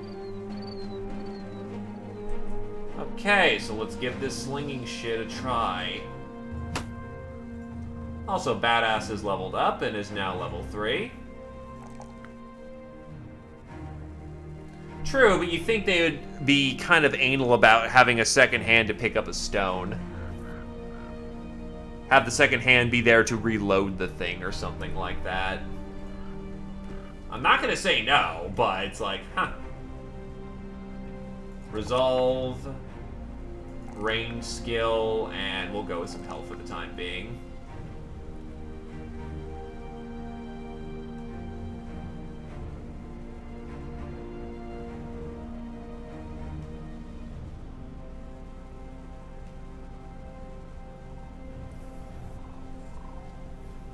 I don't think throwing weapons also require a second hand. Yeah, they don't, so... Oh, absolutely. Again, more the fact of that's nice rather than, oh, of course they went, you know, super anal about those details. So, Slinger Cultist. Who wants in on that?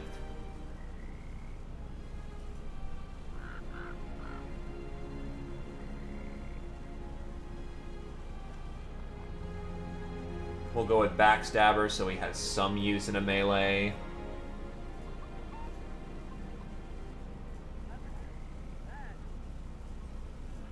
Alright, best of luck then, Bullator.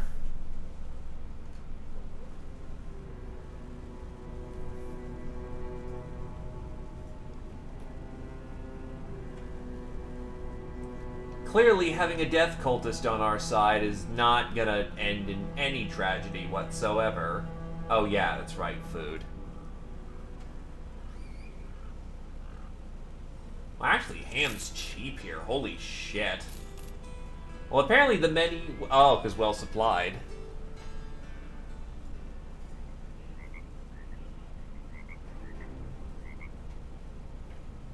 Dab Cool takes us all.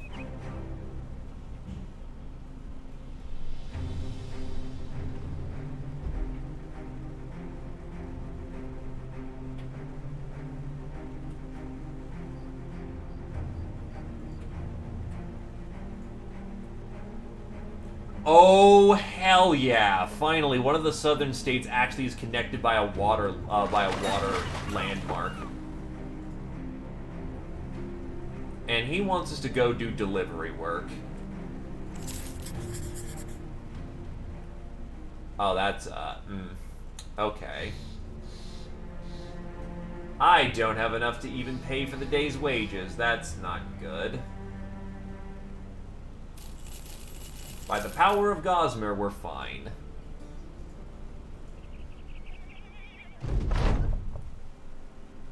It's the mud event again. I want to get the doggo, But the last time I did this event, it bit someone's finger off.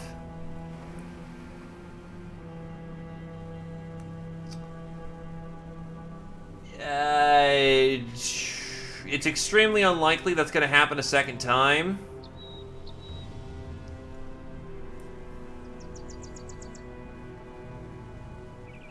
Nice, it happened a second time, but it didn't result in the exact same results. Glaive's finger merely got, you know, fucking crushed. So, yeah, the good news is you didn't lose a finger there, Glaive. Bad news is we didn't get the dog again. Why am I getting the exact same events I just got a minute ago? Okay, I'll actually start reading these because I think we've cycled through every event we just repeated. Yeah, no, crushed finger is ooh, ow, my finger, rather than oh god, my finger's missing. Alright, sleep well, Krios.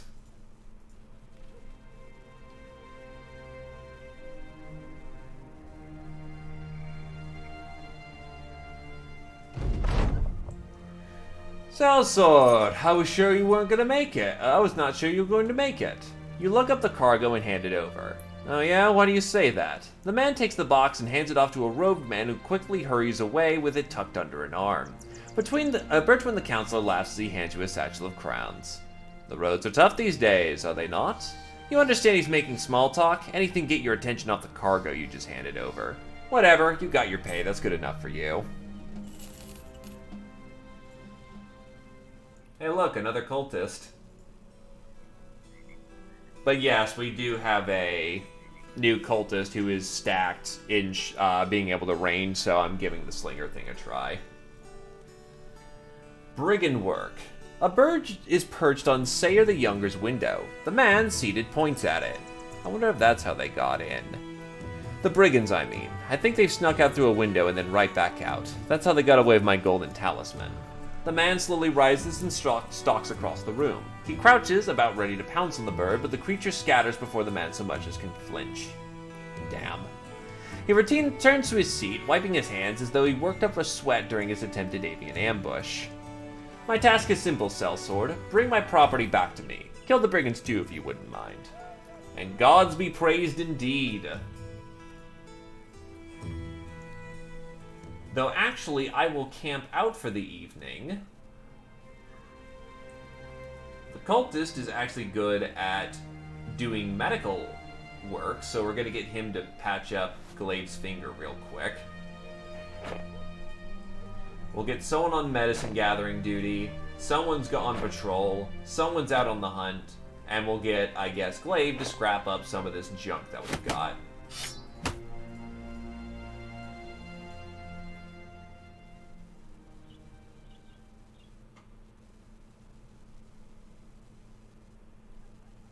Alright, that's good enough. Let's go get them, boys. Alright, they went up north.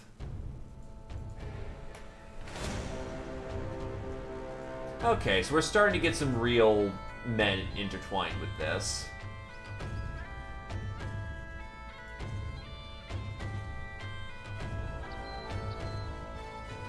Get the fuck back here. So, these next couple of fights will determine whether or not that this is going to go well or not.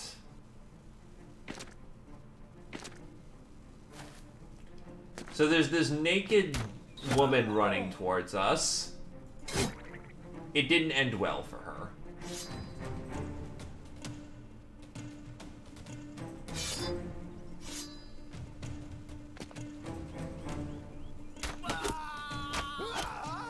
Two kills for the archer. Ow.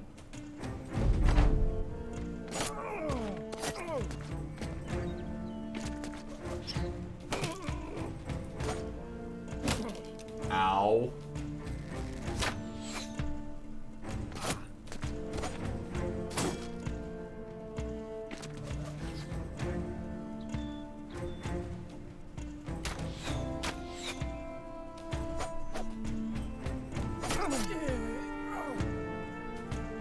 Run down the middle. Bam.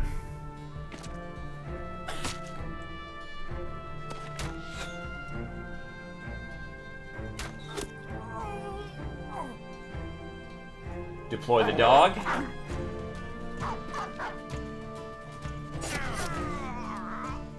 Move up. Glaive nearly kills him outright.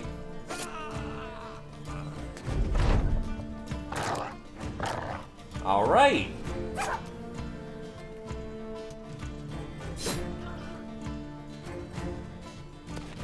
This went beautifully.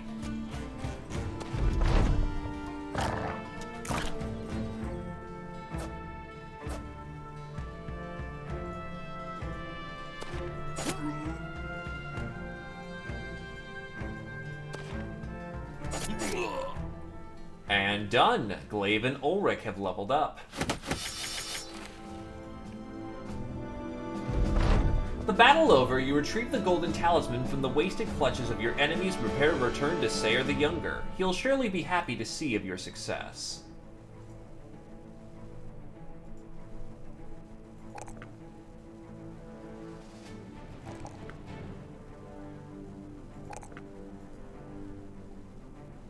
Relentless. Don't slow down. At all times, initiative is reduced by only 50% of accumulated fatigue, instead of all of it. In addition, the weight command no longer gives you a penalty to initiative in the next round.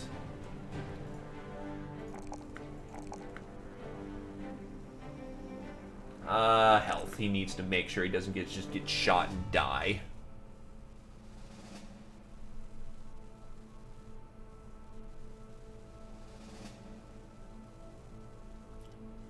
Anticipation. When being attacked with a ranged weapon, gain 1 plus 10% of your base range defense as additional range defense per tile that the attacker is away, and always at least plus 10 to range defense. It's very, very good.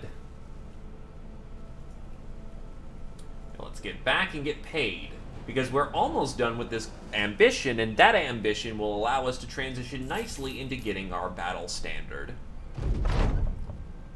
The beast could rip out my throat, yet look at them. How does that happen? I didn't even train them. Someone else did. I'm a stranger to them, yet here they are. You place the artifact on the man's table and slide it across. He leans forward, takes it, then places it under his desk. When his hand returns, he's got a satchel in hand. He tosses it over. As promised. Good work, Sellsword.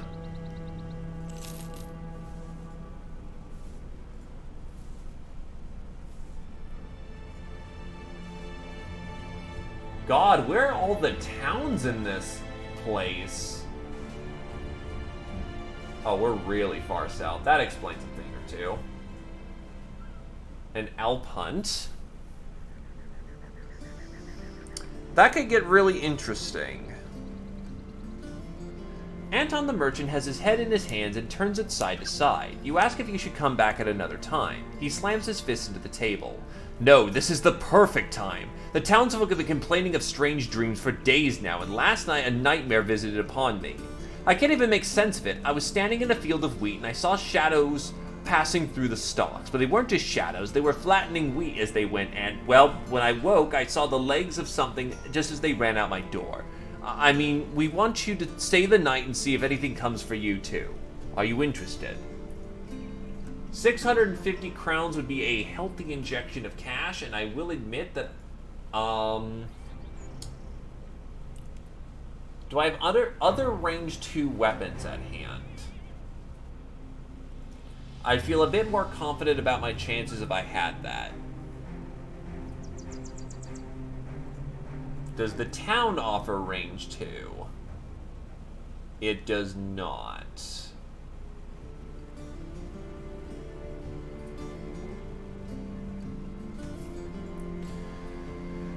Okay.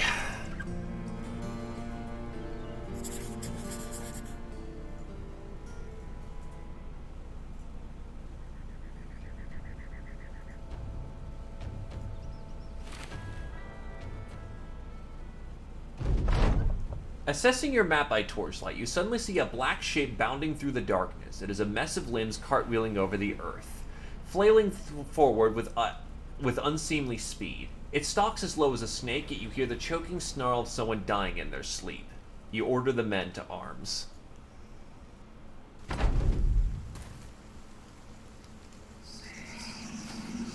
They're coming from behind.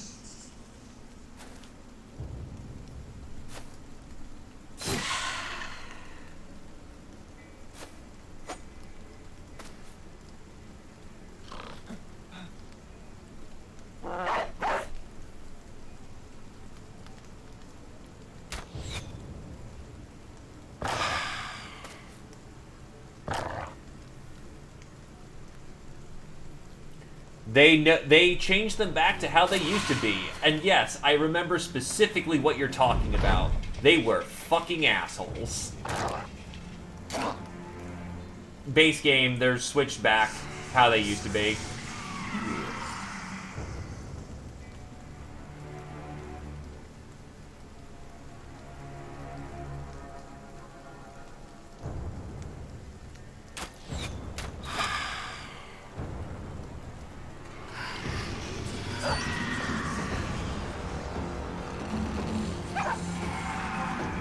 I'm losing dog on this. There's no fucking way I can save the pupper.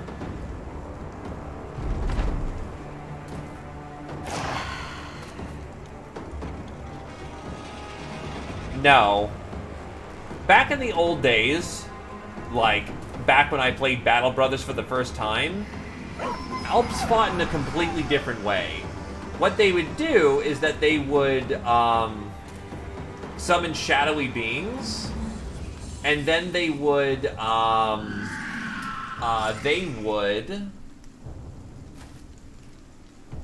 just sit there as the shadows just attacked you, and you couldn't dodge the shadows as far as I'm aware of.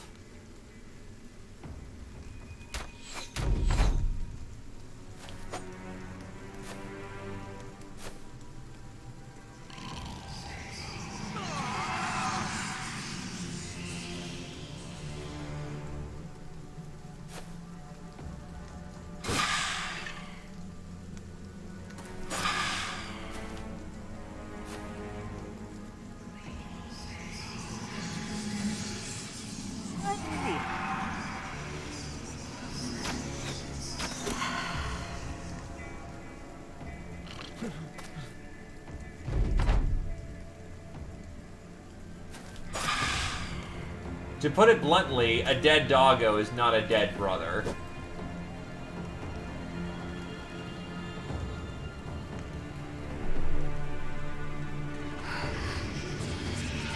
I will say, the AI seems to have changed a bit for Alps.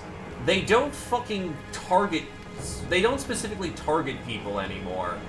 They just... Well, they don't spread fire, which is kind of annoying. Oh, thank fuck he result checked there.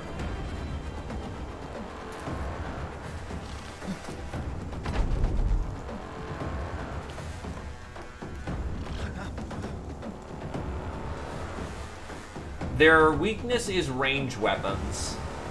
Not shooting, but being able to hit them beyond their reach. And he's fucking dead. Goodbye, Ranger boy.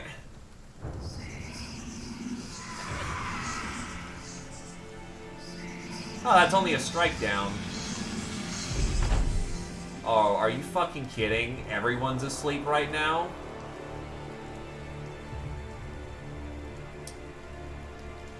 Fuck it.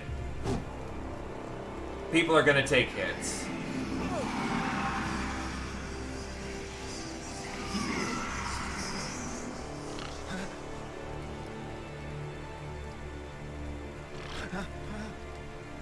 Glimpse into the veil of truth or something.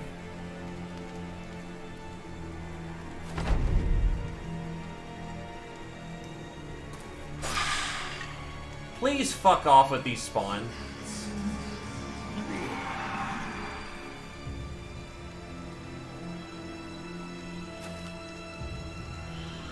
Please target him.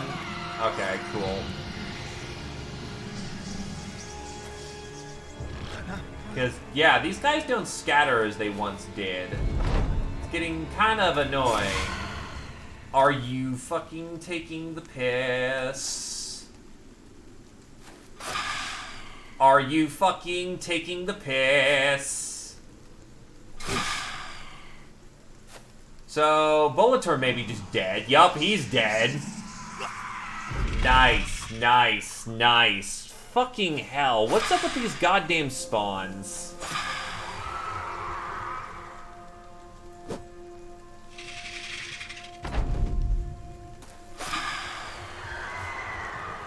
Bolator has been scarred. A blade to the face. Scarred and battle-hardened. Negative 10 hit points, negative 10 fatigue, 75% chance to survive if struck down and not killed by a fatality. Huh. Okay, so Legends actually added bad fucking, wound. Oh, good wound, permanent wounds.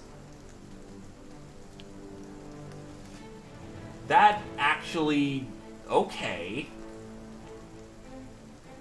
Meanwhile, Ulrich has a weakened heart. Well, he wasn't gonna be a tank anyway, but that's really bad. Whatever, I'll take it. The Alps lay in the grass, and though you saw them hurt, their flesh seems more healed over, and they seem more slain by your resilience than any weapon. You take your sword to saw a head off, only to find the blade slides right through the skin and the neck hole puckers closed. You stab the body a few times, twisting the blade to mend the flesh unmendable. Sinews slither briefly before coming to rest in the wound's hole. Not sure what to make of that, you shovel the head into a bag and tell the men to make a return to Anton the Merchant. Well, they're actually the exact same Alps, it's just that the AI seems to have changed lately to instead of mass sleeping people, they mono-target people now.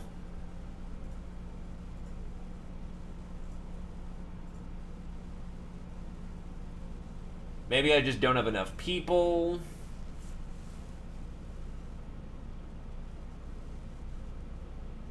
Yeah, basically.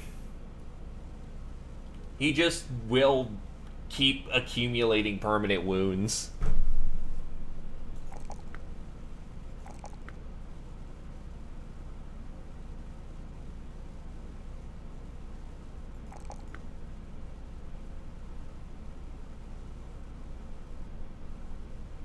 Huh. Oh, right. Helmet group is heavy armor. Yeah, no, Alps are honestly good fun. I'm just being ass right now.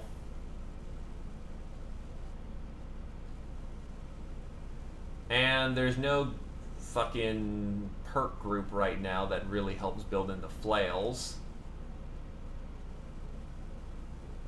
So I'm gonna go with Executioner for extra damage. Yeah, 41 max health is pretty bad. Bullator is just fine, though. Anton the Merchant meets you in his room and laughs at the knapsack you've brought. He shakes his head as he pours a drink. You need not show me that foul thing's face, sellsword. It visited me just hours ago while I was sitting right there writing notes. An intrusion that was a dream, a sight of its death as though its spirit had been severed from mine and I was forced to see it go. And in leaving I saw you standing there, sword in hand, victorious as all get out. You nod and asked if you look good. He laughs. You look like a slayer of worlds. Certainly a slayer of that creature's world, and I must fear perhaps a bit of mine as well. Stolen permanently. Well, no matter, I as a man hollow as a man sundered, I promised you good pay, and here it is. When starting out, the world saw you for what you were, an ambition armed with a weapon. Everyone has a dream, and about half those men have weapons on them. You were not unique, not outstanding, not even particularly dangerous if you're giving your old self a good look in the eye. But you made it. The doors shut in your face. The attempts at haggling that lost you good deals. The spitting. The so much spitting. It's a cold world and you dared to warm your own damn self, and you succeeded. Contracts under your belt. Contracts on the horizon. They're blurring together. A culture of victory has started to wash over the Thracian Crusade. You've good reason to be proud of your command of it. Go for Headhunter, too, just for that extra head bashing. Also, sorry about the bitching today. I have not been a good sport. Battle standard, please.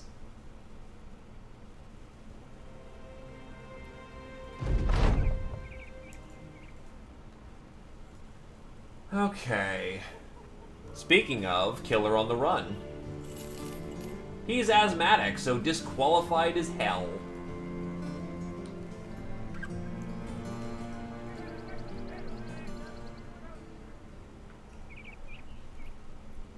Let's try hopping the boat to another place. Let's try Sea Scrap.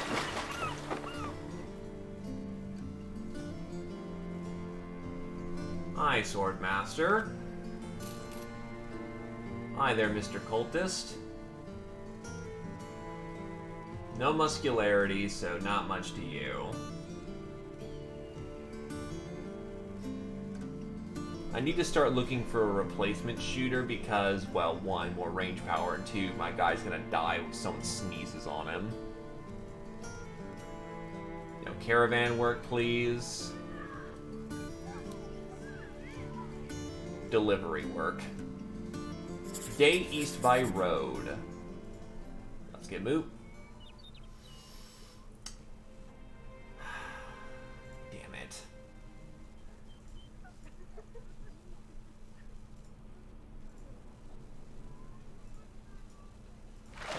Yeah, I just spent most of my paycheck getting here within a day. It's EXP though, so I'm basically paying for EXP on everyone instead of crowns, which is not great, but whatever. After some looking, a man asks who you're looking for. When you say Bertwin the counselor, he points you to towards a nearby paddock where a man is strutting about on a rather opulent-looking horse. You walk over and the man rears the steed and asks if that's the cargo Savary the Burgermeister sent. You nod. Leave it there at your feet, I'll come and get it. You don't, instead asking about your pay. The man sighs and whistles to a bodyguard who hurries over. See to it that this sellsword gets the pay he deserves. Finally, you put the crate on the ground and you make your leave. That kind of doesn't solve my problem because I was aiming to go to a new place for new contracts. While walking about the shops of Burkane, you feel a tug at your sleeve. You turn to find a child there with a face smeared black with two bright white eyes staring out. He asks if you know anything about swords. You gesture towards the one you got sheathed at your side. He claps his hands. Great, I work for the blacksmith yonder, but he's away fetching iron ingots. He told me to keep watch of this special sword he was making, but it, fell and broke. Fell and broke on its own. Will you help me put it back together?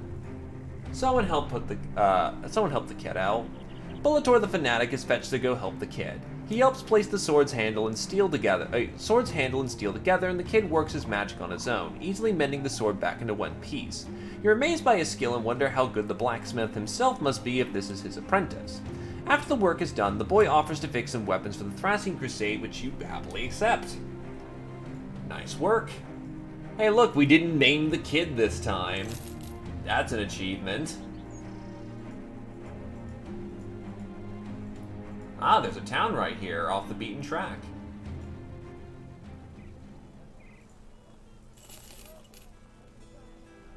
I mean, that initiative and fat is not bad.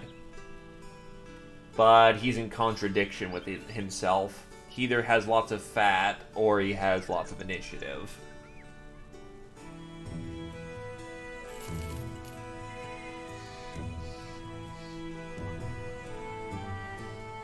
Yeah, I'll just take the contract.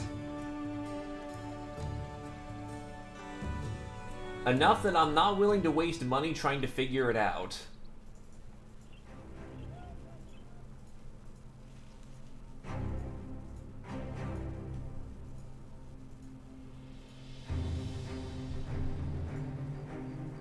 Can't get contracts from here, I'm not noble.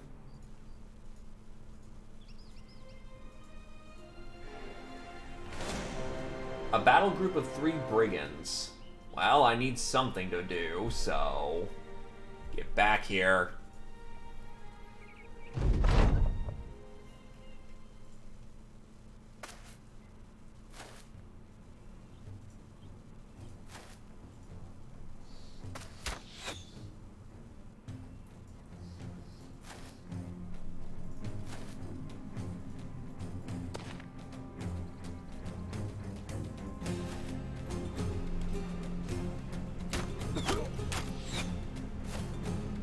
Well, the thing about Wildmen is that their main advantage is that you never have to bring up their fat except maybe once or twice.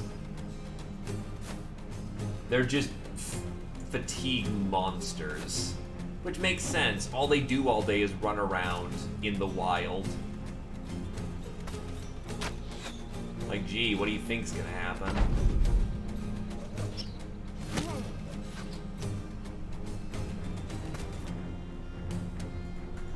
It's their combat stats that are often lacking.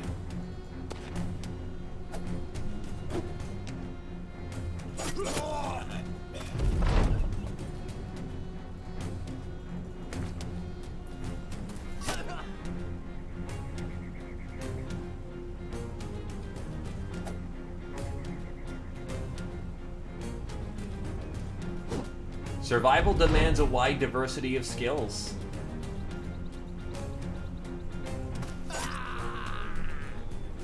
Okay, that pays for a day's wages.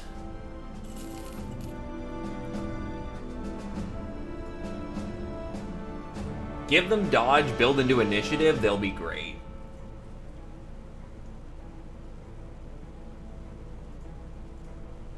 Oh right, Bullator builds into fucking Battleforge. So yeah, I'll take that +5 fat, why not? And we'll take that +4 resolve. And we will go into Slinger Spins, which should give him the ability to start flinging stones decently well enough. And Badass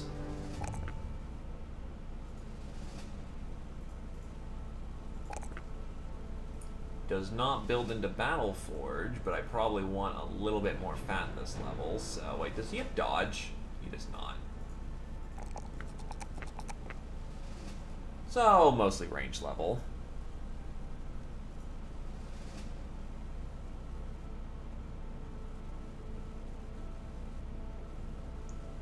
And he doesn't have the range defense uppers to really make that good. Wind Reader is great if you can build into it, but if you can't, you don't really worry about it. It's nice to have.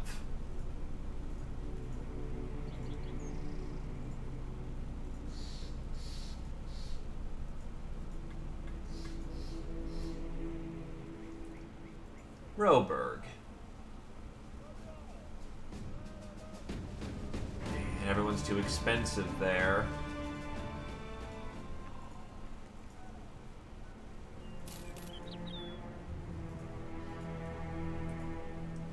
Ertzfels.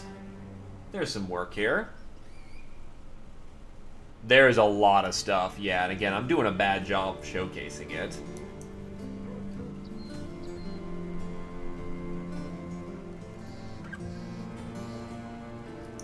Seeing ran off the treasure, talked to a group of peasants. Seeing you, he quiets all of them down. Shush the lot of you. This man here can solve our problems.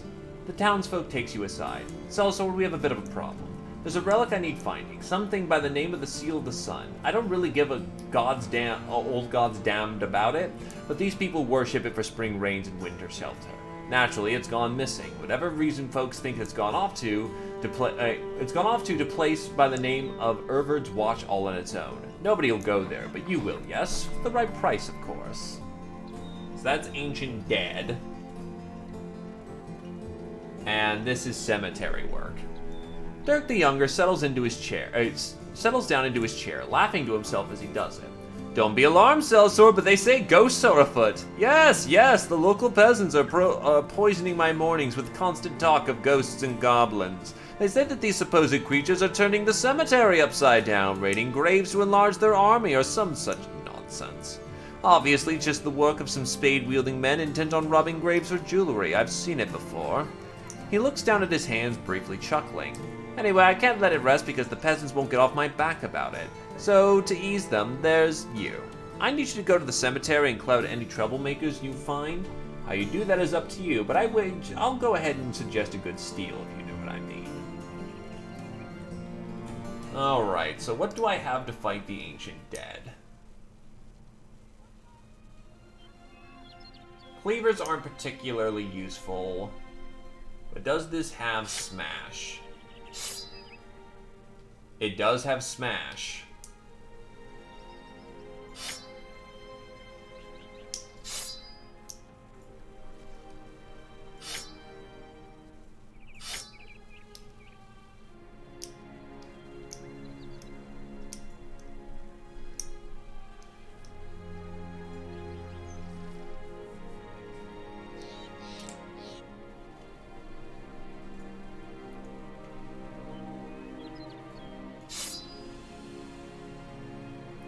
So this counts as a staff.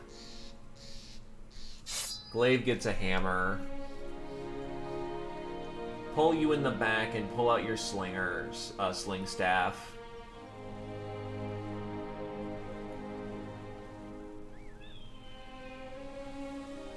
And you in the back can poke people with the spear.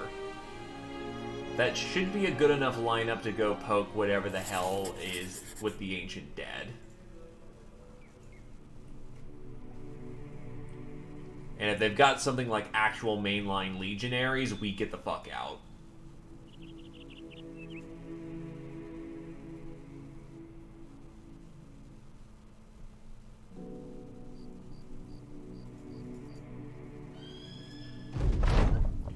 Finding and bagging the seal of the sun was easier than expected. Finding a group of undead men, top-heavy with rustic armor and wielding spears in tighter military formation than even the highest-paid army in the realm, not so expected. To arms. Yeah, it's just auxiliaries, so... we got them. We should have this.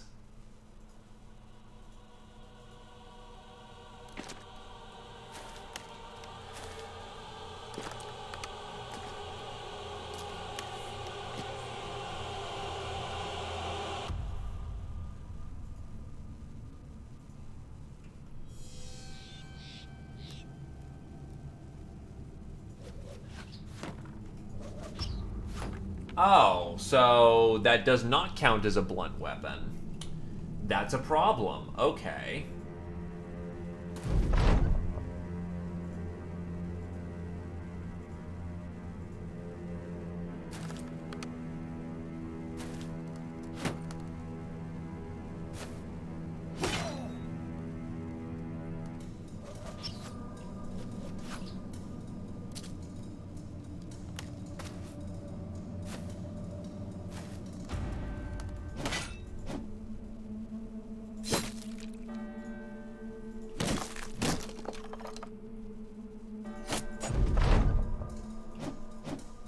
So Glaive is now effectively worthless for this fight, which is not good. Because he's one of the heaviest hitting members of the team. And surrounded. And off with his head.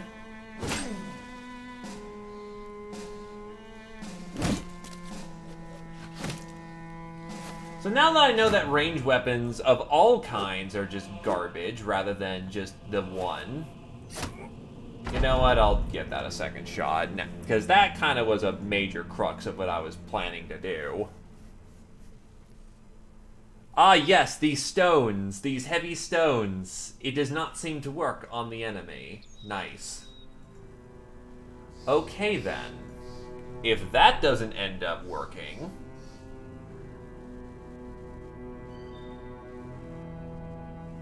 what we're gonna do instead...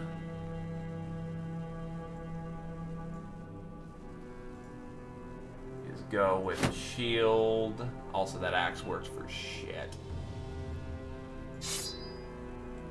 Do I have any better cleavers?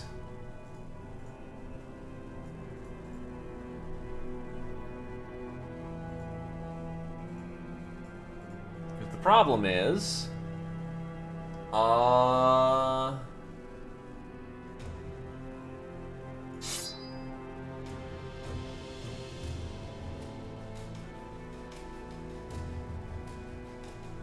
throwing spear is a throwing weapon. True. That would mess up the line pretty nicely. So let's see. Probably stick to smaller weapons then. And just bank on those shields. I don't have anything fancier at the moment, so we'll just have to roll with this.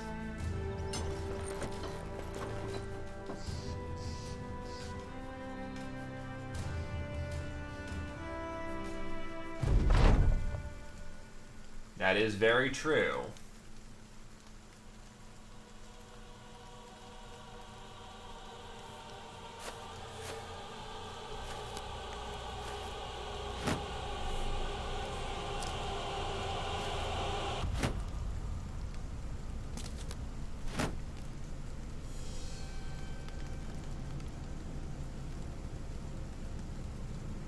Honestly, we should probably have moved back one tile universally.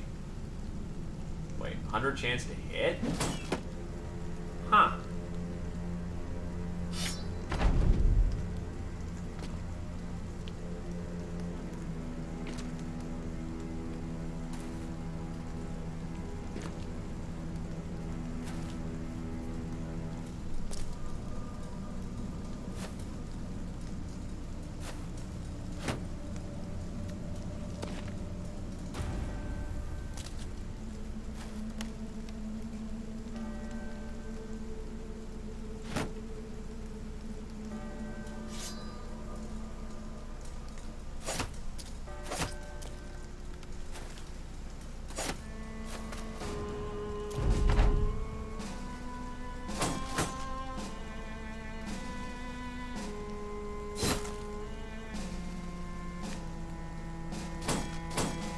Fuck.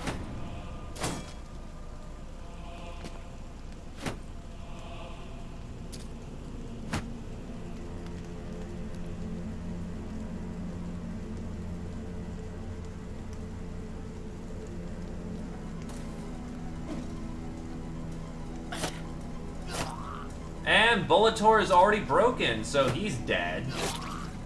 Super dead.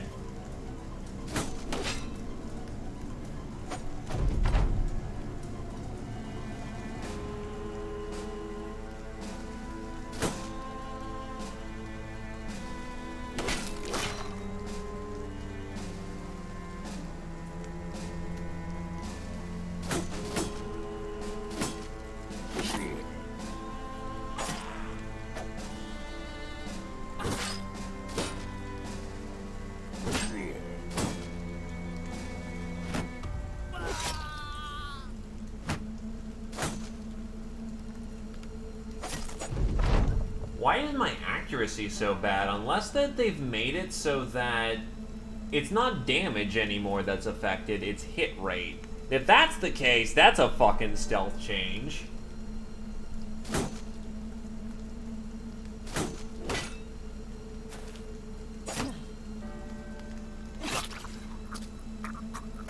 Also, these are fucking auxiliaries. How the hell are they this accurate? Well, to be fair, he's surrounded as fuck, so yeah, unsurprising he's getting hit a shit ton.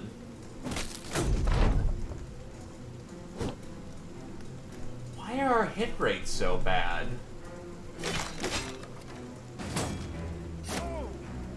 I think that they changed the Ancient Dead so it's not a damage reduction, but instead if you're using a ranged, the hit rates are now fucky, instead of it being DR.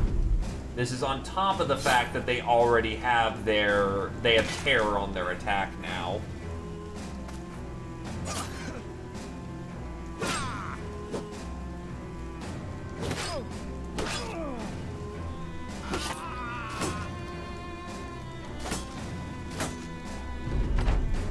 Needless to say, that's a wipe.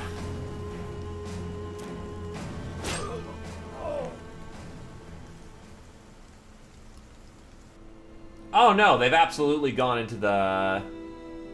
I'm not sure if that's a core change or something else. I know Legends has done their own little internal edits, but for the most part, enemies are still the same. Hold on a second. I'm gonna see if that's a core change or not.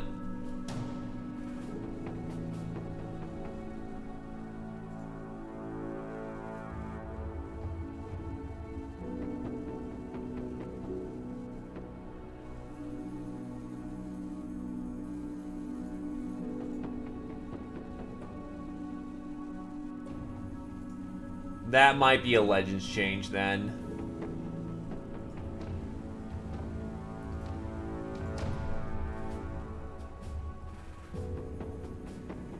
Yeah, because my hit rates were in the 20s, even with a prong spear in the back. Even with spear wall, even with shield up, and no, that's 60, so that makes sense. Glaive is 72, but he was at roughly 23s to hit. I'm not sure what's going on. I'm gonna give that one more shot just to see what the fuck's going on. actually take a deep look at what the hell is going on with my hit rates. Because I saw a lot of 20s when I have some... That means they're taking me down about 40, and even with shield wall and surrounding shield wall, that should roughly be about 30 down. They're also augs, so auxiliaries should have no natural defense.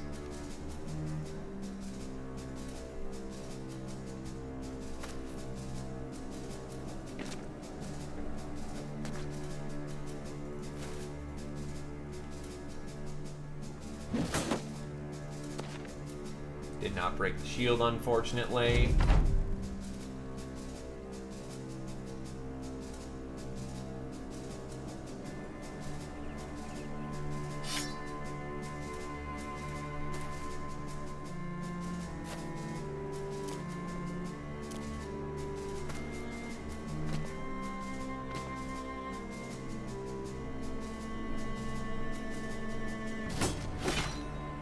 That's checking out. I may just be legitimately retarded.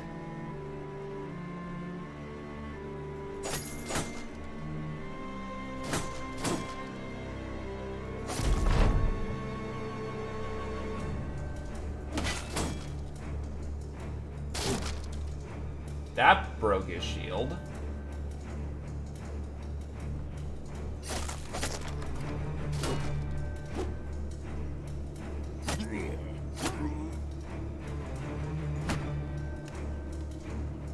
It was probably a combination of me having no fucking, fatigue, no resolve, plus, shield walling. Yeah, that probably...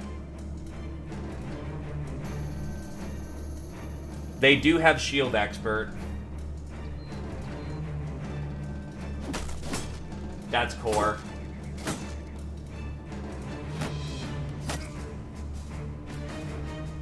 I see what the problem is. I'm just stupid.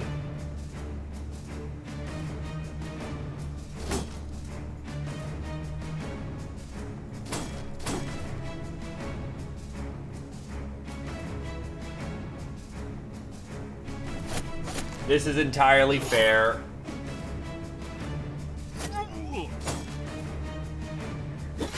It was the rapid amount of fucking, resolve that I just dropped. It was Blazing Sands. It's a Blazing Sands update. They all have Fearsome now.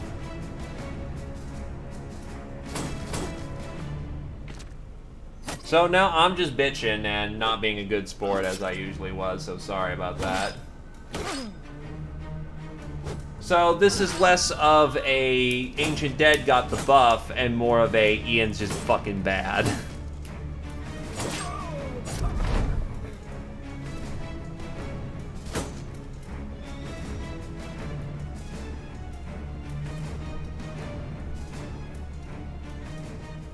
No, I fucking don't. I really don't. So to actually get somewhere for the day, yeah, fuck it. To be fair, I'm not using the highest grade weapons I could be. It's what I've got on hand, but holy shit, that they just do not have the capability of doing anything useful there.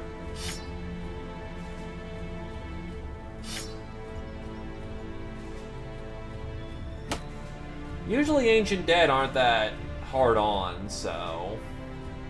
Yeah, fuck it, I'll just trash it. That's a trash. Because auxiliaries have never really been an issue for me in the past, so... I got paid in advance, didn't I? That's gonna fucking tank my rep, yup. Whatever, I can go do a graveyard. And graveyard should be well within capabilities.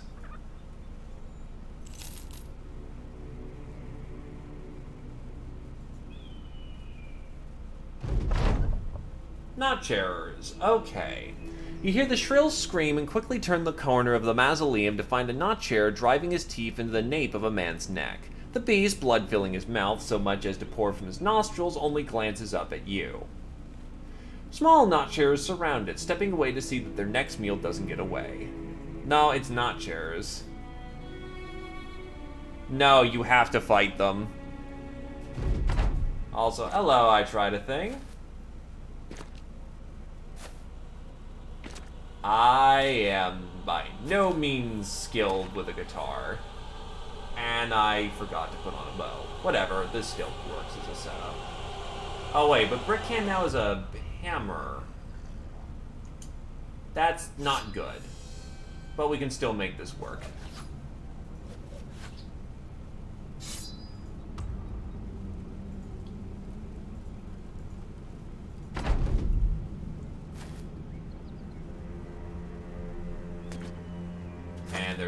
And they just jumped into the line, and no spear wall on that one. Oof. So now the southern flank has to be maintained, or else we're in for a bad time. Shit.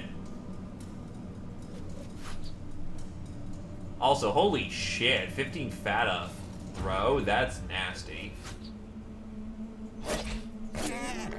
Also, no morale breaks. Jesus. Glaive's holding his front nicely, though. There we go.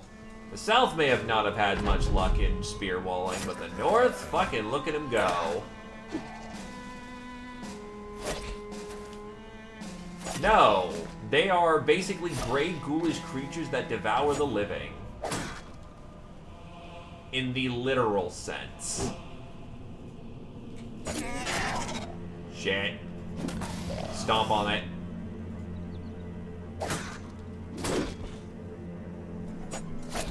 Fuck. Sorry, Bullator, you're going in point blank to stomp on the corpse. If you have a shield, use it.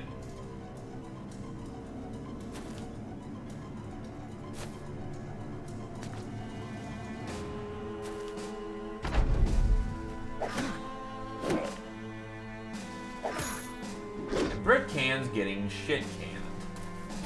That's not so good.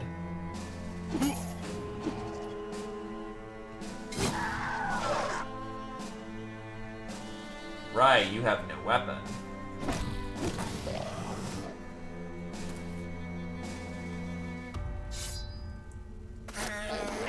Fuck off.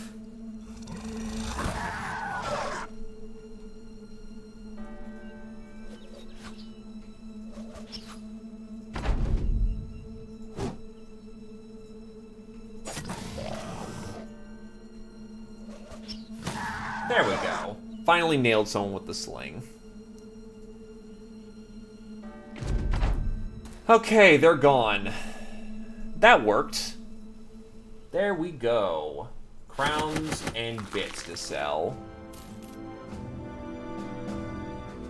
Let's get my bowman back his bow.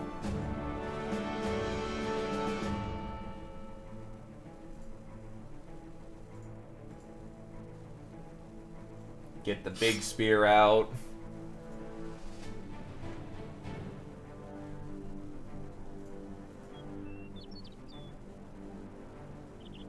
They were called ghouls? Huh. I wonder if Notchair is German for like ghoul or something. Dark the Younger welcomes you into his room. Did you kill them all? Is it secure? You shrug. Nobody will be digging up graves anytime soon. Yeah, that checks. Pay for a round of beer so people get good morale for the time being. And we continue south. Probably to go get dunked on by nomads.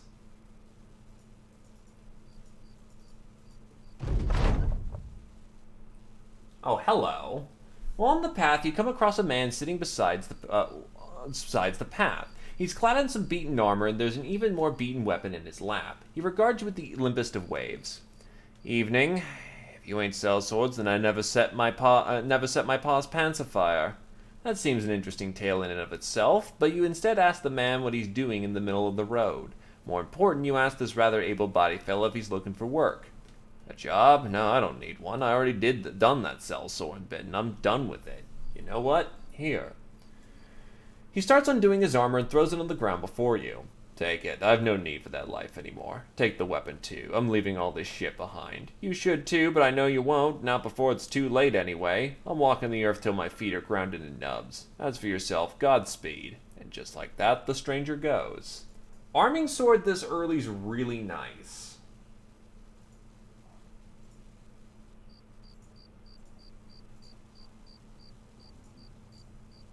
And Glaive actually has the skill to use it, so yeah, go ahead, use the sword. That's chain. Hi, free chain.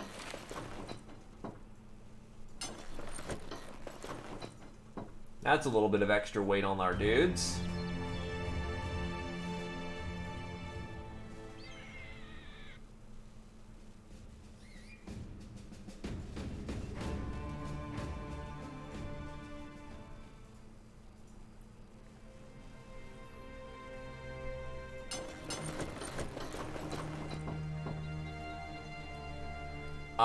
I am playing with the Legends mod, so yes, I am playing with mods. That was underpriced, but whatever. Sell off this giant stockpile of knives that I have.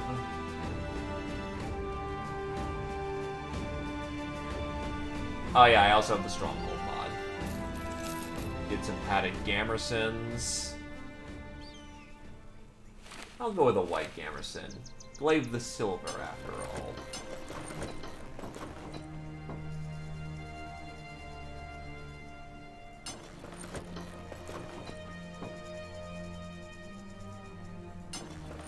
You're in a linen tunic. Take this. You may live a little longer with it.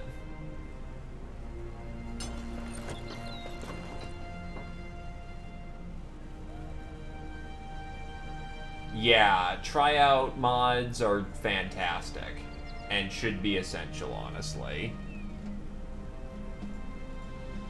Instead of blindly hiring.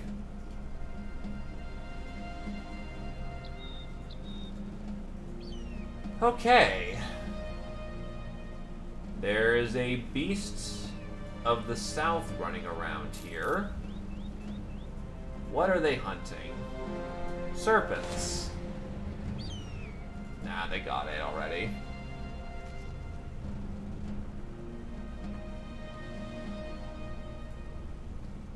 Cole, the man of some import here, states that brigands made a pass at his daughters. Now he's worried what they'll do next time. Luckily, that man is of some wealth and could easily track these brigands down. If I were to pay you a decent sum, how earnestly could you drive one of them swords of yours into a brigand or two? 410 crowns to go dab on some bandits. That sounds like a plan to me.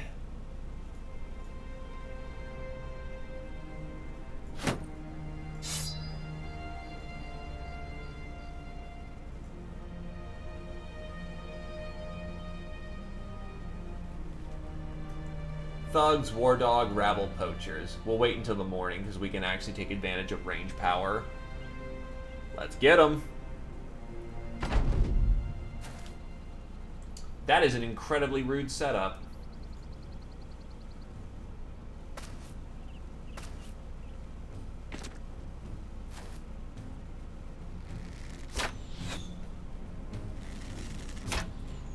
And of course, it's angled just as it is.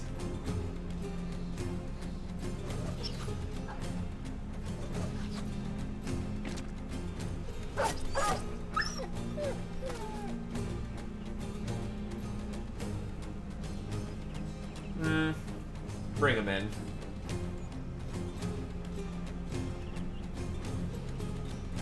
Well, to be fair, sometimes I don't need a heavy weapon. Sometimes I need the accuracy. Once I actually get you your flail, you'll probably just stick to that, but in the pre-state, before you get your sort of settled weapons, you gotta switch out frequently, depending on the foe. Because you need every advantage you can get to not just be dead in the opening rounds.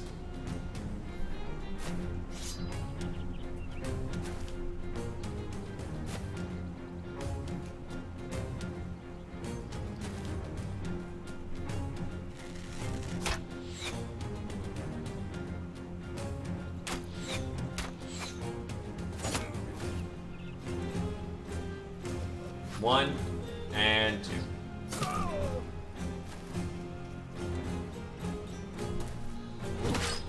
And Glaive gets a kill with that sword of his.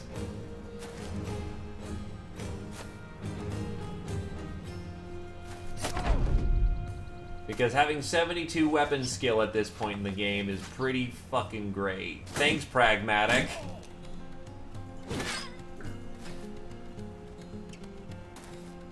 All that flesh damage. Oh, thanks for breaking my shield, you prick. Bop bop.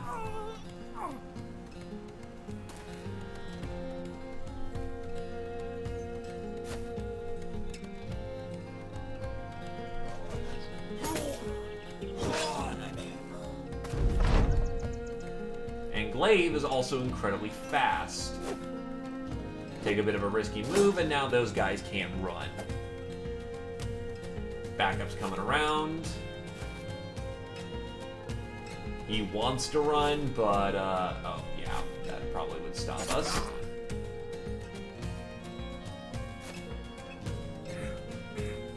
Running like hell.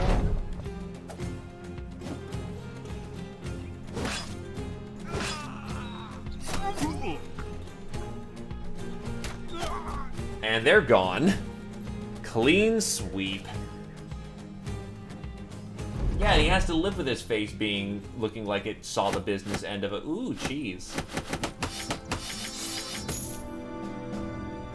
It counts as a blunt weapon, so yeah, if you hit someone hard enough.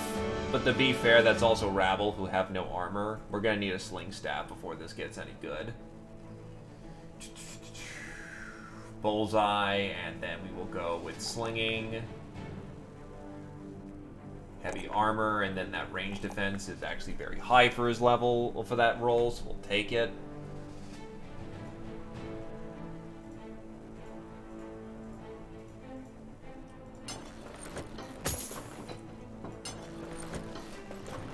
Hat.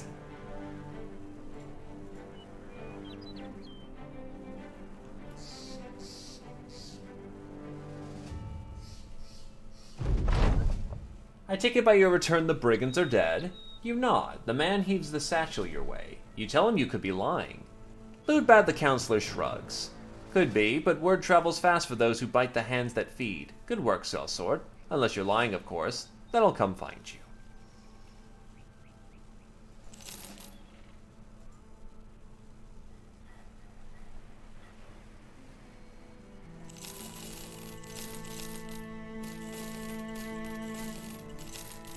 All this trash.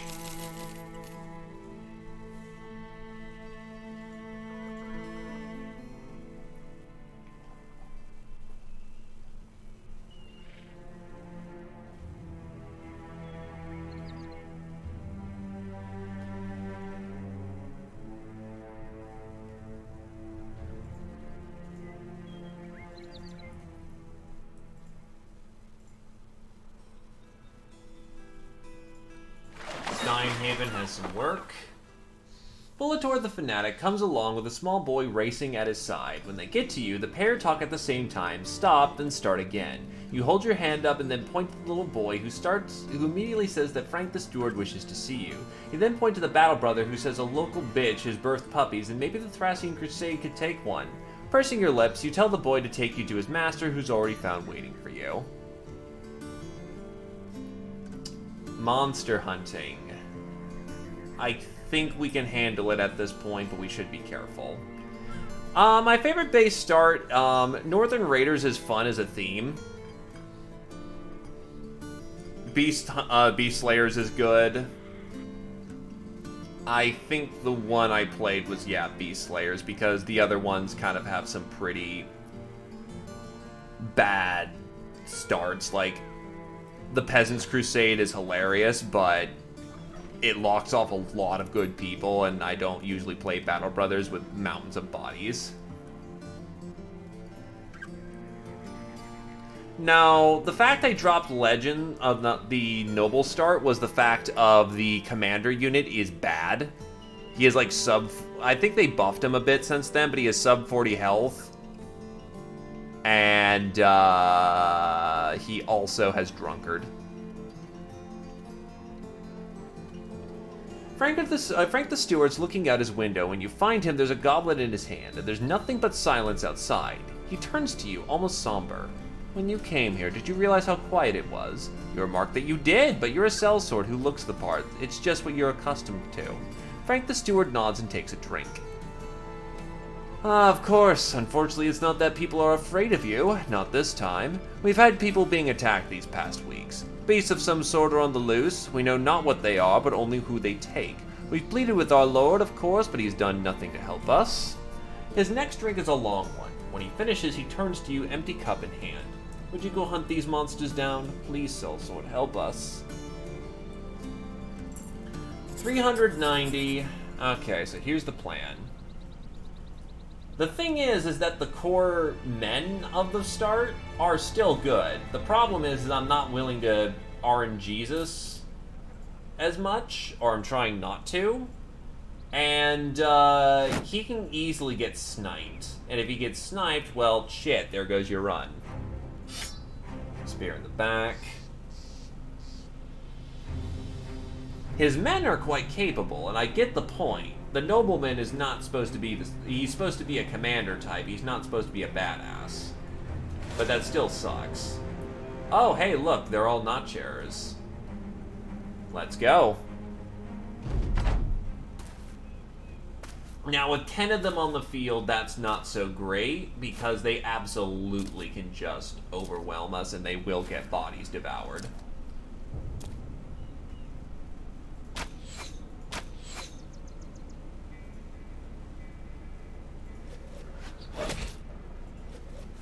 Smashing his fingers is nice.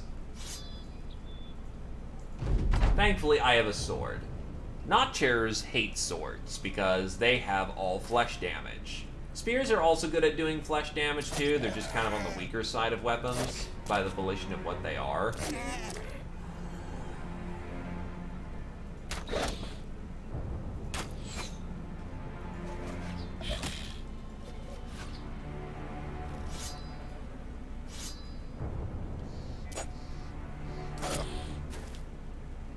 Well, they're in the line now, and only nope, they're firmly in the line at this point.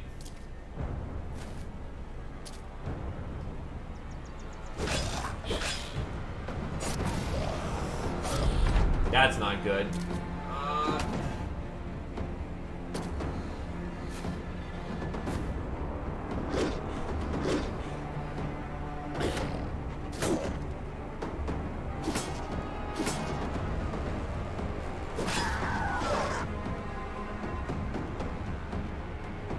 I need a stomp. Actually, no, Glaive needs to flank so that they don't try anything.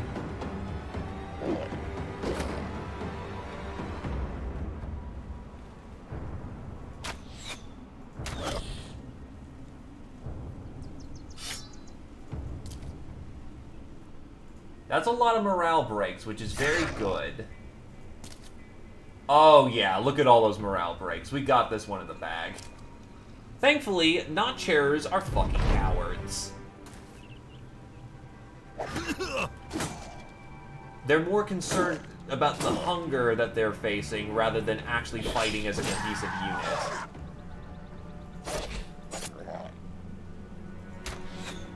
And they will cannibalize each other to do this.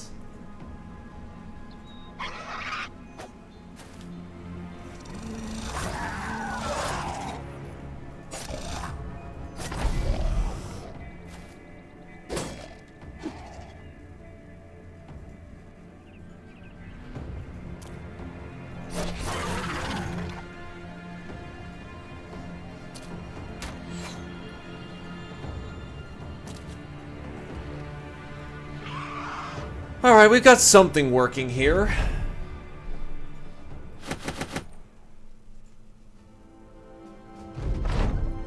The fight over, you walk to a dead Notcher and take a knee. Were it not for the gap of ill-shapen teeth, you could easily fit your head into the beast's oversized maw. Instead of admiring the dental failures at hand, you instead take out a knife and saw its head off, ripping through the very tough outer layer of skin before, surprisingly, easily ripping through its muscles and tendons. You raise the head up and order the Thracian Crusade to follow suit. Frank the Steward will be expecting some proof after all. And Glaive has hit level 5.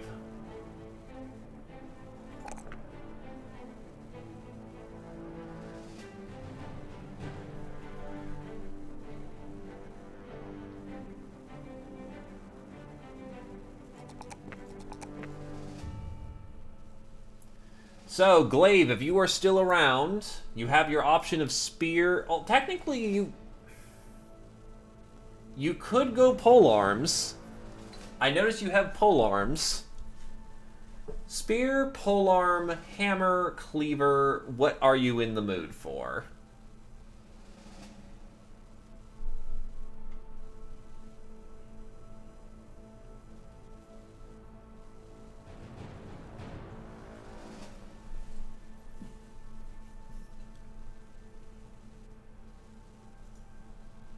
While I sit on that, I'm going to go get this delivery in. You put a Notcher's head on Frank the Steward's table. He looks up from a dinner plate, glances at the head, then at you. I was eating, sellsword. The silverware clatters as the disgusted man shoves the plate aside. A servant whisks the food away, probably to try and eat it himself. Frank the Steward takes a satchel out and puts it on the table. Crowns, as was promised.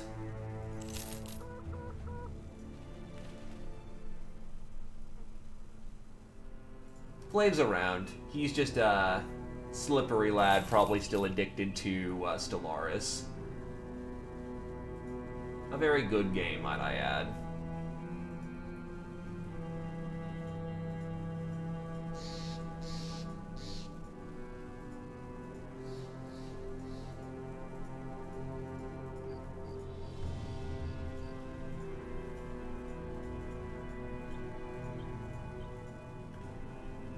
Fortunate.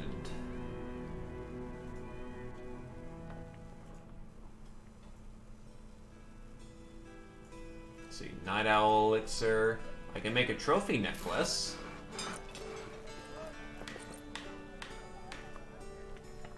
And that is something. Actually, Glaive needs it the most because he has the lowest resolve of the group. Well, at least of the frontline group. But having around roughly 50 is not bad resolve at any stretch of the imagination.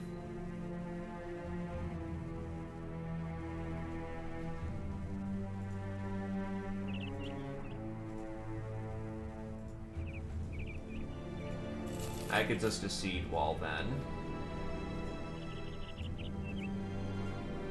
Neath Coat. While traveling the land, Britkin gets hit by bird shit. We've seen all these events more than once.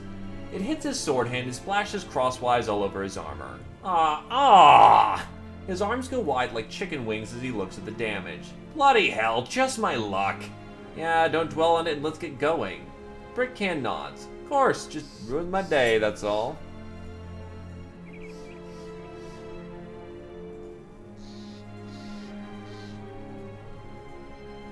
I don't get why all the towns are now incredibly spaced out.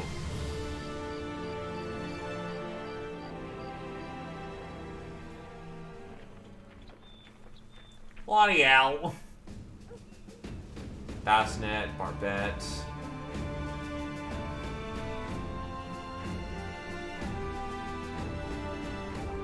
I get those male shirts, but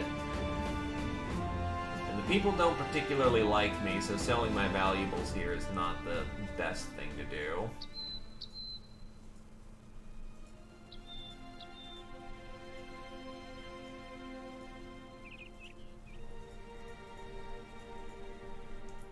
Grafenstadt. Here's a town.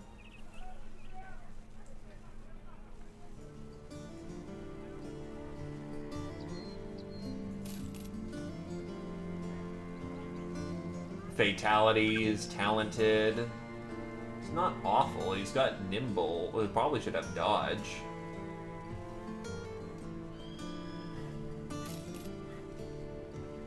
You will do just fine. If you have a battle forge, yup, welcome to the team, buddy.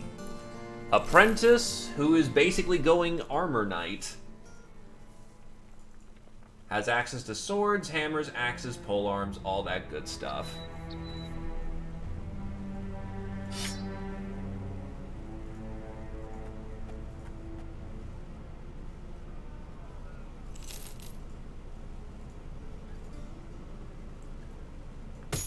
A cloth cap might keep him alive for 5 seconds. Anyway, from what I need of glaive...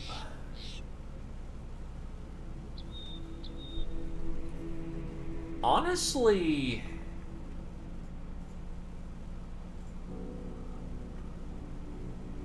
That's a good question, because I could go cleavers early, and that'd be really helpful.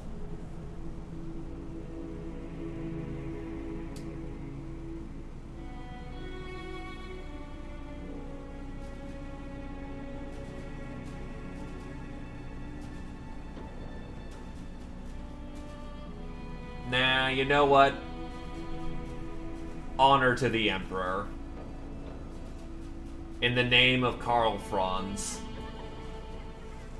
Look, mercenary, this is a strange thing to task you with, but you seem to have a good head on your shoulders. See this dark spot here? Would you be willing to venture that way and try and find the occupied hovel? It's somewhere around or at the edge of Front Field. Okay, what's your other job? Stop the grave robbing. The folks are in turmoil. Graves in the cemetery have been found open and raided. Some simpleton claims to be the dead rising from the graves. Superstitious nonsense. It's quite obviously some grave robbers audacious enough to come to Grothenstrad to plague us with their greedy presence. She bangs her fist on the table in anger. Go out to the cemetery and end this nuisance once and for all. The Tomb of Sir Yates.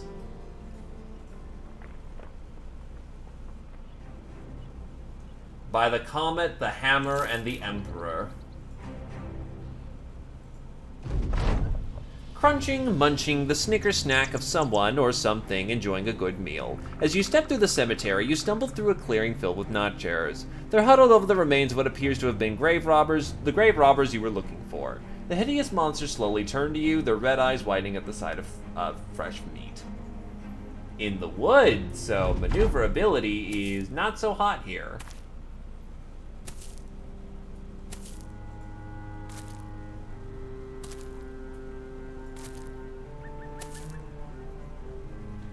Oh, that's a big boy. Oh, that could be a problem.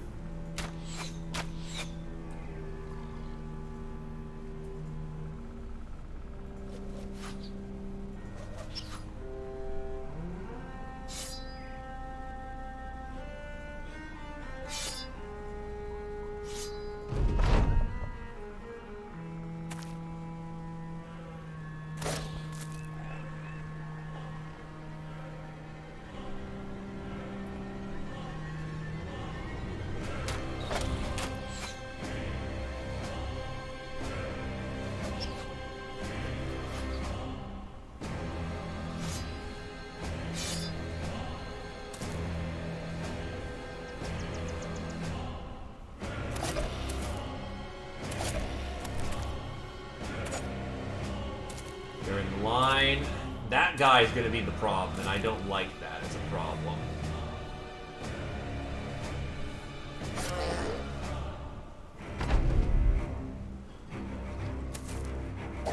Especially if he gets to tier 3, that would be the biggest oh shit moment we could get our hands on.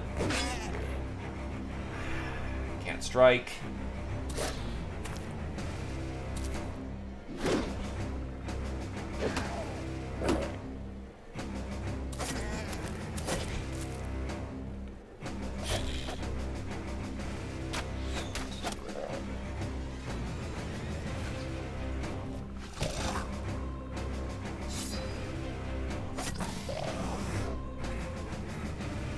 Fuck.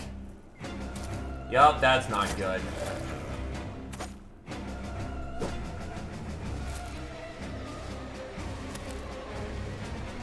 That is distinctively not good.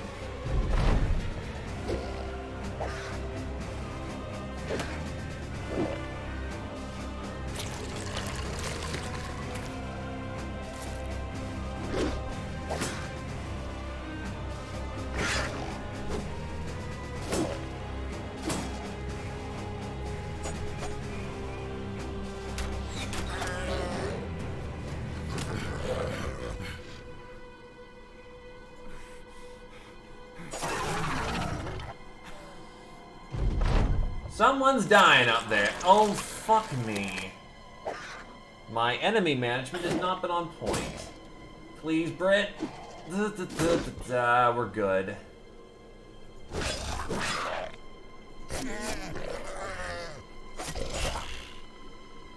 We might actually have this.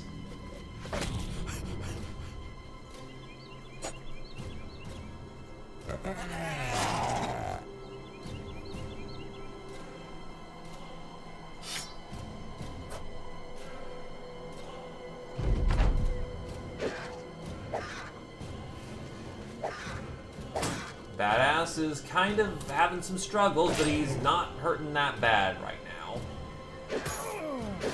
And the hat saves Brit can.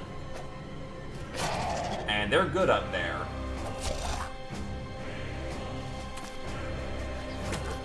Bap.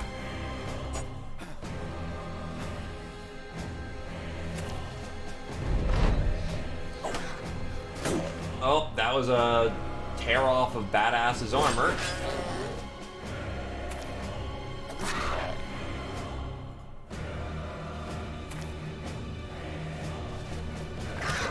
And they're all dead. Good shit. Grab it all and take it home.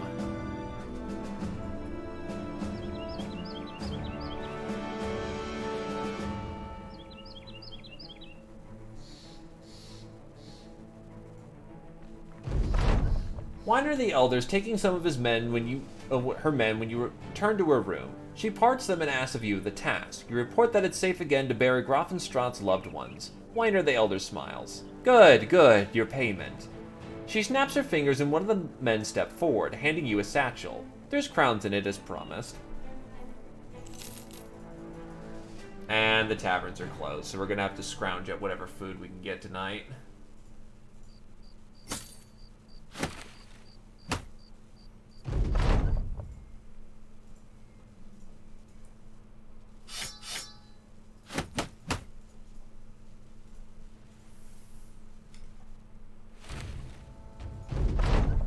Oof.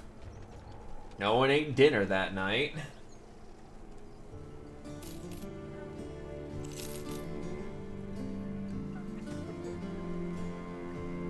Anyway, let's go find a place. The tools are fairly inexpensive, so actually I'll buy 2 packs of tools. We'll find a place to actually vend this stuff. So head to the south.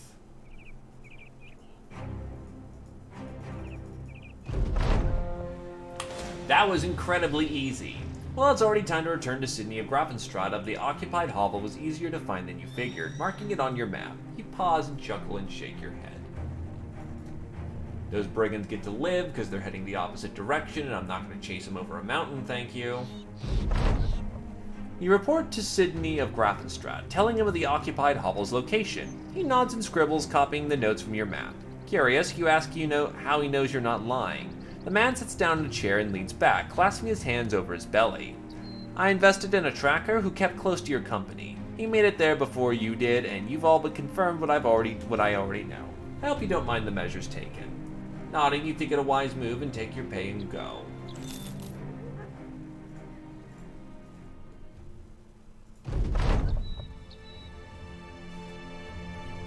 You come across an old man hobbling along the road. He settles himself against his walking stick and awaits your approach. His eyes are gray, but he tilts his head as though you see him with his ears.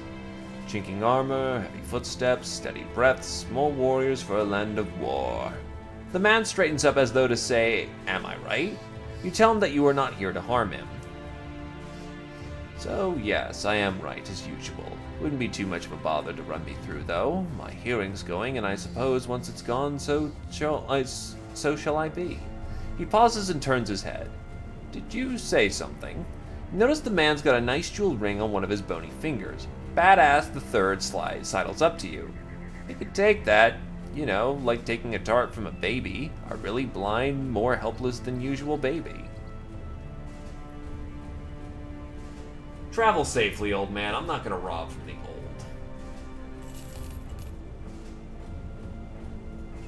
So the brigands turned out they did want to die. So to every last one of them.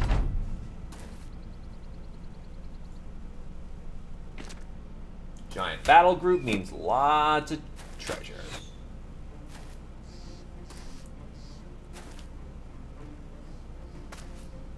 We'll call it a moment of inspiration.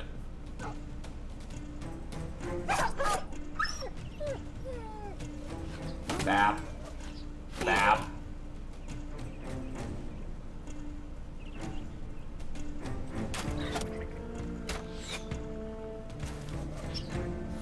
The line chips that they have are actually pretty good, not gonna lie.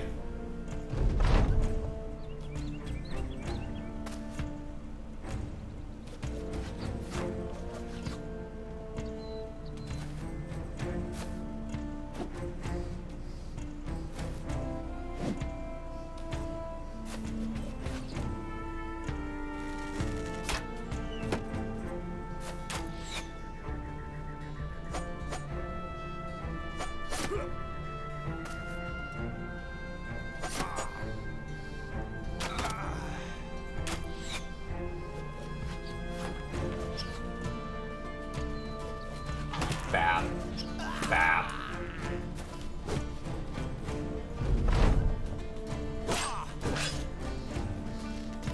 A deep abdominal cut.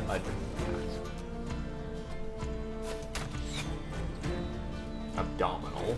I can speak English. English is a native language for me.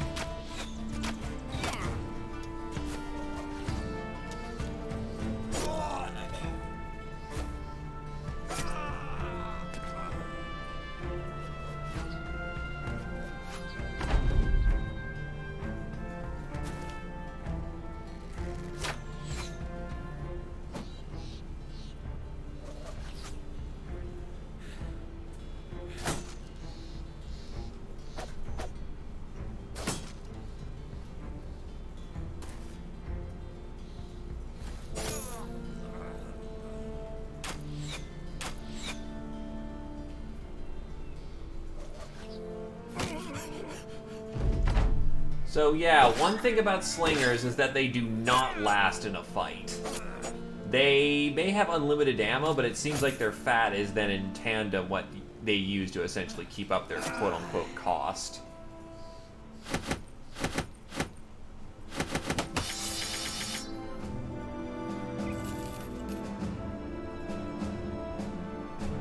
Reynold has leveled up.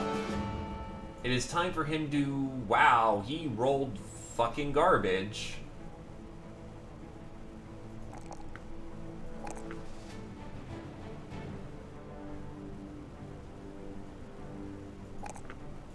His melee skill is in far more dire straits.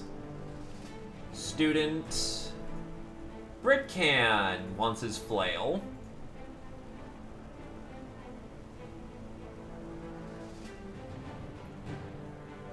Weapon skill, shield skill.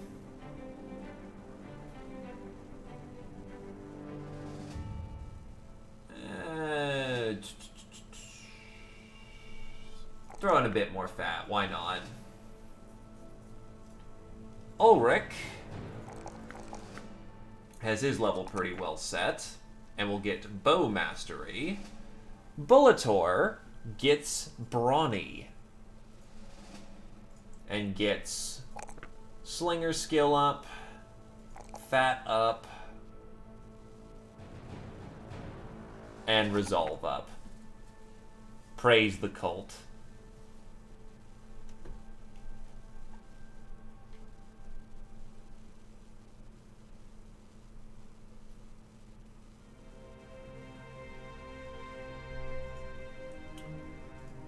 Okay.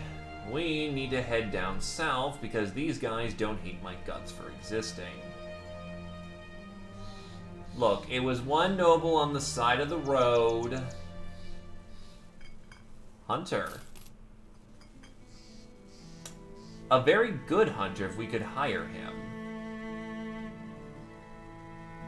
But if I sell my stuff here, I'm not going to get the money I need.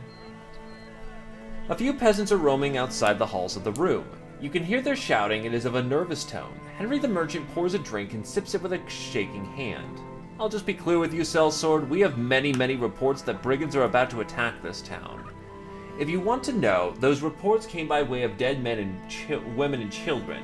Clearly, we have no reason to doubt the seriousness of these reports, so the question is, will you protect us? Yeah, they basically want good fat, and they want good, range skill.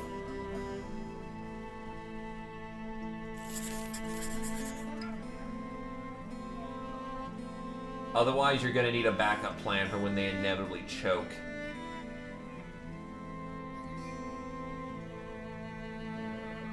There's all these nice things I want.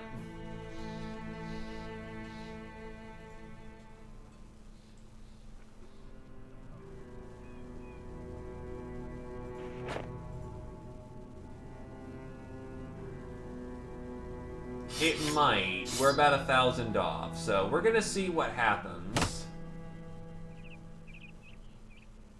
The fact we're fighting at night is not so nice.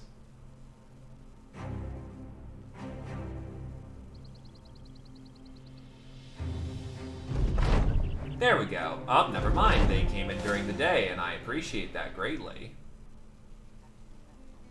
Sell off all these packs of arrows so I can make room for the giant pile of loot I'm about to bag. So, what's the battle group of? Thugs, rabble, poachers. Pretty standard battle group. Let's go get them. And there's nachos running around. And yes, you can make grenades, but they are throwables rather than specifically being an ammo type. We made extensive use of fire pots, actually.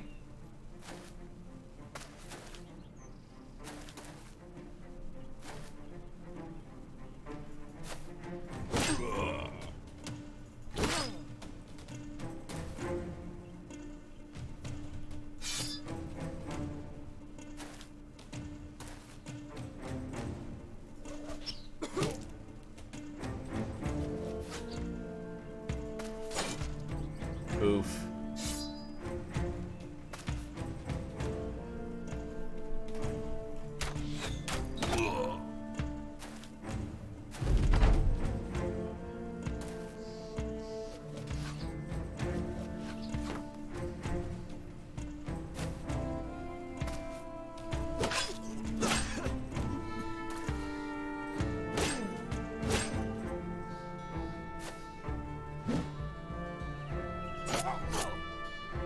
That's actually not good. The fact that they're still alive means that they can still be a bother.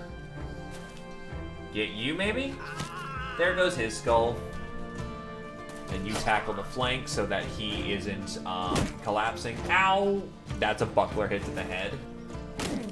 And that's a stun on Brickcan. They are just trying to lock him down.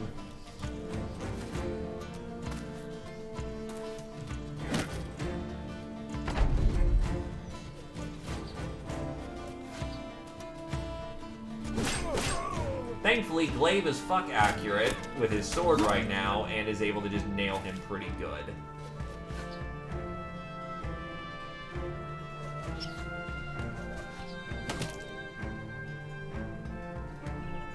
Bap. In the moment, yes it is. Oh, that's a thug. Oh, that's the problem.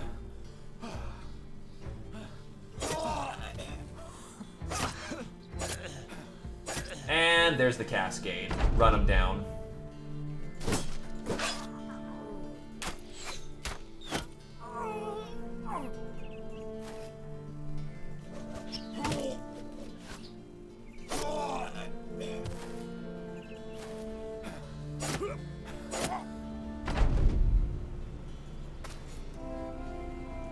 To be fair, Pragmatic is a really fucking good trait.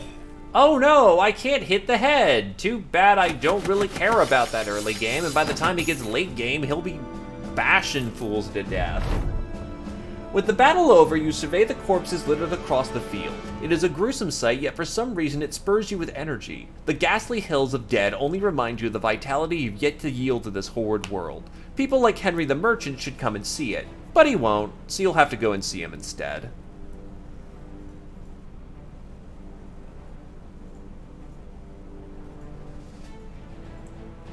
Okay, the nachos aren't hitting that trading caravan. That works. You return to Henry the Merchant looking rightfully smug. Work's done.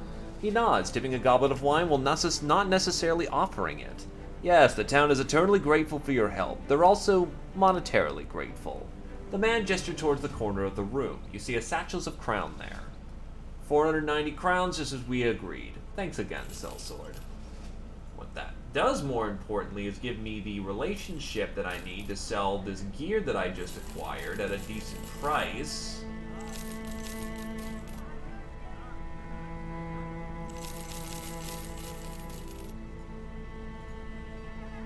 To then hire on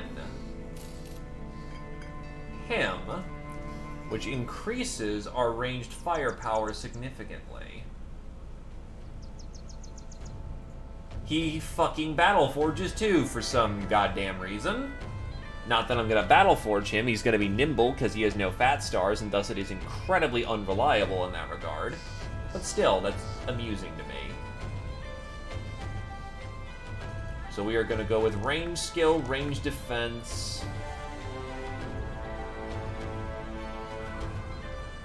And then we are going to go... That's a max melee defense, and that sucks. I am going to go with...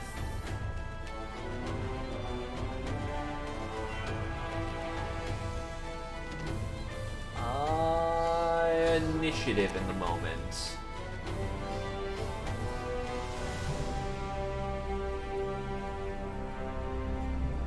Badass has reached level 5.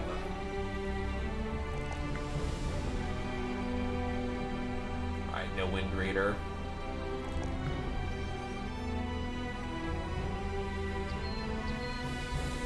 Pretty much. But you are also spec towards being able to do that.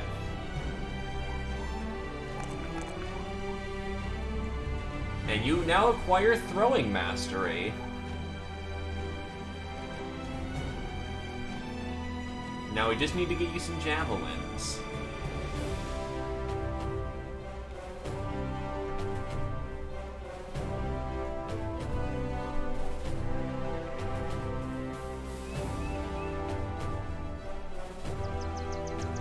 Right, perk for him.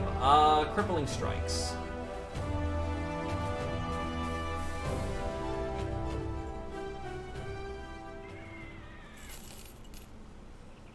He's okay as a lumberjack. He has dodge, he is nimble.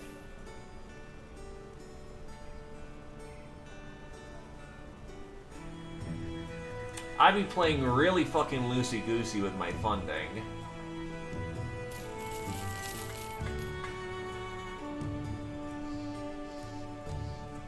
But axemen are not bad either.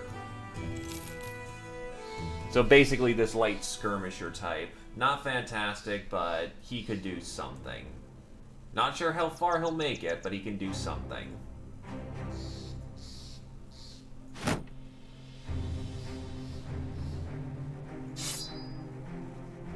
Because lumberjacks not only get axe skills, but get woodworking. The ability to cut and shape wood is a craft fugue master. Allows the creation of fine wood from rough wood in the crafting tent.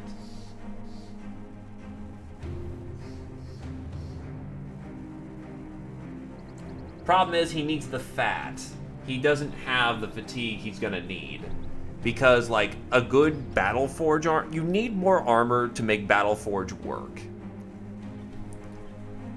Actually, here's a better analogy. You've played Mordheim. You don't slap people in the heavy armor because it fucks over their movement rate unless you are able to expert heavy armor. That's his problem. He can't reliably get the equivalent of getting the expert in that. Battleforge would be great if he had the fat stars. He doesn't, so not reliable. And we're looking for some reliability here.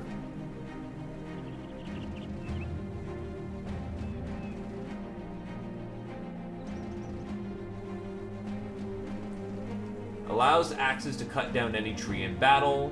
Plus 12 melee skill while using the wood cutter's axe or saw, or plus 3 when using any other axe. Allows the character to harvest wood while gathering in camp, and allows axes to harvest wood when breaking sticks during battle. That may be something we want to go for.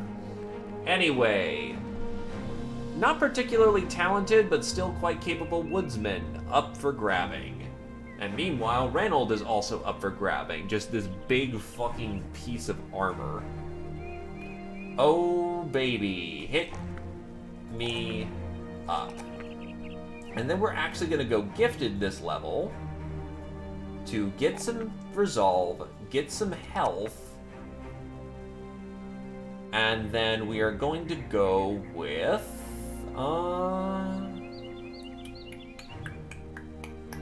melee defense. Even if he has a star in it, he only has the one. Yeah, with Battleforge, if you build a brother to be Battleforged, he goes all fat all the time, just so he has the armor to be actually able to, so he can wear the damn things that he's using. Because you don't want to half-ass your Battleforge.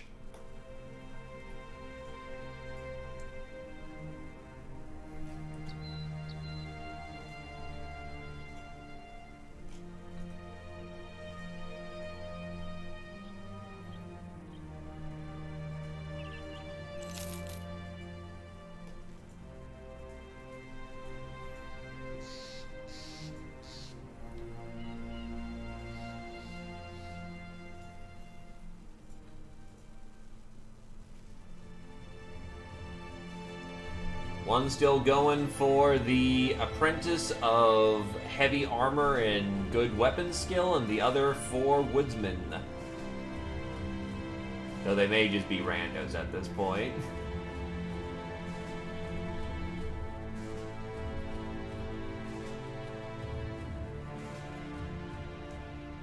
$4 contract.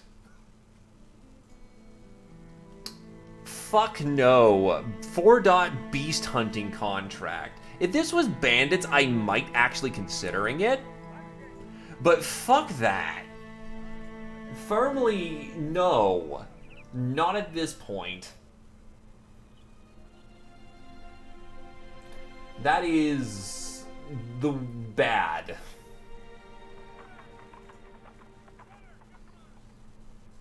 Sellsword, you're familiar with how dangerous the roads are these days. By the gods, that is some good wine. You nod and try to hide your astonishment. Anton the merchant smiles tersely and continues. Good, then you'll understand this task I have for you. I need a caravan escorted along the roads to Hodenstanz about a day from here. Pretty simple, right? Do you have the time for it? Let's talk if you do.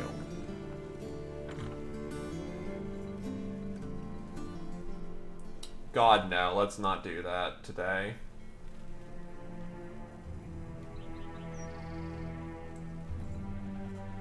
Get me to Hohenschwaun. I think I just paid my daily wage? No, I have not. That's what the early game is kind of defined by.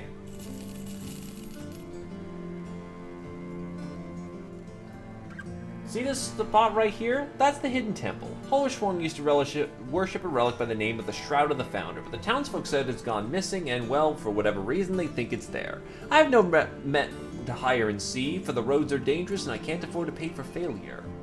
Yeah, I'm gonna space that one, because that's usually Ancient Dead. I hear you have a nose for finding people, Sellsword, for solving problems. You nod. It is true, after all. Good, good. I have a task for you. A simple one. Something of great value to me has been stolen. My ceremonial staff. I need you to track those who stole it, kill them, obviously, then bring back the item. Alright, we're starting to earn about 500 crowns a contract. We may actually start getting some profit, and when we get some profit, that means we can actually start buying kit. And once we can start buying kit, we're in a good place. Or looting it. Looting kit's just as fine, too.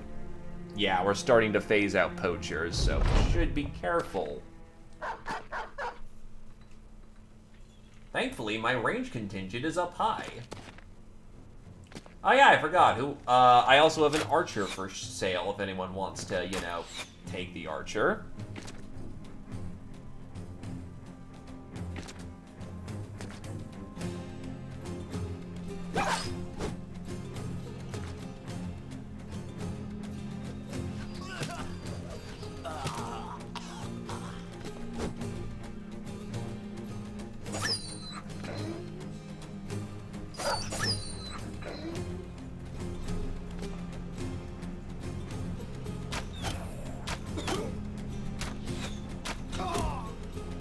They did not engage us on good ground. This is going terribly for them. Oh, wow. Woo!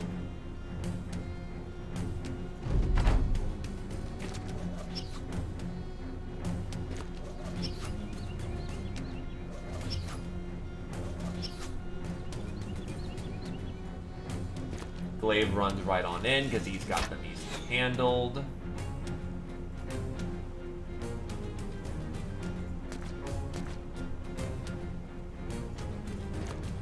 At this point, run them the hell down.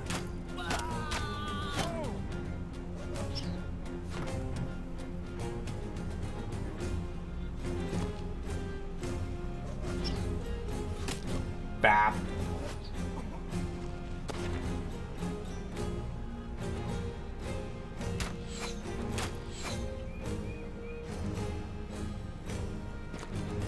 He's hobbling across the battlefield right now because his leg's kind of fucked.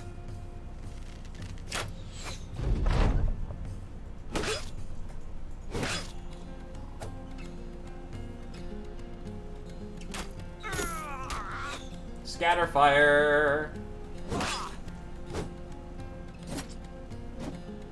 Yeah, no, like, this fight's already won in our favor because of just where our range contingent just spawned. It's hilarious.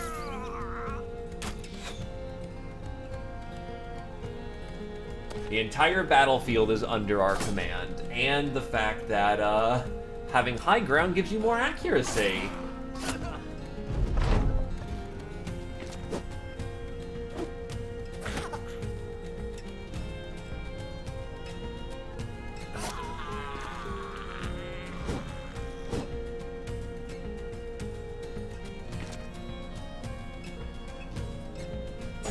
One, two.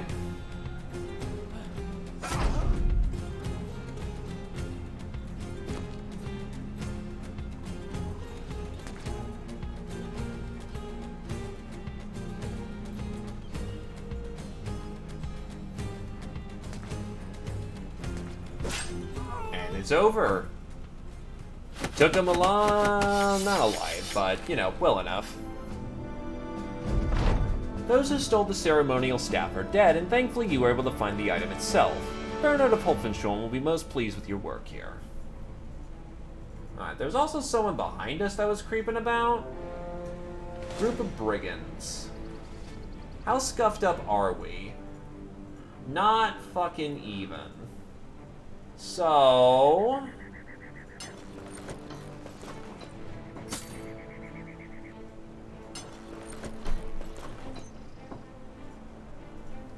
I wonder if I can get them before it's dark and on favorable ground.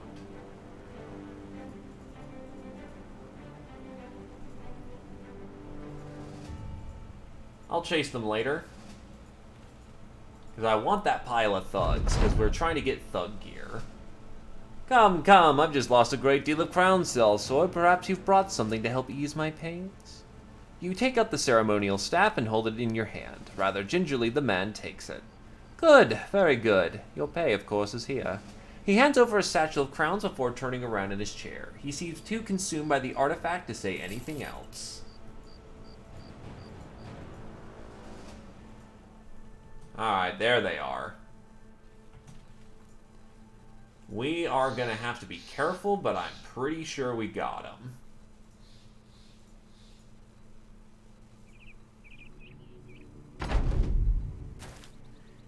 The advantage of a very strong range contingent starting out is just... yeah, this is going to be good stuff. It's going to be a tough fight, don't get me wrong. This isn't guaranteed. But as long as our range boys do their job.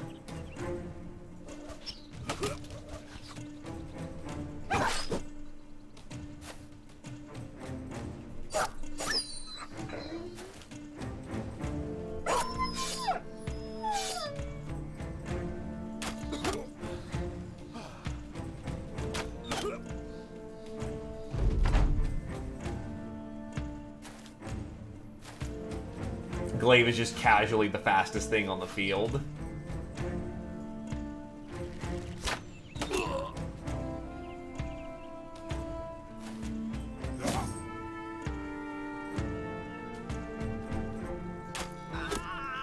Thug 1.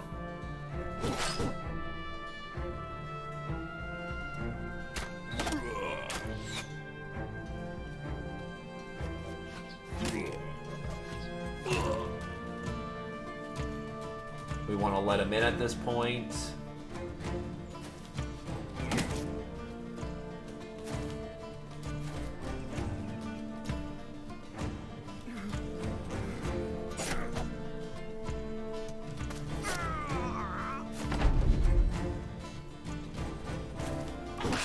Start pushing in.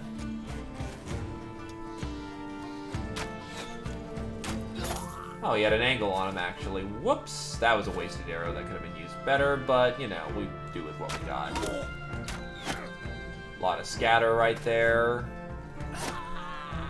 And they are just not having a good day about all this.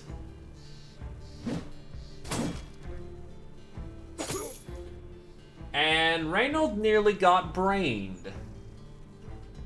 His cloth cap actually saved his life. What the shit?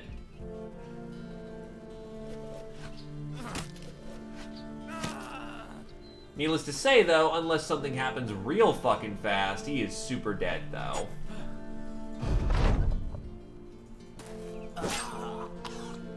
Glaive taking off his head may be the first step in saving his life.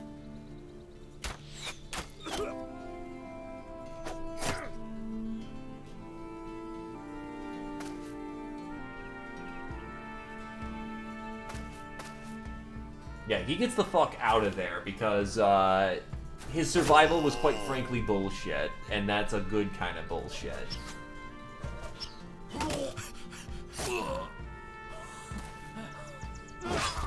It's over. Gimme that loot, nothing good. Okay, so Reynold is taking a break while he deals with the fact that his windpipe is fucked. Sevin has leveled up. Oh god, I didn't realize he had 29 fucking resolve. That's awful. Holy shit.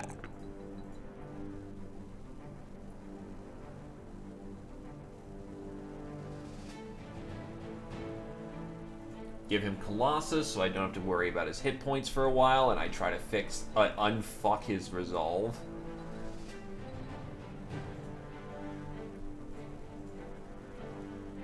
I also need more bullets. Well, not bullets specifically, but ranged things. The prices here are awful.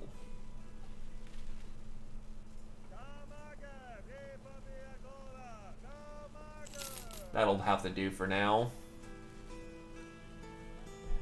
No, he got clapped in the throat with a giant fucking wooden stick with a spike on it. As you enter Wilf the merchant's room, he and one of his servants are nailing a box shut. Good seeing you, Sellsword. One moment, please. No, idiot. Hold the nail that way. I know I hit your thumb before, but I won't do it again. His servant reluctantly holds a nail while the man hammers it home. Finished, he wipes the sweat off his brow and looks to you. I need this crate delivered to Schelfendorf about a day east by the road. It's going to Ingelborg of Schelfenform. You know, him. Alright, maybe you don't know him, but what I do know is that this may not seem like your ordinary line of work, but I'm willing to pay some serious crowns for you to see it through. That's your real business, right? Earning some crowns?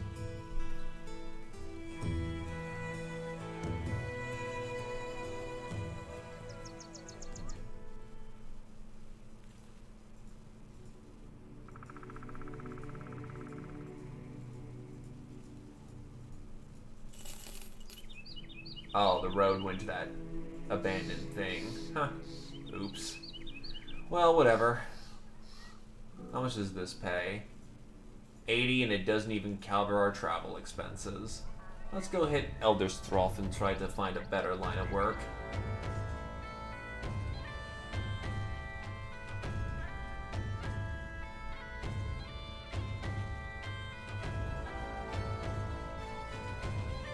Look, mercenary, this is a strange thing to task you with, but you seem to have a good head on your shoulders. See this dark spot here? Would you be willing to venture that way and try to find the hidden temple?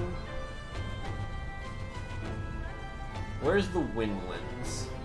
Oh, it's over there. Alright, that's not far.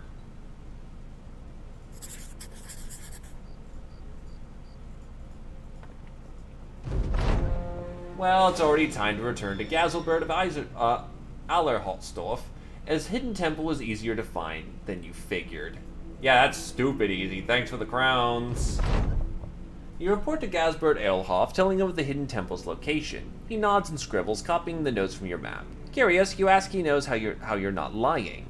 The man sits down in a chair and leans back, clasping his hands over his belly. I've invested in a tracker who kept close to your company. He made it here before you did, and all but confirmed what I already know. Hope you don't mind the measures taken. Nodding, you think it's a wise move and take your pay and go. Look, I'll take GG easy mode. And he rolled another minimum health level. I'm gonna go wacky and go with the stats that he normally doesn't get to cover up some of his bases. Anyway, dodge, since he's building into nimble. I should have actually taken bullseye, but oh well.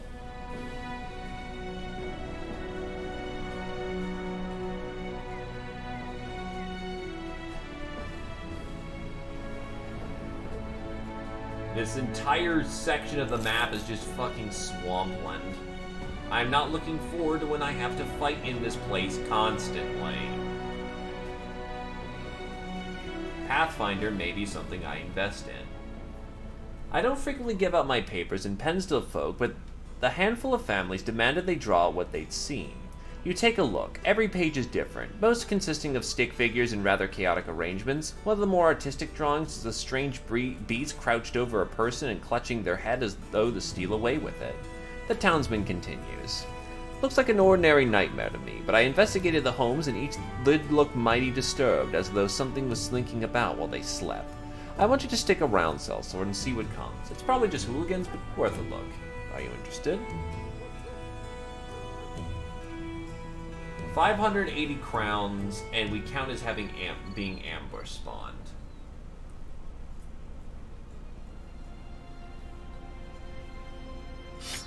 You're gonna need your spear for this one. Hey, Bulbator, remember when you got battle scarred due to these assholes? Ready for round 2?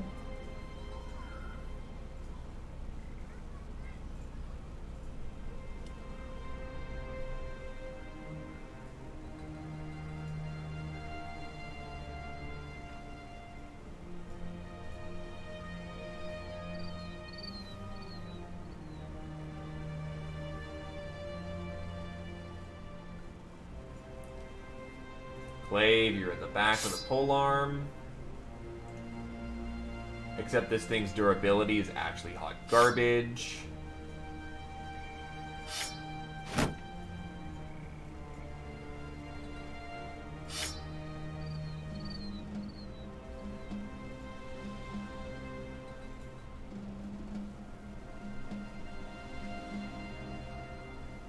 You either got this or you're all dead.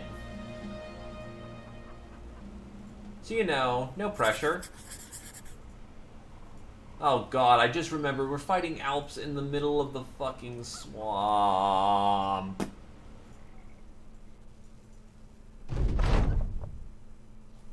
You find a boy and a girl looking up a tree. The girl throws her hands up. Alright, stay there until you die. See if I care. The boy, spotting you, asks if you could perhaps help them get their cat out of the tree. Looking up, you do see a feline flopped over a branch basking in the sun. Dwarf, try to knock it down. Dwarf knocks an arrow and sticks their thumb out while aiming up the tree. The girl and the boy don't seem fond of this idea and clap their hands over their eyes. The archer looses the shot and it cracks against the tree's branch, breaking it and sending the cat cartwheeling down the tree like a game of devil sticks. When it hits the ground, the boy and the girl lunge on it. They pet it and thank you for your troubles. The girl squeezes the cat warmly. Finally, we got ourselves something to eat. Wait, what?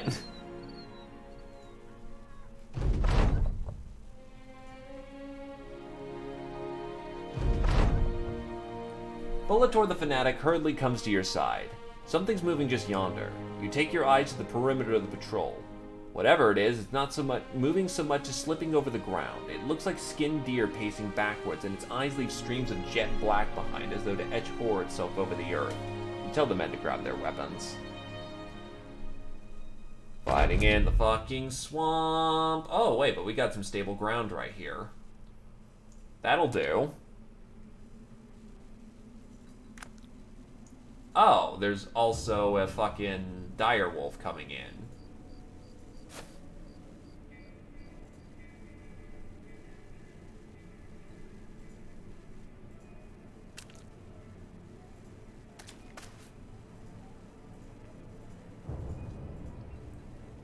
Wait, Alps can get fatigue?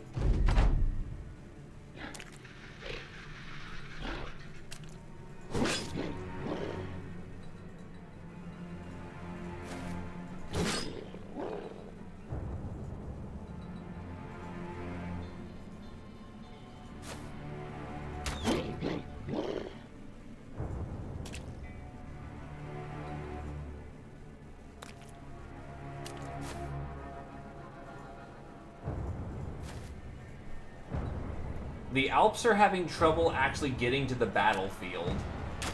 That's wacky.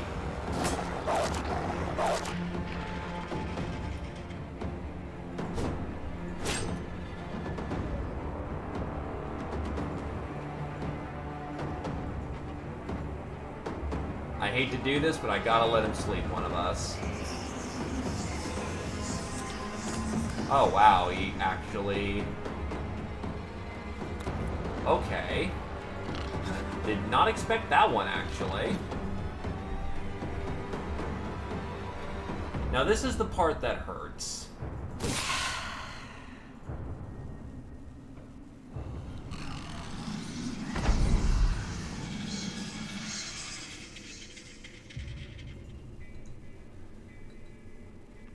Thankfully, oh wait, they're in the swamp. And they're seemingly mostly unaffected by it, so...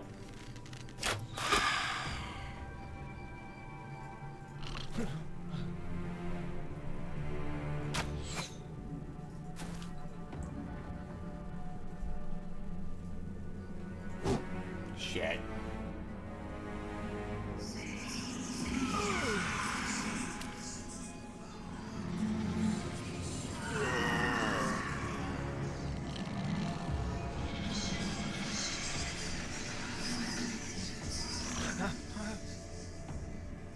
Up. That's unusual that Volator got to stab someone, though.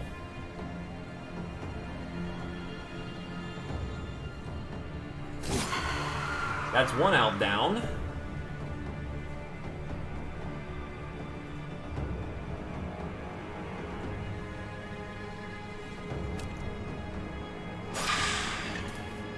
Oh god, they're all on the same side. That's not good.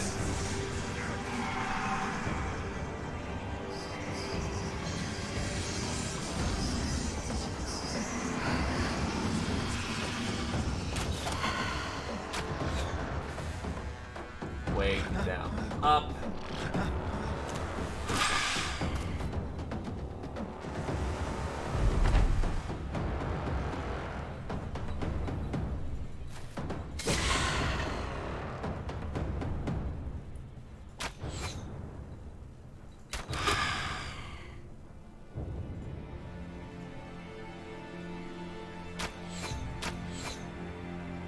Okay. God, that health damage.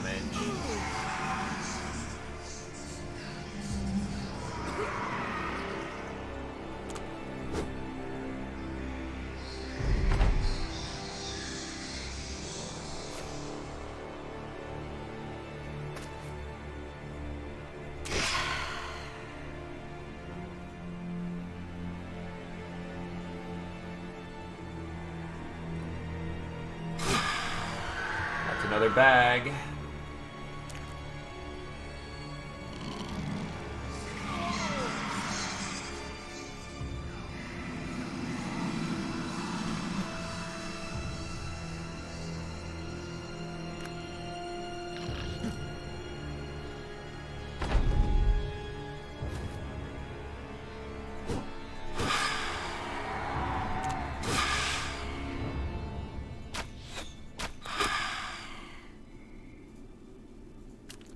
Need some tackles on that thing.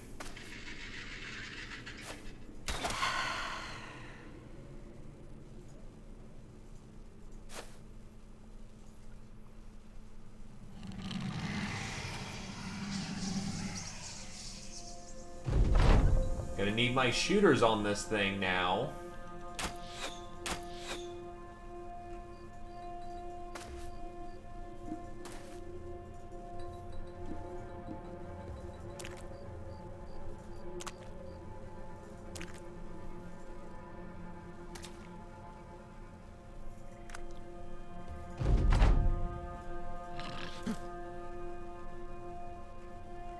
Out of ammo.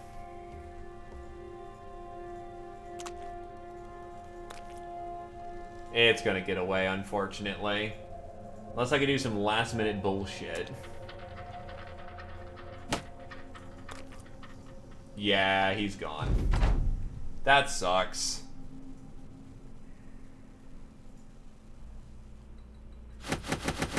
Well, we can make our first elk necklace, which is really good.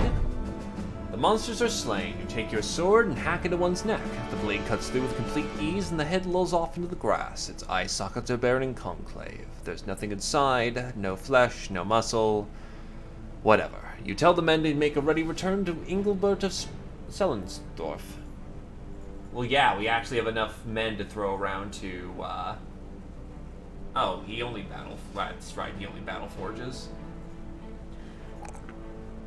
Fantastic level. We will make this boy into a big fucking tank boy yet. And with Brawny, he can start wearing good armor. The Elk Necklace enhances EXP gain.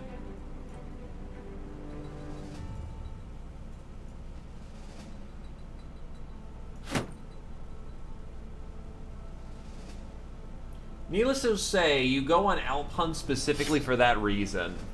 Getting tougher real quick. Engelbert of Selenhof asks to see the Alp's remains. You take it out of the bag. The flesh is deflated and you hold the head more like a scalp than a skull. The townsfolk touches it with his finger and the Alp skin twists away like snake skin. He asks if they fought well. You shrug. Hardy creatures to be certain, but I won't lose sleep over them. The man nods reluctantly. Right, well, here's your reward as promised. Throw that awful thing away. A successful hunt.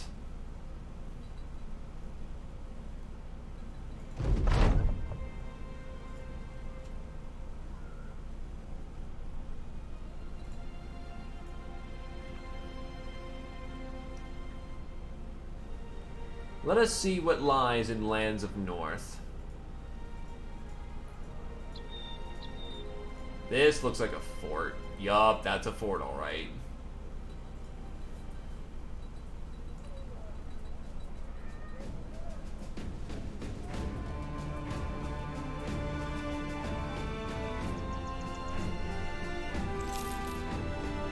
Our treasure did indeed sell well. So let's sell all this junk. Even a handful of crowns is still crowns.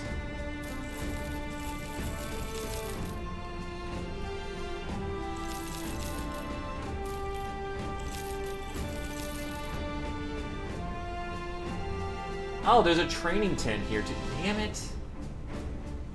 Ammunition is also dirt cheap right here, so yeah, this place is a godsend. We should try to see if we can't make this a more permanent base of operations. Because holy crap-a-moly.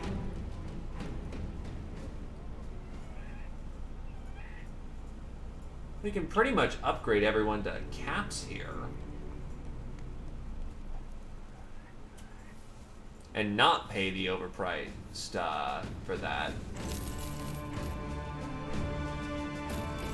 Sure, it'll take a few tools, but we'll be fine.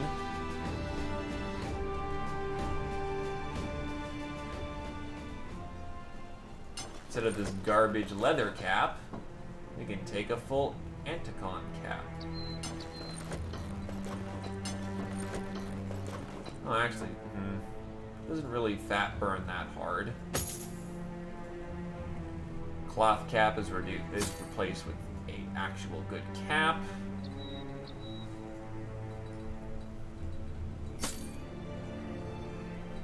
This was his original hat, so we'll give him the hat and let him keep it.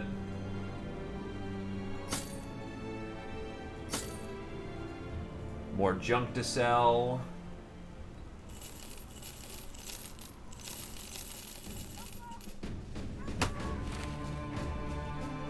The inventory is cleaned up, and these people are quite agreeable.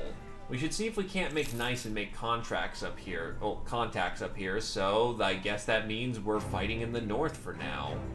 And in the swamps.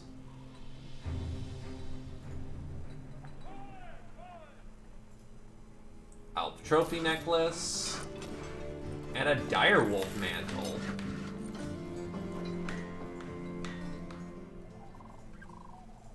I'll give it to Glaive since he's been the one who's been most in front right now. The necklace goes to our archer boy, honestly, so we can get range firepower up faster.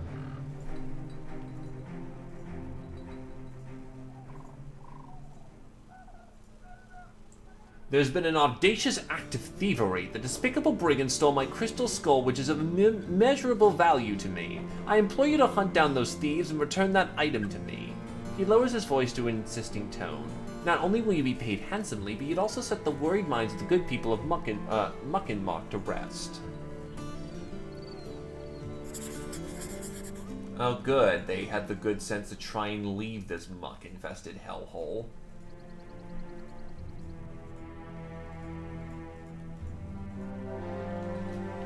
Thugs, war dogs.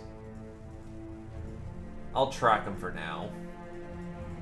And now that it's now dawn, you catch the brigands trading with Miggenward, the councilman's property, what appears to be a necromancer. Maybe he wanted to cast some sort of vicious spell upon the house? In some light, the notion doesn't seem that bad, but the man's paying you for a reason. Charge. So, necros aren't nice. It's shiny and it's his. That's the point.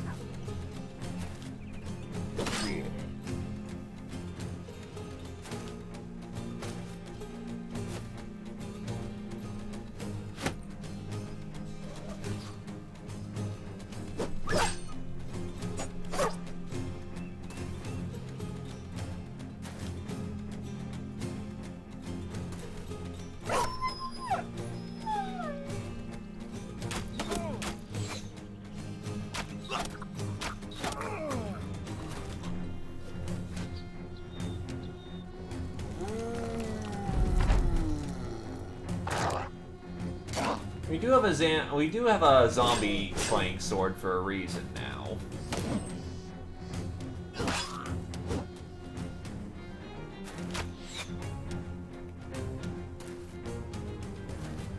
I will admit the necromancer does look kind of cool. I'm not happy about the thug who has a fucking woodman's axe. Oh god, that's a lot of surround. We gotta do something about that. That kind of damage with luck. Oh, he wants to break, so.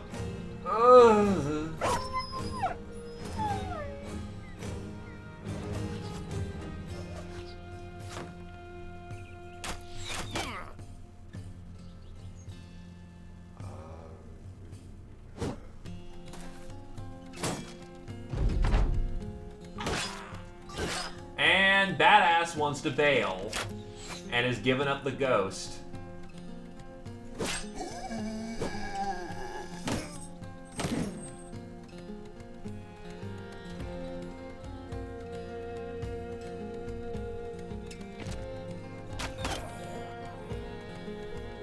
Not all hope is lost yet, though.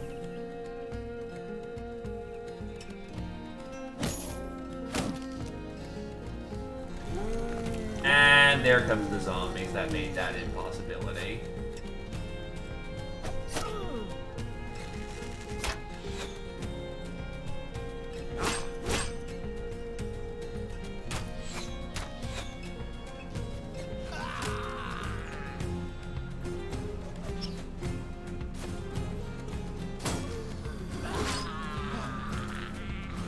And struck down.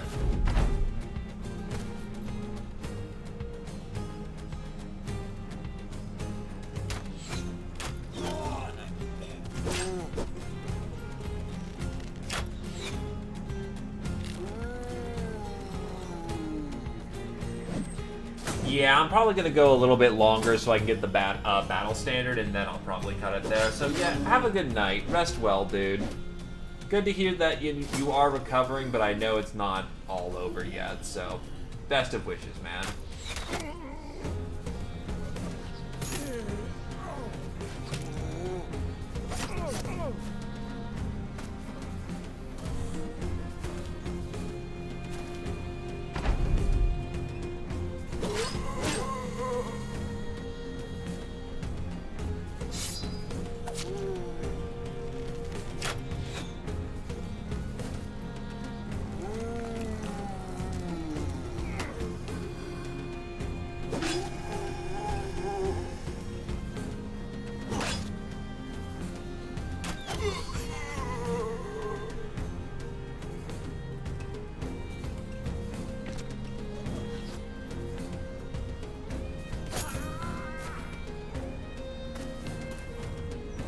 They're rallying back.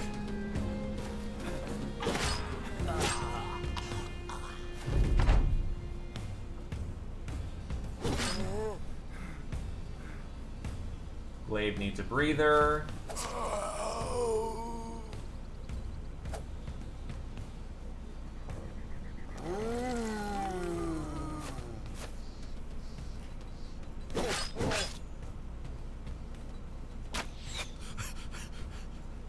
Worst part is I know he's right there, but because of how sight works in this game, I can't go and get him. You're not actually dead. You got struck down. Struck down is not the same as killed. Really? I missed a 95? That's spicy. Oh, hi. He fucking came from the back.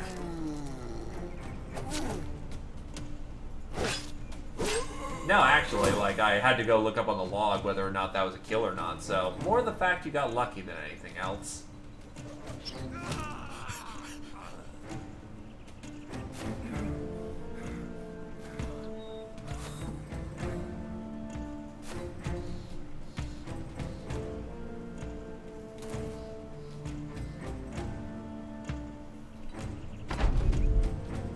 Go get him, Glaive.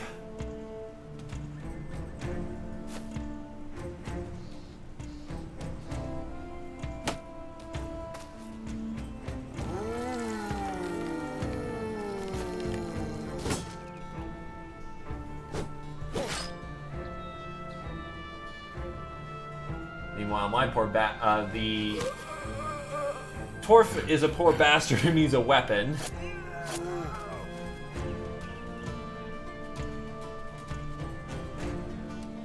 Do not insult Davcool unless you want bad things to happen to you. Davcool is always listening. Anyway, the zombie should stop respawning now. Wow, the Necro doesn't have a weapon. Bap.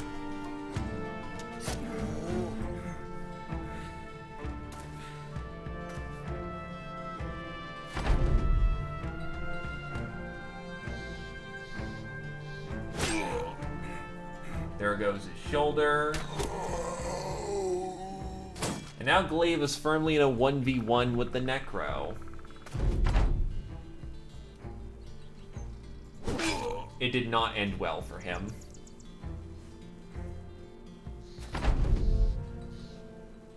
Badass now has brain damage. A hard hit to the head shook some things up and didn't exactly benefit the character's cognitive skills.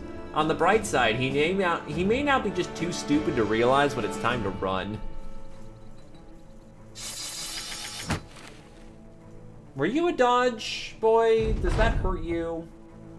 Those who stole the crystal skull are dead, and thankfully you were able to find the item itself.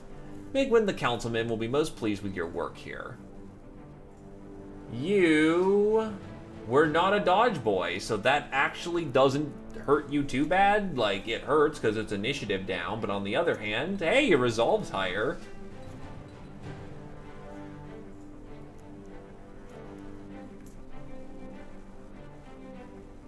Bullator. Yeah, you've got Wind Reader.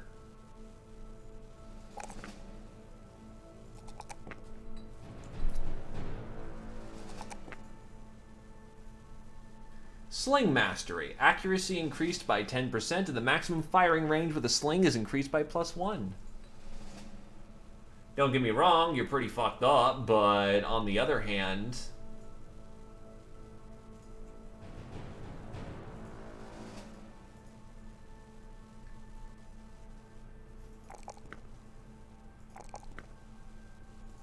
as long as one lives...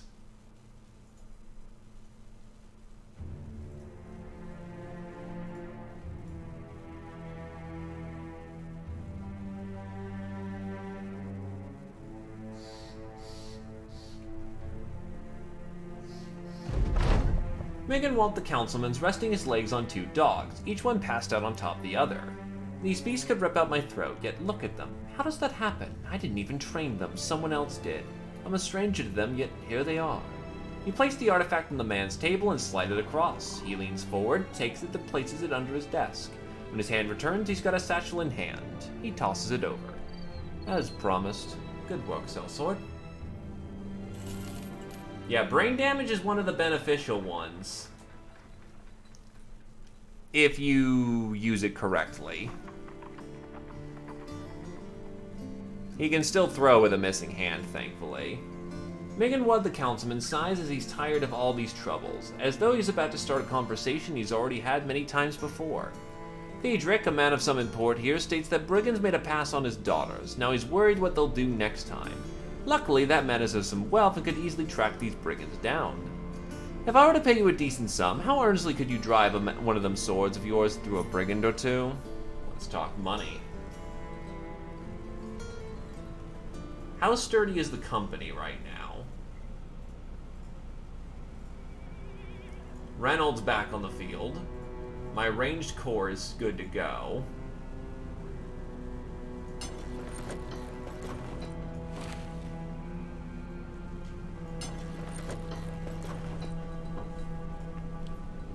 We make this work.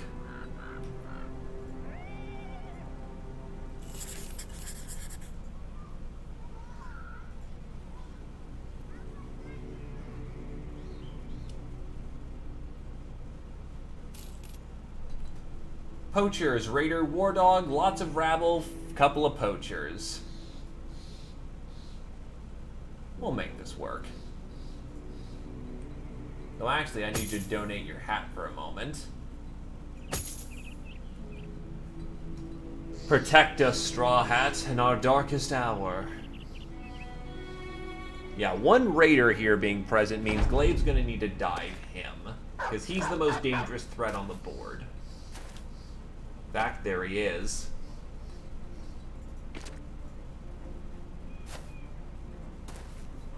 And they're going a hard left. Well, hard right, actually, bottom.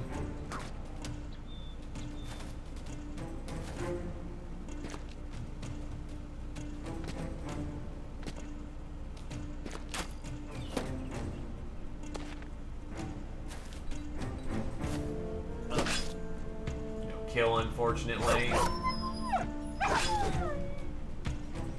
Right, for some reason it just has been auto-saving him not pulling out his sling. And brained.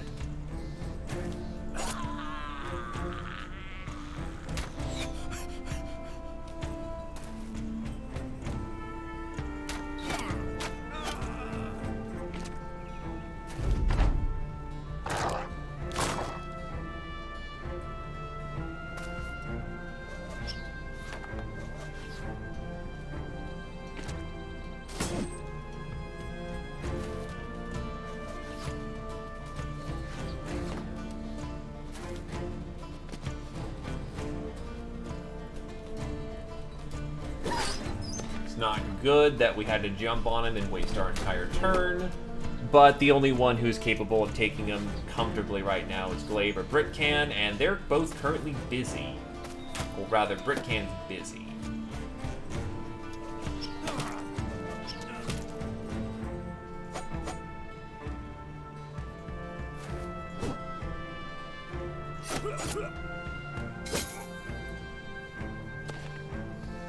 Protection of the Straw Hat.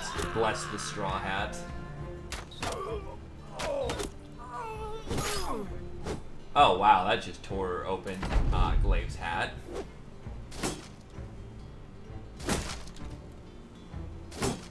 To be fair, physics does a good chunk of the work too.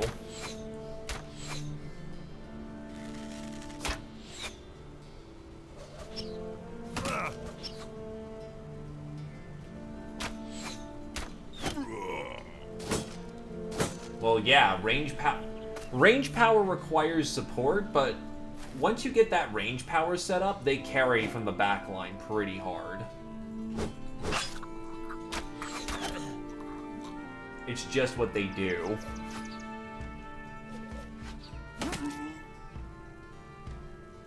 Alright, tuck in. As it turns out, propelling a rock really fast hurts.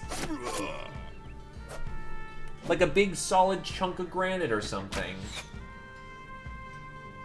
And as much as people meme that, you know, oh, all you have to do is pick up a rock and that'll kill people, you're technically right, but slingers back in the past actually used specialty ammunition shaped specifically for the purposes of efficient flight. And they were kind of deadly for... Oh, no. Holy shit. He actually got through the scatter. Nice shot, asshole.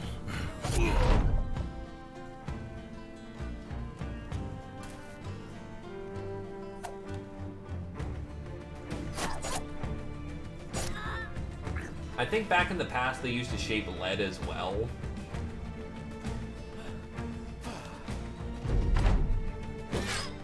They're done. It's over. Glaive, Britcan, and Torf have leveled.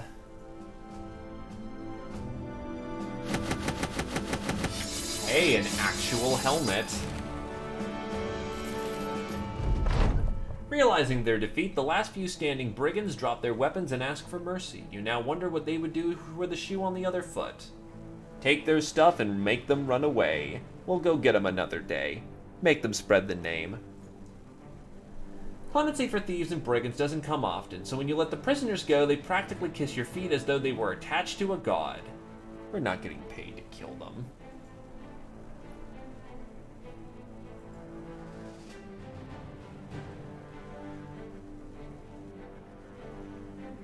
I mean, it takes a lifetime of practice. So, for this occasion, we want to go berserk with Britcan. He doesn't build into anything else right now. Ooh, that's some great melee defense. Let's go with some health and a bit more melee. Glaive gets more health, resolve. Oh, man. I want that as a level. So we'll go with melee skill, initiative, hit points.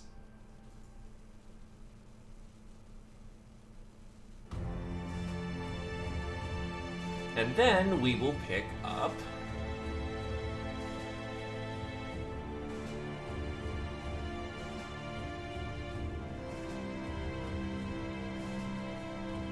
You know what? Glaive always rolled out with clarity. He has access to clarity now. I trust in his clarity. Plus, if he picks up a two-handed weapon, this is also going to be comfortable, so... Boop. Clarity. And then Torf.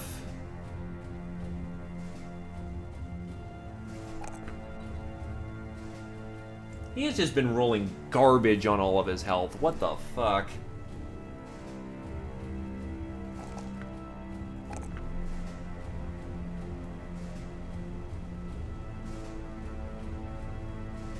Relentless.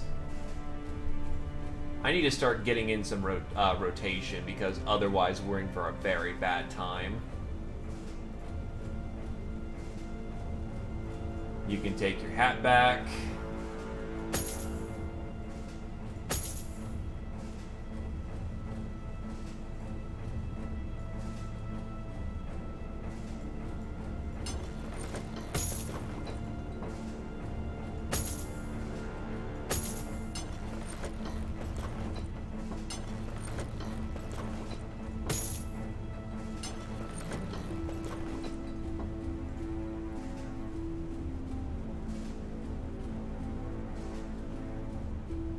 Whatever they had at hand to make aerodynamic stone go far, they used.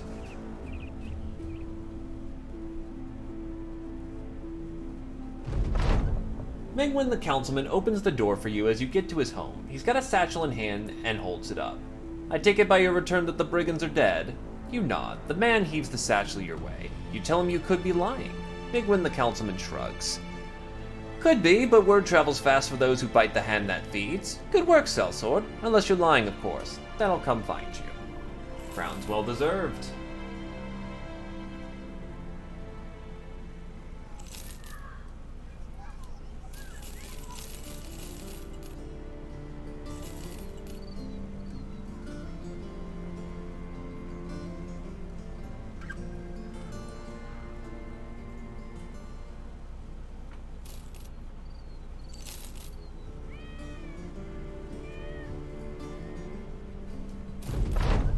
Nobody likes a skinflint, least of all a group of wandering, bloodthirsty rabble motivated primarily by a love of coin. Not everyone, or precisely no one, was thrilled when you suggested cutting back on saving to save up for a company standard. Once the Thracian Crusade standard is finally paid for and hoisted into for the first time to proudly snap on a fresh dawn breeze, however, nobody claims it wasn't worth it. The men are proud of their new standard, even tossing around names for it around the campfire, though none of them really stick. It's clear for everyone to see now, this is not some band of hired thugs, this is becoming a true mercenary company. Who should have the honor of carrying the standard? Men, those are our colors now.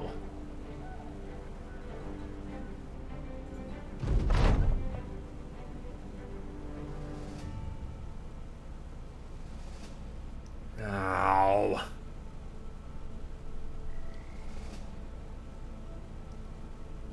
A ruin's probably the safest of all these bets. I'm pretty sure we don't have the reputation for a... We're almost there, so once we get this done, we should be good to go. But the battle standard... It's a pretty battle standard. But we're going to need someone with the resolve to carry that thing. Which means it's time for a bannerman.